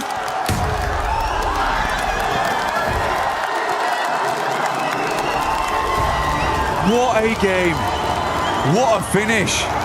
For Alula, the arbiters right there at the end. Between tournament ending teams still being in play. Magnetized onto that compound, orbited by 2 victors.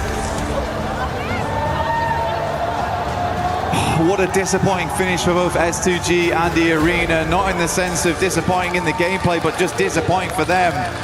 The circle just was not having it, Jackie. No, given no blessings. Had to fight for absolutely everything. And even when they took the risk, something went wrong. Sent up flying into the stratosphere, buds, and it's gonna get you a gut-wrenching feeling. Dear me, dear me. Great tracking though from Alula. Give him that. Weird angle, but ready for it instantly. One more game then. One more game. Finish on the last. Will we get a smash on that last game? There's a lot of teams in contention for it. It still could be that 4th place squad that wins it all, that takes it all. Nongshim Red Force counting their lucky stars that they were able to still do good in that game, because S2G is catching them up off the back of that one. E-Arena was also able to put up good points, getting up towards 3rd place. But at least S2G's put themselves in a position now where they could still win off points alone if they have another good match here. Playing a blinder right up until the end. But my God, unexpected twist on that one. Didn't know Arrow was going to go that way, mate. It definitely caught me off guard, and I imagine it was the same for them amongst it all. Alula, though, doing what they had to do. Denying out both teams from ending the tournament early. Starving off victory for at least another game. They didn't want to end in 16th place. That's what happened there. But we'll be back real soon for the final match here at PMWC.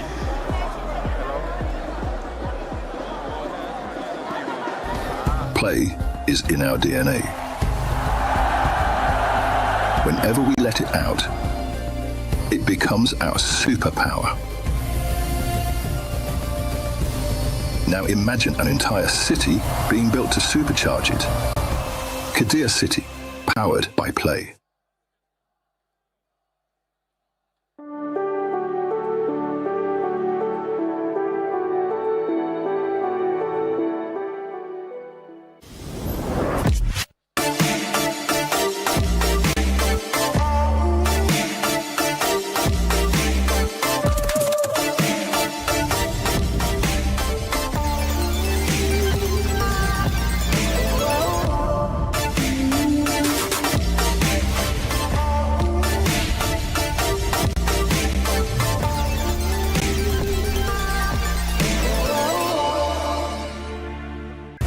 نوك واحد عندنا نوك تمام خمسة عندي هذا هو في اللبن ابي طلقة اصلا هم وين طلقة البيت عندكم بيت اصفر يا مالك وحش تيمين خربنا عليه. When you least expected, Al Ula Esports takes us to the final match, which is going to be upcoming here at PMWC at EWC 26. Welcome back, everybody. My name is The7WG, joined by Lace, Maxman, and Neptura. And Max, I'm going to go straight to you because another heartbreak here for S2G at the end.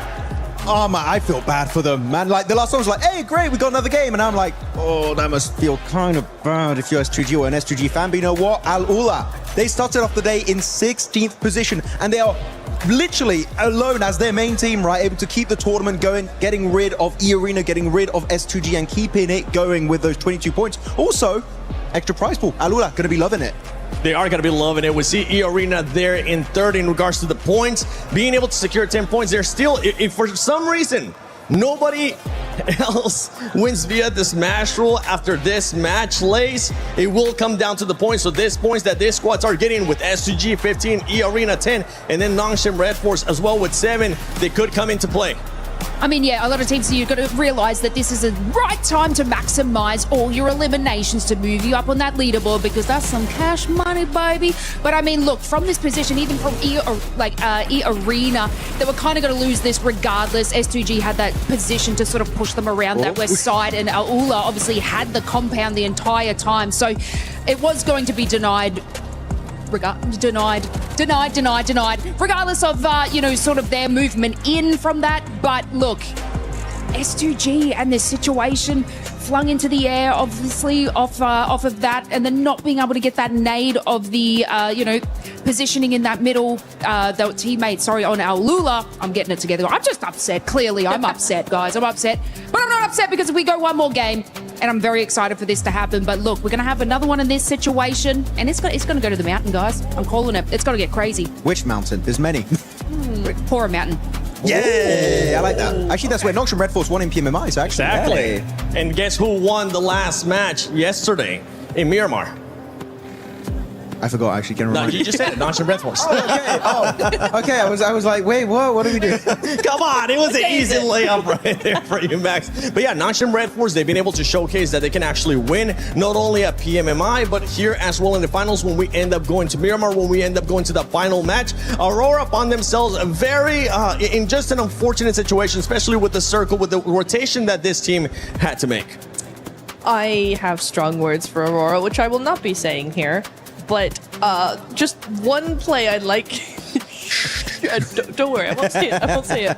Maybe later. No, I'm so confused because yes, it was a really difficult entry into zone. They couldn't really get a very easy way in. They were trying to thread through a couple of different teams there.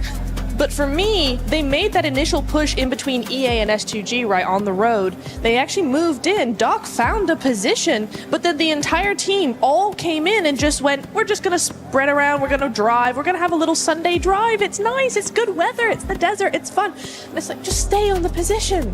You found a position, stay there, play from there. You could have won the game. They had a really decent position. EA, from the similar side of zone, got a 3rd place. So, you know, again, it all comes down to what I was saying earlier about Nongshim in that one Erangel game where Alula went and won from the position I thought Nongshim should have taken. If Aurora had taken EA's position, we could have had a win from them as well. We could have, but one team that was able to do a great defense was Nongshim Red Force against Furia, Max. Oh, I'm loving it. Like, sure, they don't win it, but that was such a clean, instantaneous fight. Like, I saw John for a second. He blinked and he missed the fight. Here we go. They go for the crash. Hyunbin cooking up that nade. Look at the nade. In 1, 2, 3, boom, gone. He's done. Chief couldn't do anything. And instantly, the synergy, the timing, they just go on a full-on aggression. They push. They counter-push onto Furia. And because of that, they don't lose a single player and barely take any damage. That is the Nongshim Red Force I want to see more consistently throughout these games. It goes to show that they have what it takes to be a champion, but sometimes it's a bit topsy-turvy, but Nongshim Red Force looking so good in that particular fight. And it's this kind of thing, right, that I was talking about with Nongshim, is like the presence of mind they have. Do you know how not panicked, how calm, cool, and collected you have to be to do that? And Nongshim coming into 2nd place here. I mean, it's so close behind S2G. For S2G right now in 1st place, a 7-point lead. Aurora Gaming in 3rd place, E-Arena. Nobody else was able to join the Smash Zone here as we're going to be heading into the final match of PMWC at EWC 26. Enigma Galaxy, 106 points. There's still a lot of money at stake here, Lace, between all these squads, even if they cannot win it via Smash Roll. Yeah, and even if you have a look at Tiamba and the way that they were able to move up this leaderboard from just a few games, you know, this is where the money happens and it's incredibly exciting, obviously, moving into this. You know, obviously, we have a look at S2G, 154 points. If none of these sort of get into that position, they'll capitalize it. They have been getting those positions in late game to get those extra placement points, so it is looking good for them.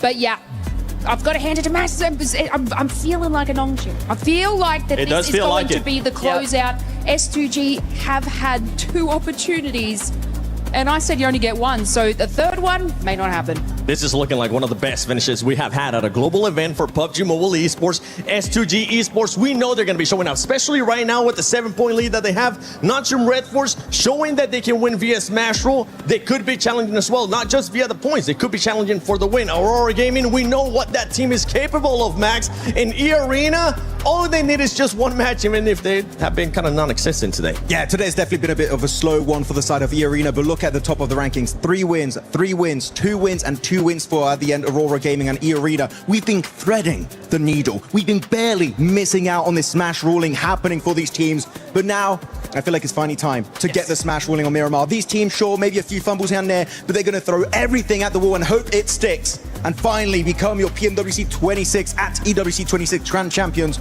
They're on the 2nd page, Niptura. Still more money is there to be gained. And it's all still so close, right? So we're so used to seeing big gaps between these teams, but look at this. Ulf 98, Hora 98, Team Vitality 83, Alula 80 with that win big coming jump in there. Massive jump for them up into 13th place. And, you know, when we are talking about that prize pool coming down to the final game here in Paris, we're looking at some really decent jumps up in that rank, jumps up in that prize pool. All these teams are going to be fighting. Yeah, I want to take a look at the top 5 players so far, though, because that MVP, it's not going to be coming from the winning team. It can come from a different team as well. But right now, it's none other. Usually, we're used to talking about Hyunbin. Max, you might have a new player to fanboy over because Tizzy is popping off. To be honest, out of all the players on this team, I'm really happy. Tizzy has been, in particular, this last game, got so much done in Miramar. Loving how he's been able to perform. Of course, Hyunbin, big fan of him. But Sleepy, the fact he's up here is quite surprising, but also not so surprising because his damage is very high because he is right, Niptra, usually a long-range player. Mini 14, DMRs, he's going to be using it, so that's going to be buffing up your damage quite a bit. But I got to say, quite surprising that Scarface is up there, knowing Ulf is quite low on the rankings. I mean, I think it comes down to who's the clutch player in a team, right? Even if the team isn't doing too well, he can still be the one getting the knocks, getting the damage, getting that survival time as well. Scarface has often been a solo for that team. We've seen it from several teams, actually, where that last solo lasts until third, second place, gets that damage, gets those long-range shots, just trying to pressure teams. And so in that way, yeah, it's probably pretty on par that, you know, they're on that MVP list. Yeah, and I'm just going to be looking at those top 4 teams because those teams, I mean, any of those top 4 teams could end up winning it, whether it's S2G, whether it's Nongshim Red Force, whether it's Aurora Gaming, even E-Arena. You know what? I'll scratch away that you have had a bad day, E-Arena, because right now, this is your moment to shine if you want to be able to lift that trophy, if Ravenclaw wants to win here again. But let's take a look at this head-to-head between Nongshim Red Force and S2G, and this is for today. And you can see which team has been performing better overall, and it's none other than S2G. Yeah, you might be saying the survival time is actually relatively close for the two teams, but the fact that with a similar survival time, the average placement point of S2G is an extra 2 ranks higher compared to Nongshim Red Force is highly impressive. They've been very consistent, of course. 3 chicken dinners throughout the entirety of the finals, also looking good back in the group stage. I feel like S2G, if they just don't have those shaky finishes, I feel like they might be one of the most likely teams to end it with a smash. Yeah, I was looking, you know, we're looking at the pre-show, right, looking at the head-to-head between Aurora and S2G, and I did say S2G, yes, they have those wins, but they're hot and they're cold, and today we've seen a different version of this team, a different side to them, one that's far more consistent, one that's always there, under pressure, in the top 5. It's really nice to see, Max. In particular, you saw in the top 4, you had Aurora Gaming. Top, you know, this has been his dream for years and years and years, and he's finally on the brink once again. Is the curse of the second place going to come back to haunt him, or can he finally wrap it up and get that win? It's going to come down to what kind of circle they're going to be getting. Are you going to be getting blessed, or are you going to have to just fight your way through all the way to that win so you can lift that trophy? S2G, Nongshim Red Force, Aurora Gaming, and E-Arena. Any of those 4 teams can win it as we're heading to the final match, the final Miramar of PMWC at EWC 26. Hot Jukes, John Allen, take it away. The sword of Damocles swings both ways, and 4 teams now stand atop the pack. Their chance to make history here in Paris and crown themselves the champions with one more chance to do so. Will it be a heavy hammer that smashes the tournament, or will we find a points victory? And we're about to find out in Miramar. You can take a look. E-Arena, so far on the day, haven't put up hardly any points except for that rondo, but it was enough to put them in that smash zone. All it takes is one game, one chicken dinner to become our champions.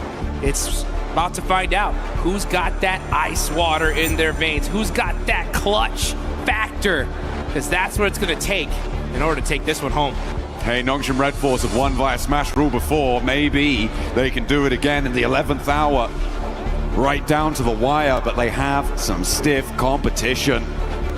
At the top of the tables, the points matter as well.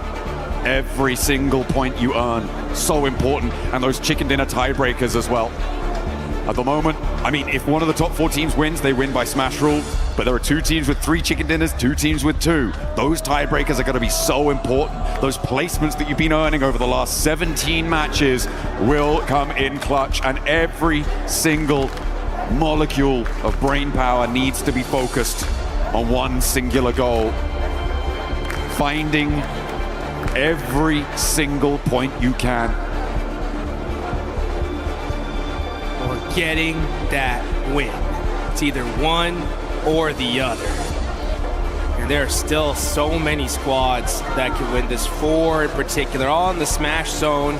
That's going to be the ones that we are going to be keeping an eye on locked. Because I guarantee you, one of them's going to be taking home $500,000. Second place, $250,000. Look around this arena. This is what everybody came for. Not second place, not a good tournament, a world title. 1 game left, and somebody is about to play the most important match of their life. This is it, folks. the PUBG Mobile World Cup at Esports World Cup 2026 live in Paris. We're about to drop into our final match. Miramar will be the final arena that our gladiators will take to for your entertainment. So Paris, make some noise. The final match is here. Let's get it underway. The plane path sends us over and into the final stretch. Let's get into it. You can take a look at the overall rankings right now. S2G, Nongshim Red Force on top. If this goes to points, they are by far your favorites right now. E-Arena, such a threat though. All it takes is the win, and honestly, it's what they need. They have to win this if they want to be crowned your champions. 21 points behind S2G right now.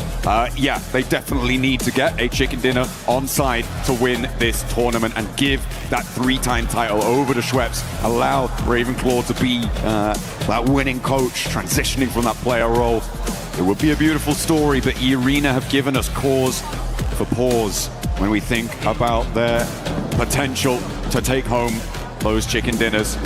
They have had the highest scoring chicken dinner of any team pretty much ever at this level of PUBG Mobile, but it has not been seen for a while. Maybe the pressure will be able to turn things around for them. At the moment, I'm seeing Aurora pretty close to Flash, though, on the hot drop, potentially in the south. Well, speaking of the south, that's where we're headed. The zone going all the way down south. Teams are going to have to get looted up and get moving. It's Reefus with the Winchester. No way he starts this off like this. Oh, mighty close. Team Flash getting away with that. Uh-oh. Nice return fire there from Win. Just say, hey, calm down with that Winchester, buddy. All right? You better wait till end game to get that going. All right.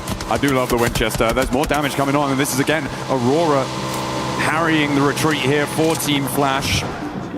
Team Flash, who have managed to find some late in the day points to send them up the tables.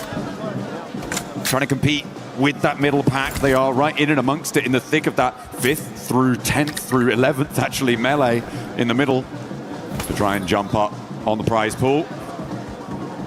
Tens of thousands of dollars on the line if you can do it. Absolutely. It's the prize pool jumps significantly every single placement. And I'll tell you one thing you guys got to do for the final time. Get in the game, get into that lucky spin, and drop one of those exclusive 2026 PMWC tournament sets. Oh, yeah. Get them before they're gone. And looking at these leaderboards, top 4, looking pretty much as a lock at this point, right? I mean, we're going to see these top 4 in that range, right? Yeah. The difference is just where are they going to end up? Just a reminder, folks, this is a $3 million prize pool in this tournament total. $1.7 million about to be given away in just a few minutes. First place, $500,000. Second place, $250,000. Third, $150,000. And fourth, $120,000. So all 4 of these teams are going away with a whole bunch of cash, but there's a whole lot more at the tippy top. The chicken dinner to these 4 teams is worth $375,000. That's right. That is the right price to put in your best effort to make it work. And nobody wants to step a foot out of line. It needs to come through, and they need it now. Godlike, they're taking a turn around Impala, but Tianba a little bit ahead of the curve. And down they go, finding that first elim. First blood has been drawn. And that is Manya out of this tournament. Great, good signs of life from Godlike. I mean, they had some really big games. It's just the consistency that seemed to plague them here. For their first time at a World Cup, it's so difficult to face a challenge like this. I think they definitely gave it their all. I think time will definitely show them, and they'll get that seasoning going, and we'll see them rank up the leaderboards in the future for sure. I've also loved watching 4Thrives over the course of this tournament. Yes. Topping their group stage, able to do a lot of work and really impressing here. Currently in 6th place, a chance to jump up to 5th place in that, as I said before, that 5th to 11th place melee. They are very much in flux. But what I think the most important story for me when it comes to 4Thrives is that it was not a flash in the pan performance back in PMGO. They have managed to improve and consistently keep that improvement under their belt. There have been times where they've got a little crazy with it. I have to say, back in those group stages, some crazy flex outs. One springs to mind over on that military finish that they were on the south side of the runway and just going for it. But absolutely impressive stuff for this 4Thrives roster. They should be so proud to be able to put this sort of a record down on this tournament. And I'm sure we'll be seeing them again. That's for sure. I want to see almost all these teams stay together. I mean, this was one heck of a tournament. I think every single squad here, for the most part, has what it takes. It's just a matter of time here. It's really tough, though, when you deal and face some of the best teams on the world that have been doing it for so long. And we're starting to see Ulf get into it with OG. Battle ringing out. Here we go. Let's see if Scarface can put that MVP title on the cards as well, because 2 of his teammates are down. He's going to need to come up big. Him and Aaron playing off of one another. 2 titanic forces on the inside of the compound against 3 players from Orangutan total. I don't know if they're all here and in the fight, though, but Ketch will get flushed away. And they are now, all 3, looking to take this fight. Aaron on the outside, but Scarface can't. OG gonna get 4 eliminations. And that is it for Ulf for this tournament. Give him a round of applause here, folks. Ulf, all things considered, I think people may have expected more from this roster coming into this tournament. 10th place, likely slipping down further than that as well. Not what they were aiming for, but they did manage to get to those finals. They did manage to qualify alongside their countrymen. And again, there is so much potential there. So much star power, so much still left to give. But they can't give it here. It's done for them. That is it.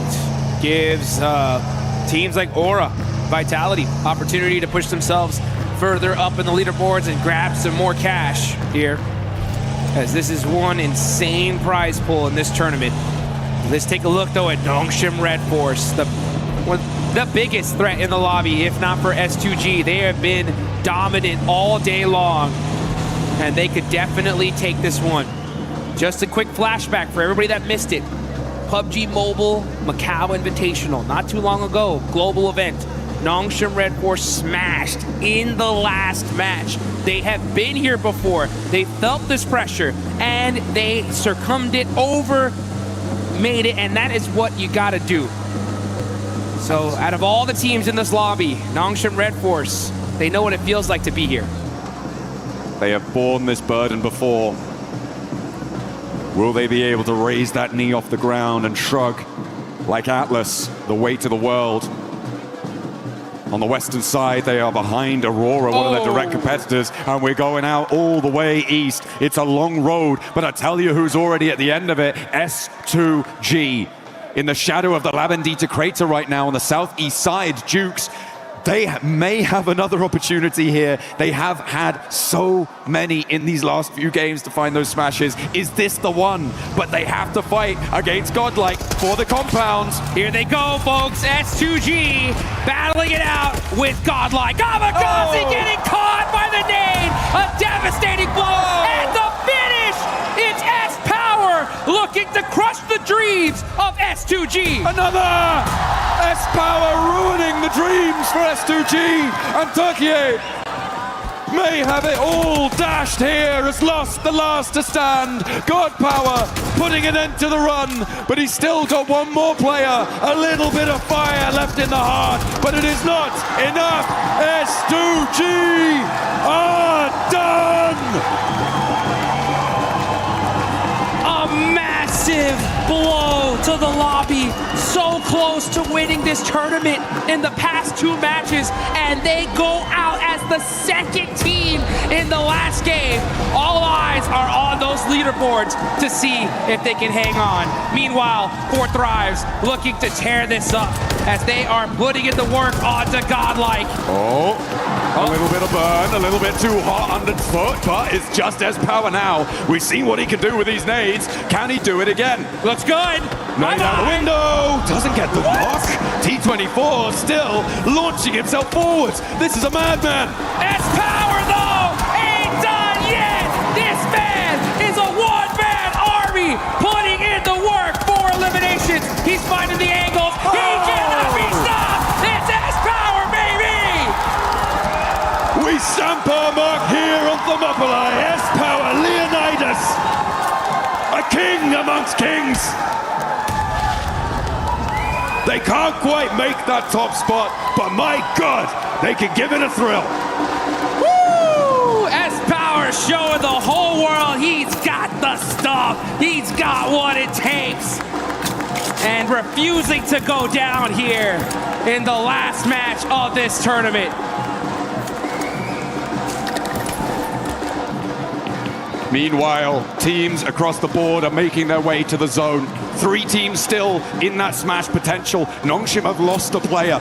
Through all of that chaos, they are down to 3. Aurora out on the western side. North Hills of Los Leones. E-Arena, they're in the shadow of La Bendita. Right near to this fight on the northwest side of this, where S2G used to be. S-Power now has to deal with Orangutan. Woo, but this man is I'm telling you, by himself, putting in so much work, but IQ finally shutting down the monster that is S-Power. Finally taking a final breath within the lobby. And Admino now, the Lone Ranger for Godlike, to try and ladder up. Maybe jump past Ulf with 6 elims on card. They might have a chance here. Orangutan looking to do the same, but they've only got 2 players. You can see off in the distance, though, a crash from E-Arena. Moving over towards Ida. Ida really not providing of much resistance over the course of these finals, but maybe they'll be able to find it. Finally, digging deep, and down goes Schweppes. The top teams are getting devastated. Nongshim Red Force lost a player, and now it's Ida. Oh, but Joker shuts down Darkin. A huge 1v1 play, keeps his team alive, and it looks like they're gonna hold on to 3 for now. Nade over. Swain cooking a nade. Wants to answer. Doesn't connect with it. Darkin off in the distance. Emre also still in action, but not quite on the angle. Ooh, bad nade on the bounce. Doesn't quite find it. As Godlike do get eliminated, but there's one underfoot. Dashes back with the MG3. Needs to find something. Needs to get a big cannon spray down, but not to happen. Emre now, the last for Ida. And he's completely off in the distance. No way he can get back to this. So for E-Arena, they managed to make their way south, but Nigma Galaxy are cresting the ridgeline.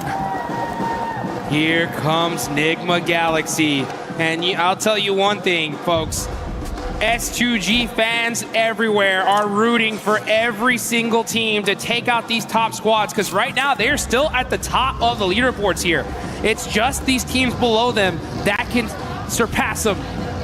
They have a little bit of a point gap, but Nongshim Red Force, Aurora, and E-Arena are still alive, and they're putting up points. E-Arena already has 4, but they are down a player. That they are. And on the northwest side, we said before, to win this one, it's likely a chicken dinner needed for them. Aurora with 4 players alive, but they have got the blue zone biting at their heels right next to Horror. They will need to push up a little bit further and get into the fight. In the meantime, IQ, the last player alive for 4 Thrives. This has been a devastating position for so many, and IQ wants to dish out a little bit more pain here. Around the corner, spots the shotgun-wielding player from Orangutan, but nobody steps out through the threshold, goes for it, darts in, and nobody's connecting. Jukes, they're not figuring out whose turn it is.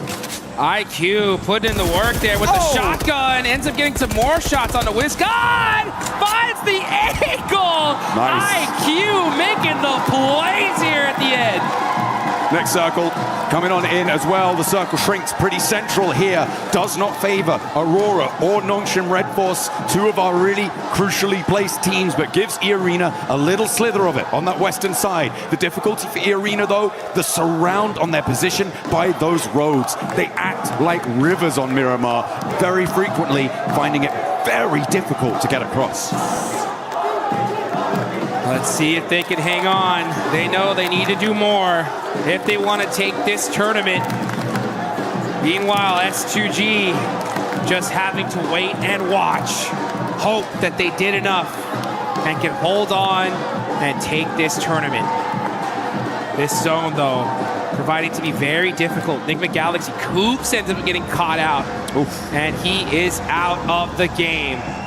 Enigma Galaxy gonna have to do it with 2 players remaining. S2G, despite being out, may still be able to hold on. If the 3 competing teams go down, Nongshim have to go down first. On this south side, their approach is not the easiest. They are very spread out right now. I mean, it could be that S2G didn't need a single point in this game. It's possible, but 7 points. 7 points will 100% guarantee Nongshim Red Force. 7-point game from their position on the southwest side. I mean, it's difficult. Lord trying to survive for Enigma Galaxy. Always the bridesmaid, never the bride in these finals. They've always been present, they've always been relevant, but have not been able to find those clutch moments, those glimmers of greatness that really step you up to those top spots. Man, great tournament overall for Enigma Galaxy, considering that they're in 7th place, dealt with a lot of hot drops off the rip. True. I can't wait to see what this team does in the future, and it's interesting to think about those 2-2 splits at Erangel, you know? If they maybe made some adjustments, who knows what could have happened, but still, you know, a good, solid finish from this squad. But at the end of the day, they always end up wanting one of those top 3 positions. Only a few can have it, though. Hey, talking of comebacks, I mean, Tianba, what a resurgence today. They have done themselves so proud. And I am so pleased with the fact that they've been able to dig so deep today and put so many points back on the board. They're in 6th place right now, and with 4 drives on 1 player alive, there's a real chance they could jump up into that 5th place and take that spot away from them. As Enigma Galaxy do go down. They are out 7th place right now. Pretty likely that they drop down further with both Flash and Furia behind them. It's gonna be interesting to see. Oh, here we go. Nongshim Red Force versus E-Arena. The biggest fight in this tournament could be happening right now. Nongshim Red Force do have the high ground, though, so they should be able to get this res. But they will. They put 2 players out there. It goes away from this position. Everyone's going to have to leave. Meanwhile, 4 drives do finally fall. They will go out. But again, very, very pleased with their performance over the course of this tournament. Happy to see them here. Hoping to see them again. Meanwhile, whilst Nongshim and E-Arena have their standoff, Aurora have their challenges on the other side of the circle. Alola, who spoiled the day for our 2 teams that could do it last time, now have Aurora to battle off against. They're a little bit pressured as another knock comes on through. Quick already down. Will not be in the fight. 2 players for Aurora to get rid of before they can own these East Hills. Hey, Aurora Gaming getting some knocks onto Alula, but at the same time, they're saying, thank you, Alula, for that last game. Oh, man. Very true. Did you save us? Because that could have been over just like that. But Aurora, this could have been the opportunity for them. Is looking pretty good. They're the only team in the top 4 with all 4 players up. And that's good, solid position in this next zone. Can't afford to lose a single player. They catch Claws out. And that's another point on the board. Nongshim. Nongshim in trouble. That's Tizzy done. They're down to 2. One of their strongest players now out of the mix, and that is going to leave just Hyunbin and XZY to try and put as many points on the board as they can, but they are dwindling. The fire is being blown, is being blustered, leaning this way and that, starting to look threadbare. Oh, the fire starting to look like embers here. It's not looking good for the side of Nongshim Red Force. Losing Tizzy is a huge loss. We saw it earlier on the desk. This was pretty much almost your MVP gone. Now it's up to none other than Hyunbin though, and XZY, still two massive players. They just want to put some points up on the board, but even then, that might not be enough because Aurora are still there. They can surpass them. XZY with the drive, trying to survive here, find any place in this circle. He finds a smoke, gonna have to hit the deck, and he holds on for now, but everybody is looking in this direction. This 2-2 split from Furia, I'm starting to question it now. I feel like the time is right for a regroup, but they think otherwise. A 2-2 split of this magnitude is so vulnerable when we get in towards stage 6. Teams are going to look to crash. Aurora on that north side, potentially moving up towards Chief. On that edge of the circle on the northern side. E-Arena also now marshalling their forces. I said these roads can act like rivers. Let's see if they've got their paddle. And E-Arena are putting up points in the final game. They are making some noise here. They've got 4 eliminations. They're still rocking a trio. Joker starting to keep his eye on Team Flash. Looks like the fight might be imminent here. But Team Flash got to decide what they're going to do. Joker's going to have an angle, and he's going to tell his teammates, hey, look, these teams are right here. Let's start taking some shots. Bose is on the back line, though. That's going to be the biggest threat for E-Arena. Trying to get a little bit further forward, but Mormon's been spotted. There are only 3 players, remember. A move back up to the top of the hill there. Interesting. To re-bolster the position for Bose, maybe grab him on the vehicle, a run out on the other side, potentially what they're thinking about, but they're up to the road. They have to move further. Nice shots from Joker, though, to be able to buy some time against Team Vitality, because Team Vitality are now looking in this direction. The zone is away from them. This is stage 6. They cannot afford to eat any blue zone here, but they may have to. There's no choice. So many shots are ringing in this direction, and they do not have their position locked down in this next circle. Absolutely not. Really a lot of tenuous positions, and Fury are finally now looking to go for their regroup down to their south. You can see that northern side starting to make that mad dash across. Aurora could potentially cut through it. They don't actually manage to go all the way, but Reefus spots it, gets that knock. They have to get out of the vehicle, and this is exactly what I was worried about for Furia. They held their 2-2 split too long, and now they might be in the boiling, baking deserts of Miramar. But they are out in the cold. Chief now a lone ranger on the position. And Aurora all too happy to slurp that point away, get themselves closer and closer to the top. All too happy and looking all too solid right now. Aurora are looking dangerous. The whole lobby needs to be put on notice. The airburst, Chief, he felt that one. S2G, you can see him. They are hoping and praying here as Chief's on fire, and that's going to be him down. Another point for the side of Aurora Gaming. They haven't confirmed it yet, but finally the flames lick too hot, and he will fall.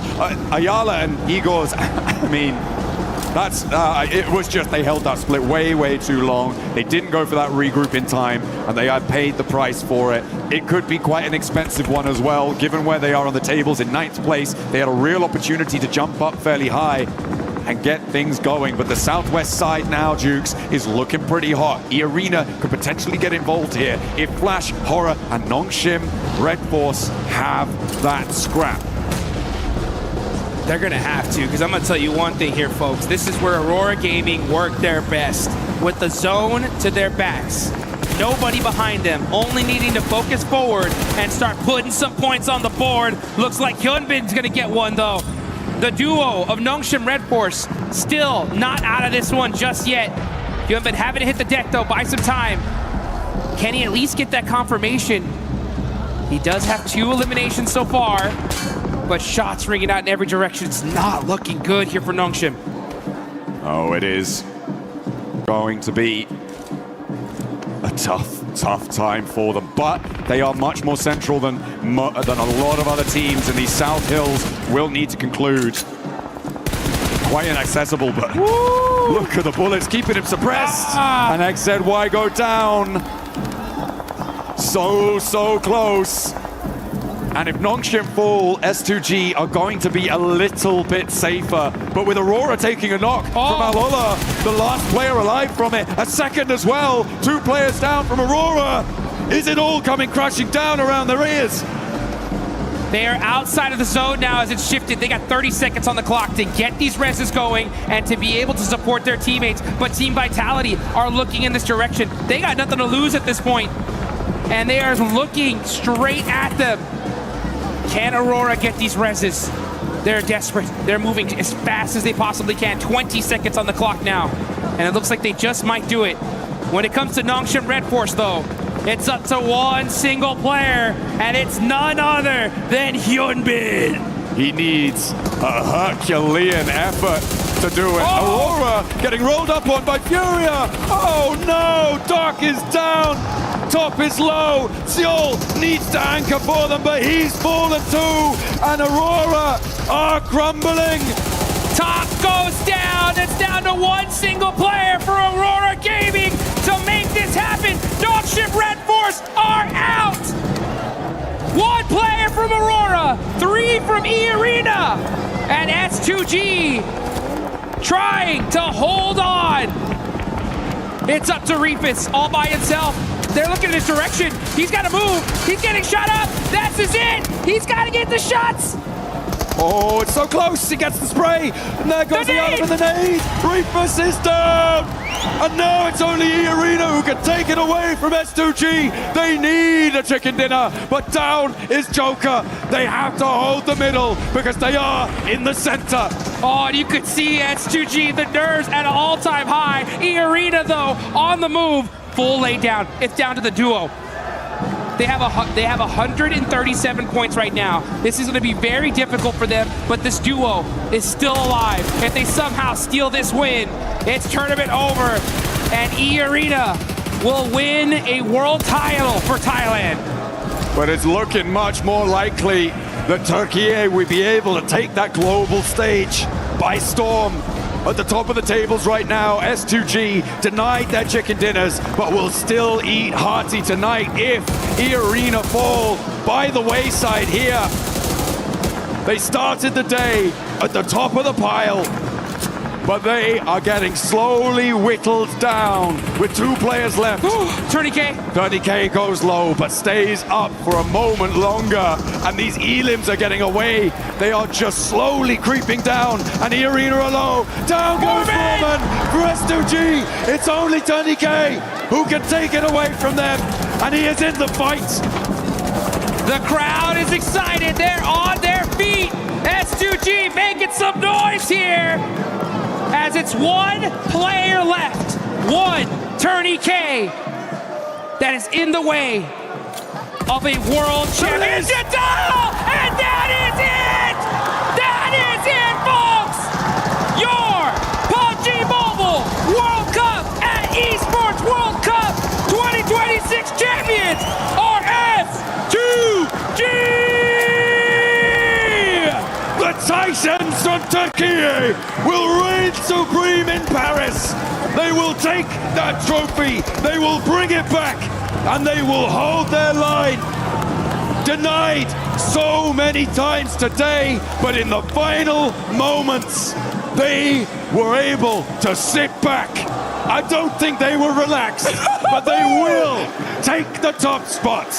They're gonna go home with $500,000 and plenty of time to regrow those nails on their fingers, baby. That is what I'm talking about. Twice they could have won this. You can see the looks on their faces thinking, there's no way. There's no way we lost this tournament. Are you kidding me? But consistency pays off. They were able to keep it under control. The teams at the top could not go the distance. They did not have the stamina. And Tiamba looking to close this one out, looking like they're in control. And again, what a resurgence from Tiamba in the final day. It's looking like they might take that 5th place just outside of the top spots as they're closing us down. But again, the story is all Turkey, all day, S2G! They've done it! S2G PUBG, hang on! And your champions live here in Paris, France.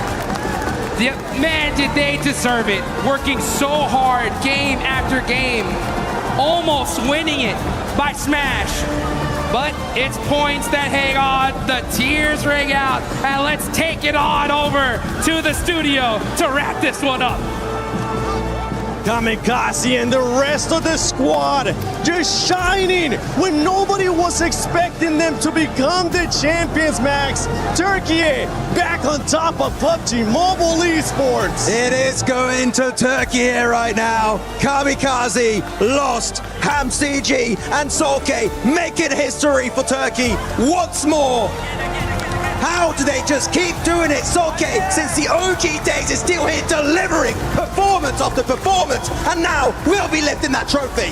And such a calculated decision from them throughout every game. One chance down, two chance down, but it was enough to take the title home. Every single play from S2G was immaculate. Fantastic stuff coming in from S2G.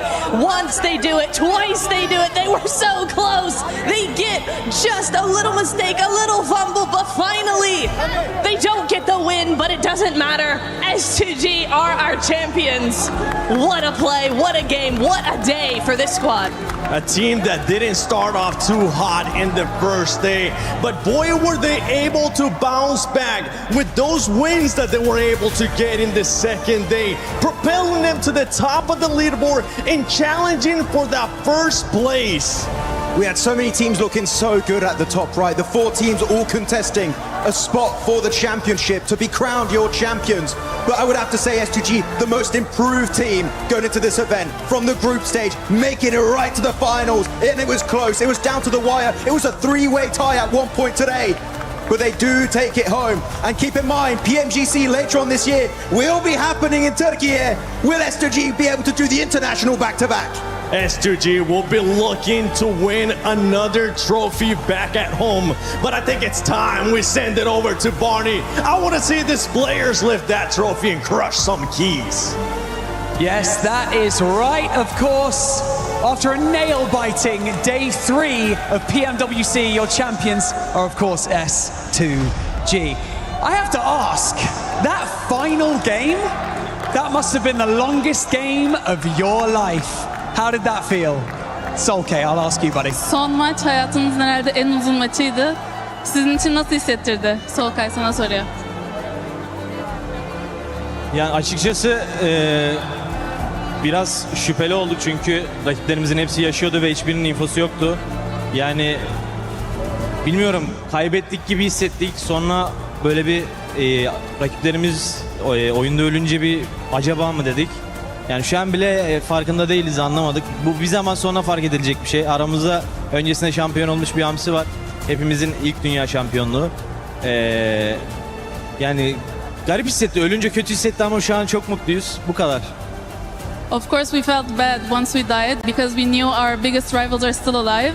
But then, and we also doubted it, but then like slowly seeing our rivals also like getting eliminated, we started getting hopeful, and it's HamCG's second World Championship, but it's the first for us, and we're very happy about this.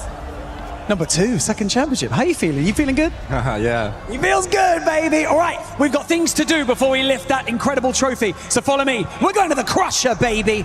After an incredible performance today, S2G managed to secure the PMWC Championship. And with this being at the Esports World Cup, we of course have some additional things to do, like crush 15 of their opponent's keys until their key is the last one left intact. Okay, S2G, if you could step over here onto the Crusher. We've got some important things to do. Right, step on up, please. Up on here. Okay. Woo! Are we feeling better now? Kamikaze, you okay? He's good, he's good. He's letting it all out. It's great to see, the emotion is great. You've seen this before, you know what's about to happen. Can I please get you, sir, and Kamikaze together? Let's open up this Crusher. Let's open the iris. Press that button. Here we go. Here is the crush. There's something special about the Qiddiya City Grid is that we get to crush 15 keys at once. So, Solke, Hamziji, if you would like to pull on this, not too hard, just like gently, just, you know, feel good. In 3, 2, 1. Wave goodbye. How did that feel? It's so good. So good. Right, one final thing. That's better, isn't it? One final thing that we would like to do before we send you down to lift that trophy is to invite the Keymaster, Jacob. We'd like to invite him onto the stage to hand you your key, the last remaining key intact for PMWC. Jacob, come on over here, buddy. Kamikaze, if you could take your key, that is your S2G Esports key at the Esports World Cup. Okay, so now what I would like you to do, I would like you to walk down the Qiddiya City Grid. I would like you to raise that trophy and cement your legacy as the champions of PMWC at the EWC 2026. Ladies and gentlemen, make some noise for your champions, S2G Esports!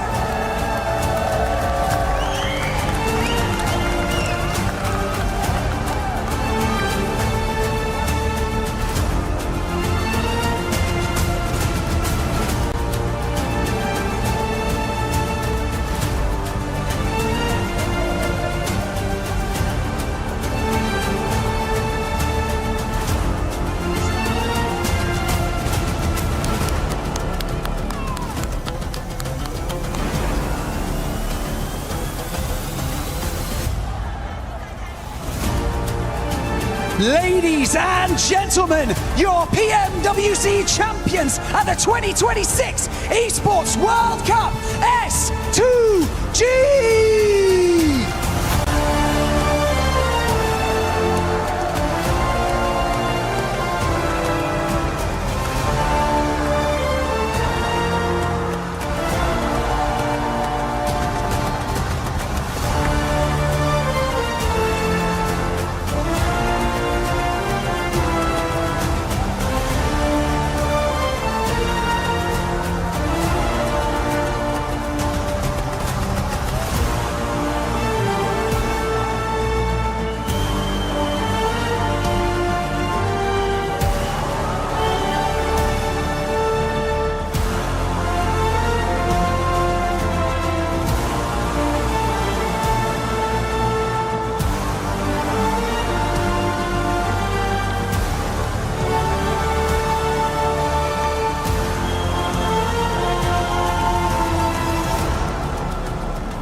Ladies and gentlemen, it's time for Kalaris, who is standing by with our Sony Tournament MVP. Yes, that's right. Thank you very much, Barney. Of course, we are with our tournament MVP. After PMMI MVP, we now have the PMWC MVP in QZZ. Make welcome on, of course, the award here. 2 times MVP on international stages recently. QZZ, congratulations here at PMWC.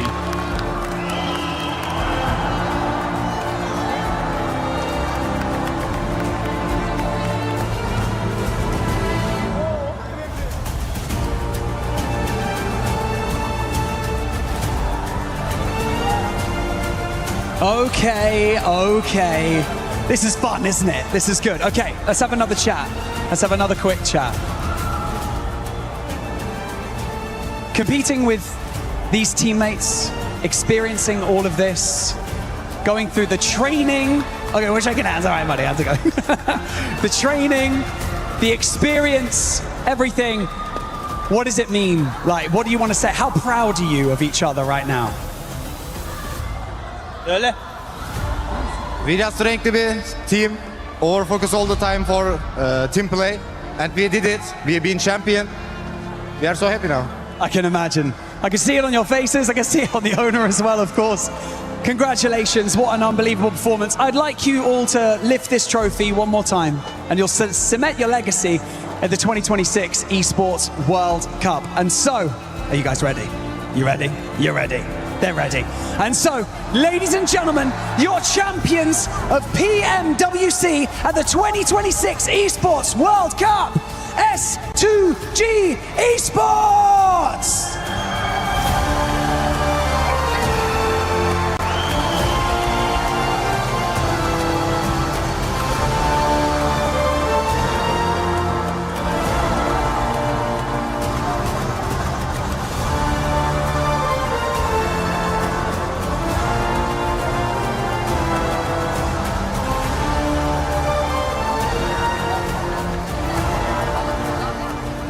It started off last year for S2G when they weren't able to qualify to PMWC at EWC 25. And they were spamming everywhere, hashtag invite S2G. But the thing is that here at EWC, nothing is given. Everything is earned. And these are your champions. They're creating a new legacy for themselves. Of course, you're looking at Hamsi G. He's won in the past PMGC 2022. Even earlier, the World League West won by Solke with Footballist. And that's their second trophy and the very first for Kamikaze and Lost. They should be proud of what they've achieved here today in Paris. For Turkey, this is a moment that you're proud of once again, standing on the top step of PUBG Mobile Esports. But for S2G, now it's time to cement your place in history for EWC. Please welcome to the totem your PMWC champions at EWC 2026 S2G!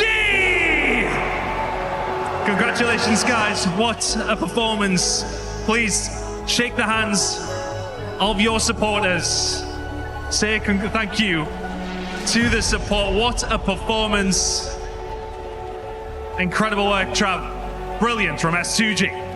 Absolutely. What a performance. Just getting it over the line in the dying seconds. Congratulations, guys. Make your way over here. Congratulations, S2G, once more.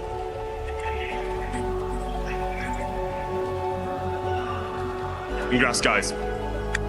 Without further ado,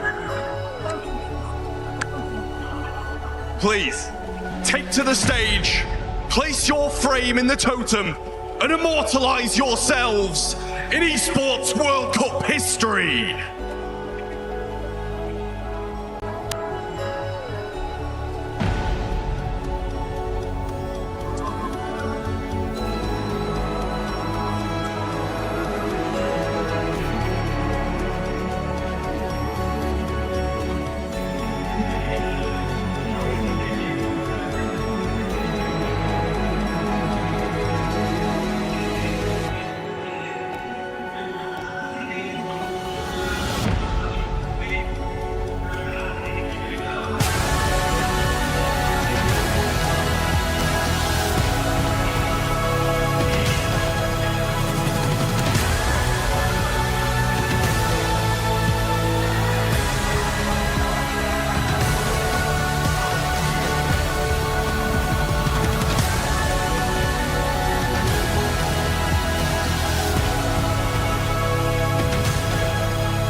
Back in 2024 at the Esports World Cup, it ended up being Alpha 7. Last year, it ended up being Yangon Galacticos. But move over and make some space, because now at 2026 PMWC at EWC, it is S2G.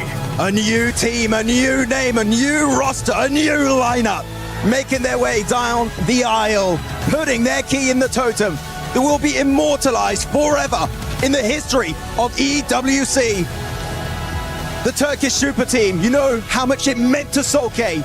You could see on his face, he's been close so many times after PMWL, but he finally secures it.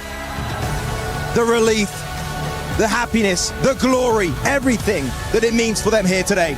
And one last time, ladies and gentlemen, your PUBG Mobile World Cup at Esports World Cup 2026 champions, S2G.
Love seeing the emotion and the passion that PUBG Mobile Esports brings to everybody all over the world. The Sony MVP QCC ends up with 35 eliminations, 6,700 damage, and Doc once again is able to find himself a way into an award with the best IGL. How does he keep getting away with it? The beast from Mongolia strike once again.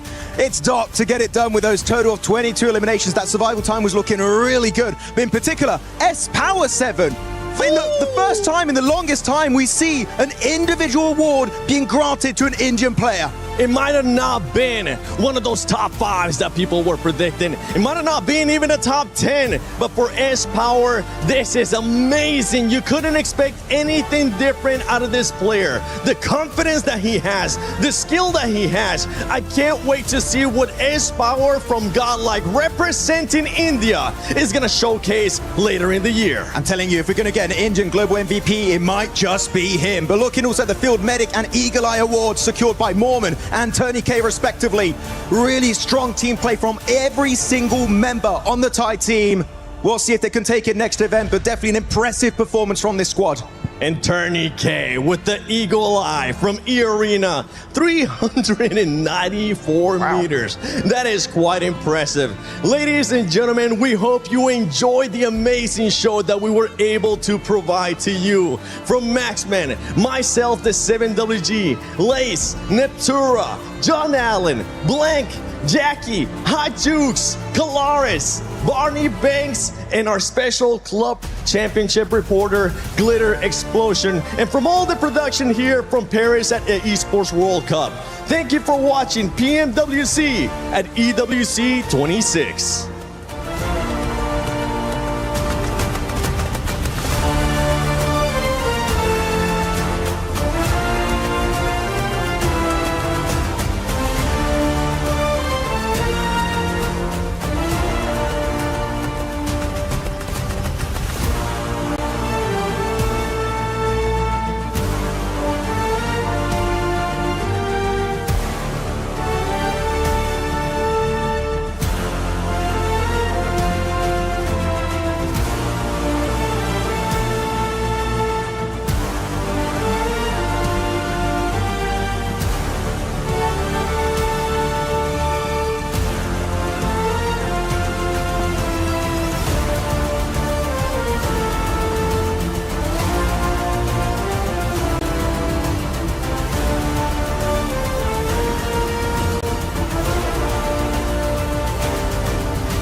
Sick, a little bit weakened, and yet he still didn't drop a single game. He won the finals 3-1, 3-1 against the upstart Denis Lazovic, and he joked that he's the number 1 player in the world, and the number 2 player is a sick Magnus Carlsen, and that is exactly what happened.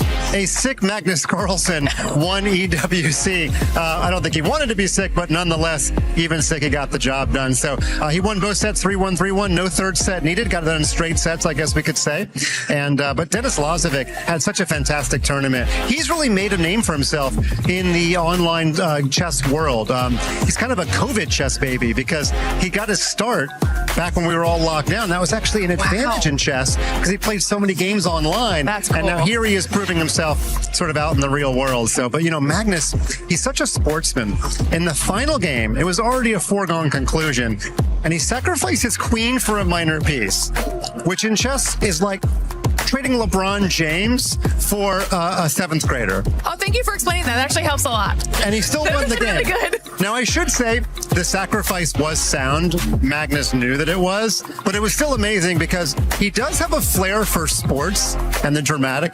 He could have won in a more prosaic way, but the chess glitterati. Yes, yes. That was for you. That's me. Amongst us, can definitely appreciate the way that he won. He likes winning all kind of formats. He believes the future of chess is in front of a live crowd, and he got the job done today. Love that. Yeah, what a fantastic job he did. I love that. I also love the analogy of atomic bomb versus the coughing baby. That's one of my other favorite analogies.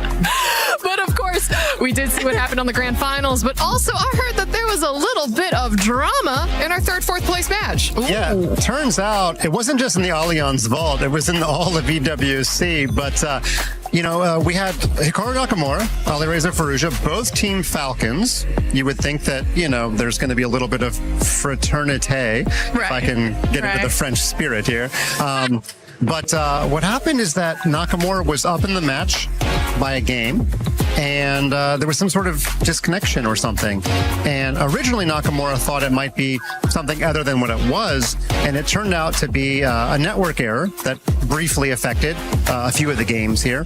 And after a pause and they reset, Alireza had a roughly equal position when that happened, and then he kind of just collapsed. He lost that game, and he went down 3-1. He was still technically alive.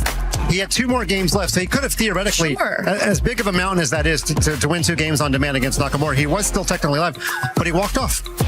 He left the entire EWC and he was forfeited. So Falcons were already guaranteed 500 points for third place anyway, but by forfeit, Nakamura went on to get third place. But again, it should be noted, he was definitely in the driver's seat to finish third, even if Alireza had not left the arena. Glitter, have we seen anyone else walk off stage at EWC so far? Not that I know of, no. That's definitely a first. If you had asked me to play PUBG Mobile, I would walk off. And you would be the second. Okay, I would be the second, but yeah. Hey, you know what? It's a difficult game to figure out for some people. We'll go ahead and allow it. But Glitter, on that note, let's go ahead and talk a little bit about PUBG Mobile at the Qiddiya City Grid. Yeah. What have we seen? Well, day 2 of the finals, still have 1 more day to go, which means that there's still action left on the board. However, things completely kind of shook up after the matches that we managed to get through, and that's kind of a big deal for 2 reasons.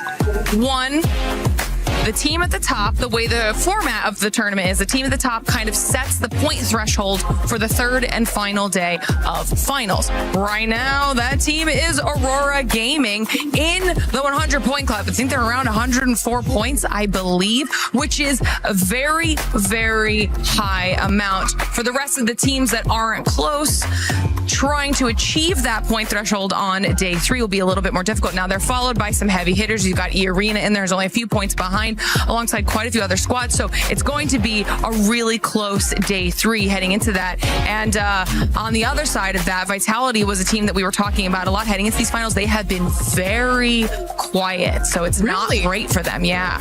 Oh no, because I remember you were hyping them up a little bit. I was excited. And then where are they? They're just asleep. Oh, I don't. I think they had definitely some bigger expectations on their shoulders heading into finals, and sat around 6th to start the day, now down to 12th, so not really good. That is an absolute shame, but as you said, there's still day 3 to go. But over on the STC Arena stage, we had a little bit more Rocket League today. Yeah, Rocket League was really fun. We mentioned it previously. The way the draw went, every single matchup was actually an interregional situation, right? Exactly. So we managed to get through some of it so far. SSG beat Shopify Rebellion. That was the North American side of things. NIP beat Gentlemates, which that Gentlemates we're not happy about. We've seen how crazy their fan base is in the best way possible. And so that was a very close back and forth. But still to come, we have the MENA face-off between Falcons and Twisted Minds. And this is where it kind of ties in with chess a little bit, because the points Falcons get for the CC side of things were still very helpful for the club. Can they do the same in Rocket League? We'll have to wait and see. And then, of course, the matchup between Vitality and KC. It's another big one. Oh, 100%. We will dive into those club championship points in just a moment. But before we do that, we still have one more stage to talk about, the Lenovo Legion Gauntlet stage with some Rainbow Six Siege. And girl, I can hear the drums. I know we're so close to it. In the venue, I'm in the bathroom. I hear, I go, all right, I'm vibing. But what are they so excited about? Well, that's all Furia.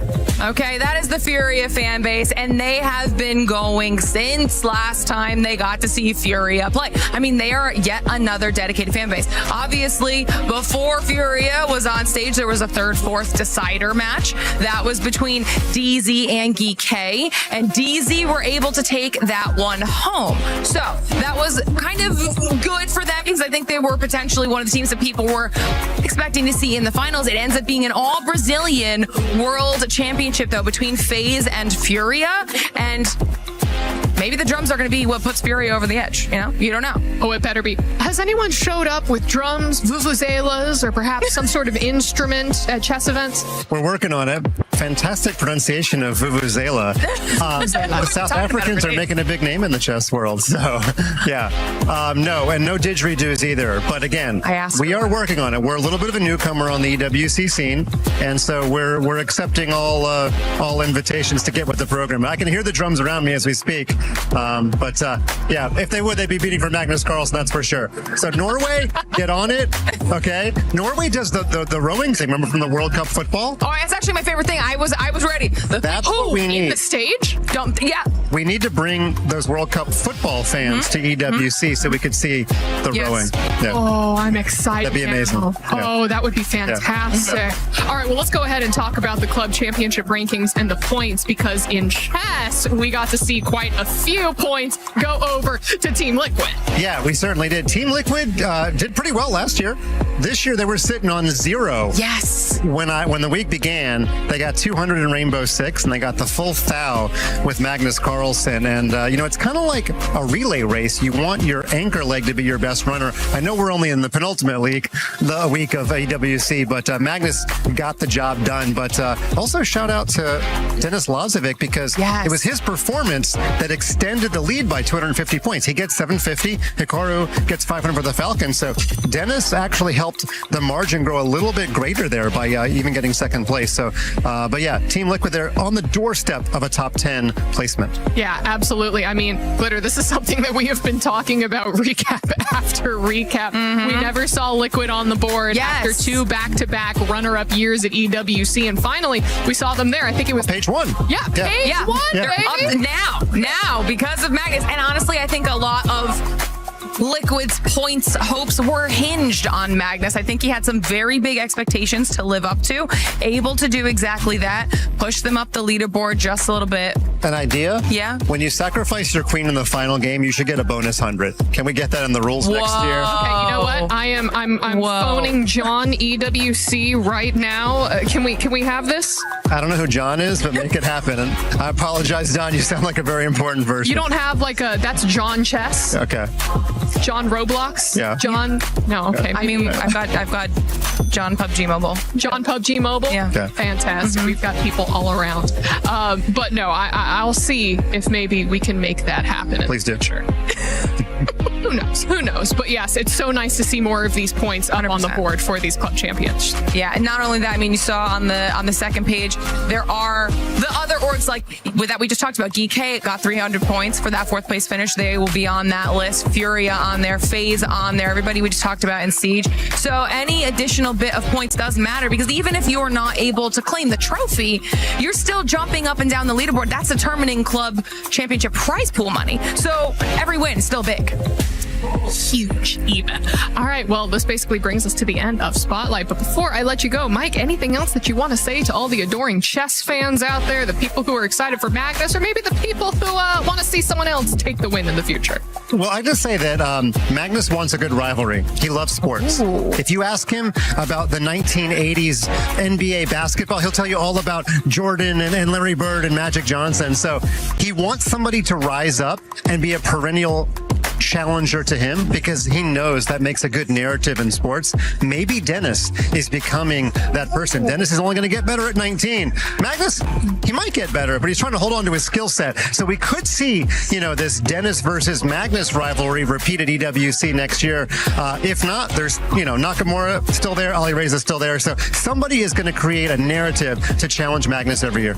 Or hear me out, Glitter. You start your chess journey right now. You start training, and we see you here next year. I've been thinking about it. This could be my calling. It could. It could. I believe in you, girl. Do you believe in Glitter? Yeah, and I'd like for Checkmate to have some glitter bombs drop on the board.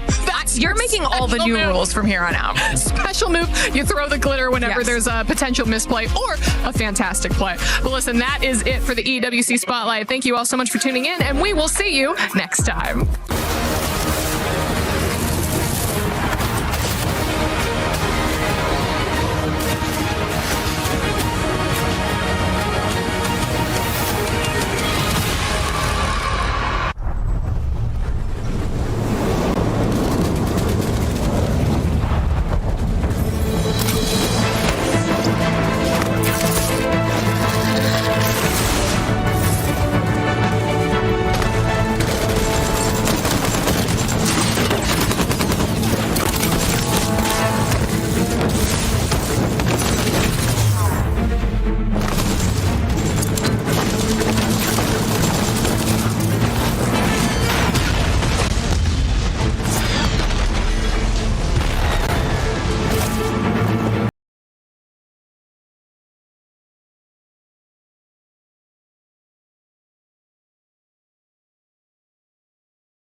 Jackie, we only have 7 minutes and 7 seconds.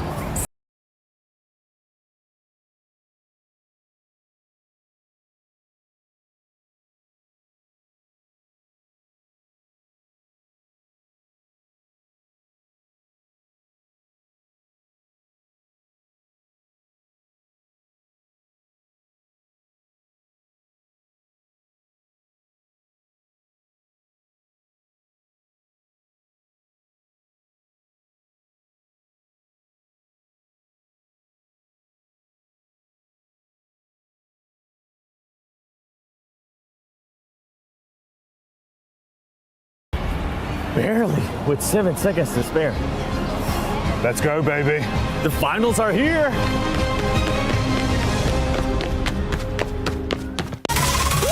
Je suis prêt, c'est parti, voir où m'emmène la vie.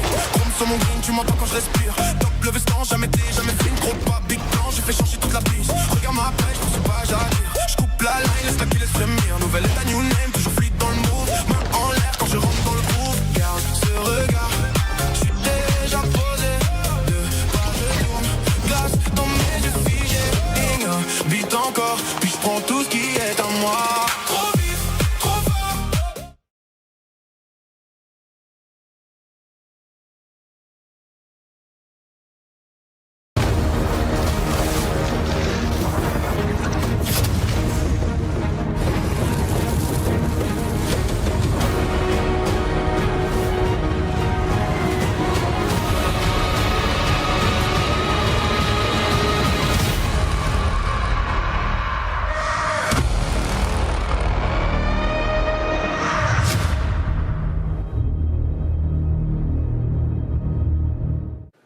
Time for the last SCC rewind of PMWC for EWC 26, and we're going to look back at everything that happened yesterday, have a little bit of a talk about it here, Mr. John, and see how it all went down, because yesterday it was a marathon of games for these teams to try and struggle through. Yeah, we had 8 matches played, the 2 Miramars at the start of the day. They went pretty quickly. I mean, those first 5 that I was casting during the day, it felt like there was some real pace to it, and I feel like our teams wanted to get through it because there were just so many of them. What was really interesting was the dynamic of having 2 Miramar sets in the same day and seeing the adjustments between the two. So that was something that would have come through. But a big feature, obviously, is the top of the tables. E-Arena able to keep a hold of that one. Yeah, definitely. Their win to start things off really set the pace. Of course, they didn't quite get themselves towards podium, towards the middle stages of yesterday. However, extremely strong, consistent eliminations coming through across a lot of those games. So once again, E-Arena is now in a position where effectively they've set the smash barrier, and they're going to be the ones to try and challenge for that straight away here, John. Absolutely, but there's other teams as well who are going to look to try and push past that smash boundary. Getting past it, it was set at 122 points, so you're getting past that and then needing a chicken dinner. There's plenty of teams within striking distance of that over the 6 matches today. We were talking a lot about some of the other teams as well that are in that close contention. Nongshim and I think Nigma Galaxy are 2 that we're probably going to be highlighting here, with Nongshim able to get that late chicken dinner to really put themselves back in contention. I say Nigma Galaxy is in that direct spot. I think they are just outside it, to be fair. They were that's kind of the story of their day yesterday. An amazing moment for Coops, obviously, in that 1v4 going up against Furia. I think that is going to live in people's memories for a long time, especially Furia's, even though they did actually fight back in the next game straight away and actually get themselves a victory from a very similar spot. So Furia shows some great resilience there. But at the same time, if you look at the mid portion of yesterday, those 3 Erangels, John, we had a spectacular showing from S2G. What year is this? They get themselves a first, second, first. That was awesome for S2G to put themselves in the running as well. Absolutely, they had a really great resurgence, a name that we haven't seen at the top of the Turkish scene, let alone the global scene, for quite a while now, and I think that is brilliant for them to be able to come back. Without the name of Silas on side, though, which is a little bit disappointing for me. I would have loved to see him alongside, but that's not my decision to make. No, it is not. And they are making some great decisions on the battleground regardless of that. And also who's making great decisions, and again, what year is it? Aurora, when a lot of pundits and experts had really kind of given up on them being able to win. Obviously, we saw them as Alpha Gaming, as Falcons kind of in the past as well. And now this roster suddenly is like, well, you know what? We're going to prove all the pundits and experts wrong and find ourselves at the top of the table as well. We are sometimes seeing the dockening happening a couple of times, though. There are still those little glints and gleams of the false past, but hopefully they are going to put them in the past because they have 1 day left to sit atop the pack and maybe claim a global title where they have been denied so frequently. All right, well, that does it for the STC Rewind here for the last day of the finals for PMWC EWC 26. You don't want to miss what happens today. At the end of the day, we will have a team placing their key in the totem and cementing themselves in history here at EWC. Ladies and gentlemen, welcome to PMWC at EWC 26, the final day 2 weeks of grueling hard work from this squad is gonna conclude today. We don't know how many teams is gonna end up being, how many games actually is gonna end up being. It could be 2, it could be 3, it could be 4, it could be 5, could be actually all the way to 6. But I'm joined by none other than Maxman, Neptura, and myself, the 7WG. Max, how are we feeling going into this final day? Oh, I'm so happy really for today because we are going to be 100% going to be crowning a new PMWC champion here. There's no Yangon Galacticos, there's no Alpha 7 to get that trophy back for themselves. So today, one team will be making history at Paris. There will be making history. And for everybody, before we show anything else, just a quick reminder, the prize pool, $3 million. First place is going to get a cool 500,000. But before we even talk more about that, just remember, if you are going to be using social media, use that hashtag EWC, hashtag EWC26. And while we're at it, let's give them a cool pose so they can actually screenshot it and share it. Ready? 3, 2, 1. There you go. That's all you guys get. Hopefully, you'll be able to share with the hashtag EWC and hashtag EWC26. And don't forget to do your predictions as well in the EWC app. Put in your predictions. Our predictions aren't doing quite well, but maybe it will be the turnaround today for some of the squads. But talking about the prize pool earlier on, $3 million, life-changing money, especially for first place. Don't forget, we also have the finals MVP, the Sony MVP, which is going to be $25,000. 25K for just fragging out completely. I can't wait to see who's actually going to bring that one home. We are looking at a few different contenders, I feel like, Max. You know, you do have Milu in there. We did see Hyunbin popping off. We saw, I think, Aaron as well was MVP for one game. So again, still, you know, doing some really good stuff there. So still very contentious for that. Looking very much forward to today 7. I think it's going to be a fantastic day. The games are going to be awesome. However many we have, just going to be super intense. And that rondo to kick things off. Let's go. Oh, super excited for that. I can't wait for the rondo. But first, we got to talk about some of the amazing plays that we've been seeing so far. Earlier, Kalara's got a chance to mention it too. Coops has been popping off for this squad so much that I got to say it one more time. Coops! Yes. No, I mean, you see in the first clip here is the 1v4 against Furia. Again, I don't know why Furia were like, no, we're going to send on the mountain. This is Coop's Mountain now. It's what it's officially called. They're going to add it on the minimap in the game. But no, Coop's able to get himself some sig grenades, gets that 1v2 at the end, and then the final player. This guy is absolutely insane. And keep on top of your mind, of course, there's no hot drop with Ida anymore on Erangel. Exactly. So that's another big advantage. So NGX, they're not too far from the podium. They could be making a big jump. And another player that has been putting up great performances is none other than Spower from Godlike. This man, and even if it's not going to be challenging for the first place, which hopefully they will be challenging for at least a top 5, he's been putting up performances. I am so impressed with S-Power, I have to say. Coming out here, you know, again, not much experience. You're going, okay, they're not going to really be up to the par of these massively experienced teams at a global level. But S-Power, he's got the peaks, he's got the angles, he's got the game sense. I mean, I would not have batted an eye if you had told me, oh yeah, he's been playing global for 3 or 4 years. That is where we're at with him. So I'm super duper impressed. Can't wait to see what he's got still up his sleeve coming into today, because however many games we got, I know he's going to absolutely crush it. He also has the Molotov, by the way. Yeah, that was a really good Molotov. Is it a hair buff? He has the best hair. He does have the hair buff. Don't bring it up. I'm super jealous, okay? So am I. So am I, dude.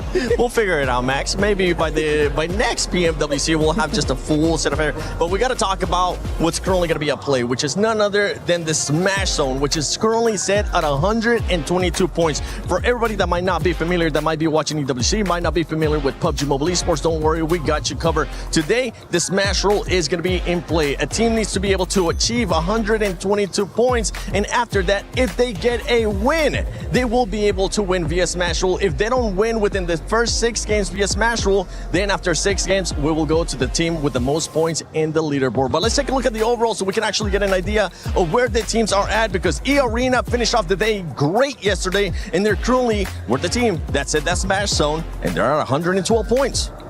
E-Arena, I think they could definitely do it in this first game, right? Because we have seen before that some teams who are right there struggle really badly to actually make that threshold at all. That pressure just gets to them. But for me, E-Arena is definitely one of those teams that I don't think will have a problem with that. They just need to smash it out of the park in this next game, maybe next 2 games, and I think we could definitely have a smash threshold by game 2 with them. Could be happening, really could be happening, especially with that stadium finish they got just a few days ago, right? So definitely a big opportunity for them to make it happen. Though I'm looking at Nongshim Red Force. We used to keep saying, right, going into a global event, we never got an international smash. It never happened. That's now changed with PMMI, the Macau Invitational, and it was Nongshim Red Force able to snatch it away from the grasp of Furia. So Nongshim Red Force being the team just behind E-Arena, that's a scary, scary prospect for all of Thailand. It is, and then you have in third place one team that has been very consistent, that usually we give them a lot of feedback because they tend to be very inconsistent, and it's none other than Aurora Gaming. Aurora Gaming within that striking distance, and this is a team that we really haven't gotten a chance to see any insane pop-up performances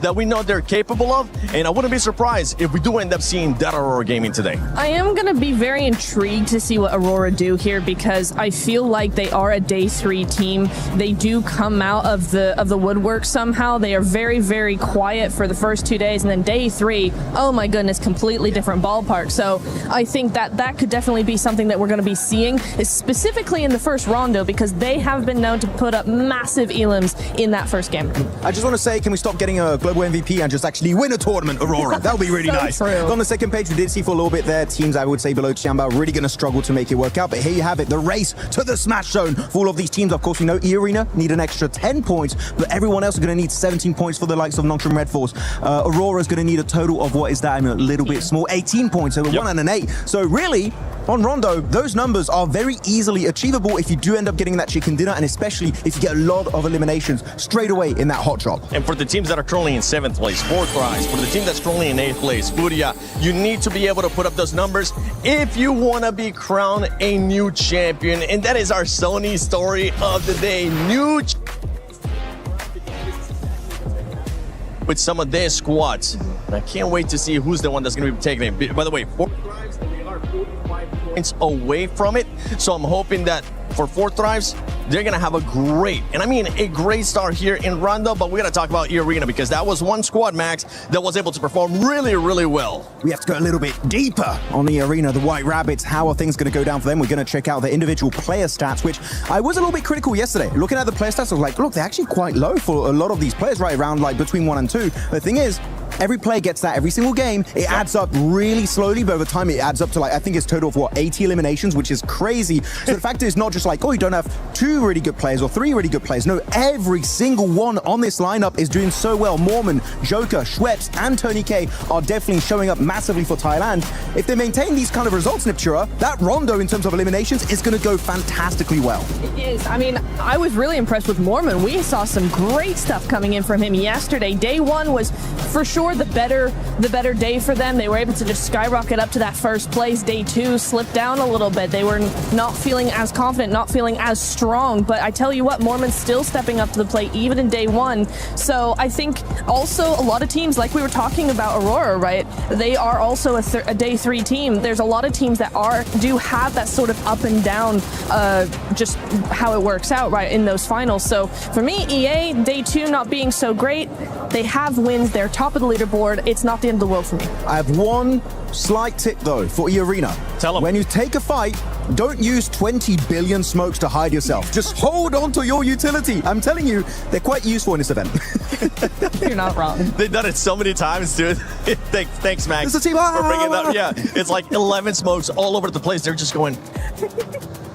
They're not going to be able to see us. But yeah, for E-Arena, there is that one. But we got to talk about Aurora, especially because of the consistency, especially because what we've been talking about as well. This is a team that has caliber players in that squad. And then we have S2G, which they have 3 chicken dinners in total here in the finals. It's really interesting because both of these teams play very similarly, actually, right? Both of them are quite compact, quite quiet until they're able to spread out a little bit more, able to take those fights, able to push other other teams away. They're very other team focused, right? But for me, okay, Aurora just has a little bit more of that expertise in this. They've been doing this for a lot longer, this kind of strategy. And so even though they don't have that win, they have a win, but they don't have the 3 that S2G have. Yep. I think there still could be something. S2G have 3 wins, but over the course of the last 2 days, they've been very hot and cold. They either are out in last or they win a massive game. So it's for me, I'm on the fence because I think Aurora has that better consistency, but S2G have proven to us more that they can win. And when it comes to that Smash rule, it's whoever wins. Yeah, I mean, you're going very gameplay specific here, which is great to hear about that. But I have 2 players that I'm looking at for both teams. HamCG maybe getting his 2nd international trophy, right? Won PMGC a few years ago back in Jakarta with actually S2G, right? He's still on that lineup. And then you have Top that's gotten so many global MVPs in the past, same as Doc, right? I would love to see them get an MVP award. It would be cool. But I feel like the trophy and a $500,000 prize pool would be huge to get 7. It would be, and I think for his legacy, for his career, as well as where he's probably getting towards the later end of his career, this would be the perfect time for him to end up winning a global championship, especially the way that he was able to perform last year. He'll be able to pick it up, and I just want to see Aurora pop off. I want to see what would happen when all those teams pop off. Other teams that are going to be popping off and that are going to be looking to actually perform here are going to be Ulf and Furia. Furia, they need to start seeing that aggressiveness again, because that was the best time and stay away from driving around. Drive-bys, no. They love using the cars in these finishes, especially Ayala. Gonna calm it down, especially when pushing onto E Arena in that open finish outside of Yasnaya Lake. But we had so many great moments that really stood out for Furia and also Ulf, right? The Wolf pack and also the Jaguar pack were also looking really strong at this moment. But in particular, I'm looking at these teams, they kept getting 2nd places, right? You're looking at Furia, 2nd place in PMMI, snatched away with a smash ruling by Nongshim Red Force. Then you're looking at Ulf, PMGO Season 1 in Jakarta, 2nd place. PMGC before that, 2nd place just behind Alpha 7. They've been close so many times in the past, but it's time to put those rumors to bed. The Sukkening is not happening. Can we call it that? Is that okay? Yeah. I mean, we have the Dockening, we have the Sukkening. Yeah, I like it. Okay, wait, that can go. Wait. We'll do that next, just for you. We'll it make used to be that the happen. Alpha 7, but then that's not a thing anymore because they ended up winning. And now they just exactly. Oh, no. I'm very intrigued to see both of these teams here. Just to add to your point, Max, is for me, looking how both of these teams play, Furia is very methodical, very calculated, so that kind of feels like they're a little bit slow, but they're very proactive. They will make a fight happen, whereas Ulf, they're more reactive. And so when you come to those 2 different strategies, it's kind of going to be really interesting to see, as the smash comes in, as that pressure comes in, who's actually going to benefit from that. Yeah, one person that it's currently not with us, but I know that they definitely want to talk about Furia, especially with their driver license, is none other than Lace. Lace, I don't know where you're currently at, so let's see if she's going to give the driver license back to Furia or just keep it away. Look, this is what we're going to discuss. Kalaris, Jackie, and Lace here. Obviously, we have our teams that are leading the pack, the Arenas, Aurora, Nongshim. But we are going to talk about Rondo, specifically the map coming up, along with our middle pack teams. And one of these teams, Kalaris, for Thrives, our PMWC champions at 77 points. What are their expectations today, especially going into Rondo? I think they've got to make some adjustments, to say the least. Obviously, our first day, second day for Thrives, they were looking a bit of a shadow of their former selves compared to what we saw in the group stage. They looked a bit more opportunistic there, as well as able to allow Falak's gunplay to really kind of flex out against some of these teams. So I need to see them just almost take a few more risks, but just kind of find themselves like a bit more forcefully moving into some of these circles, as opposed to sitting on the edge meekly and not really kind of doing much. And Rondo's the map to take risks, right? Yeah. We expect this is where you will gather most of those eliminations. And obviously, they got to chat a little bit about Furia, but Jackie, I want to pick your brain about Furia, because we all know how I feel in their drive-by special, but this is a team that sort of can maximize eliminations, and they are at 74 points. What do you think expectations lie on Furia coming into this? I think they know domestically how to approach Smash rules. They're going to be playing a little bit more aggressive here. They're going to basically come into this one with the mindset of we need big games, right? Not only do you need to go into it with the mindset of we need 11 to 14 elims in this game, that's the kind kind of safety net. Anything above that's a blessing, James.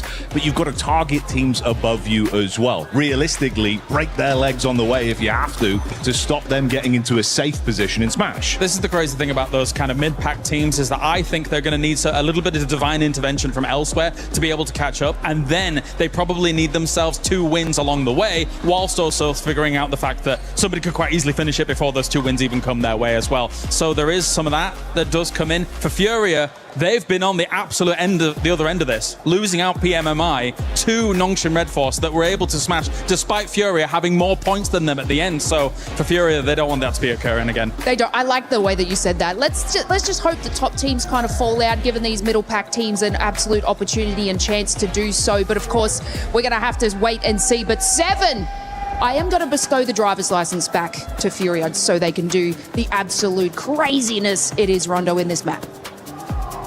Okay, I like it. I like it. Let's see what kind of craziness we're going to be getting here in Rondo coming up. But I know with everything going on here at EWC 26, there's a lot of movement happening within the club championship. So, Glitter, what's currently going on with the club championship?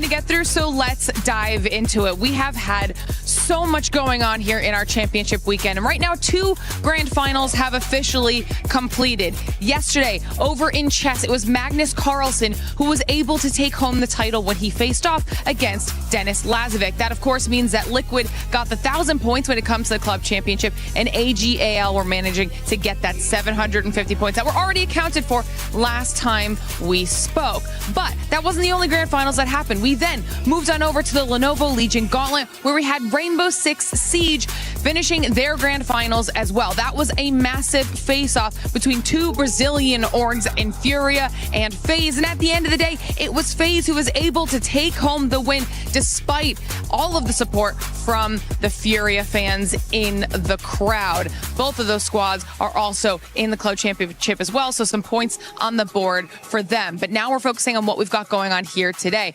because we have 2 more grand finals that will be ending today. One of them will be in Rocket League. Now, they still have to determine which teams will make their way through to their grand finals, as they'll be starting off with it first in Rondo. Oh, I thought we wanted like a pick of who's going to win. Eliminated first, Aurora. It seems like something they would do. That's crazy.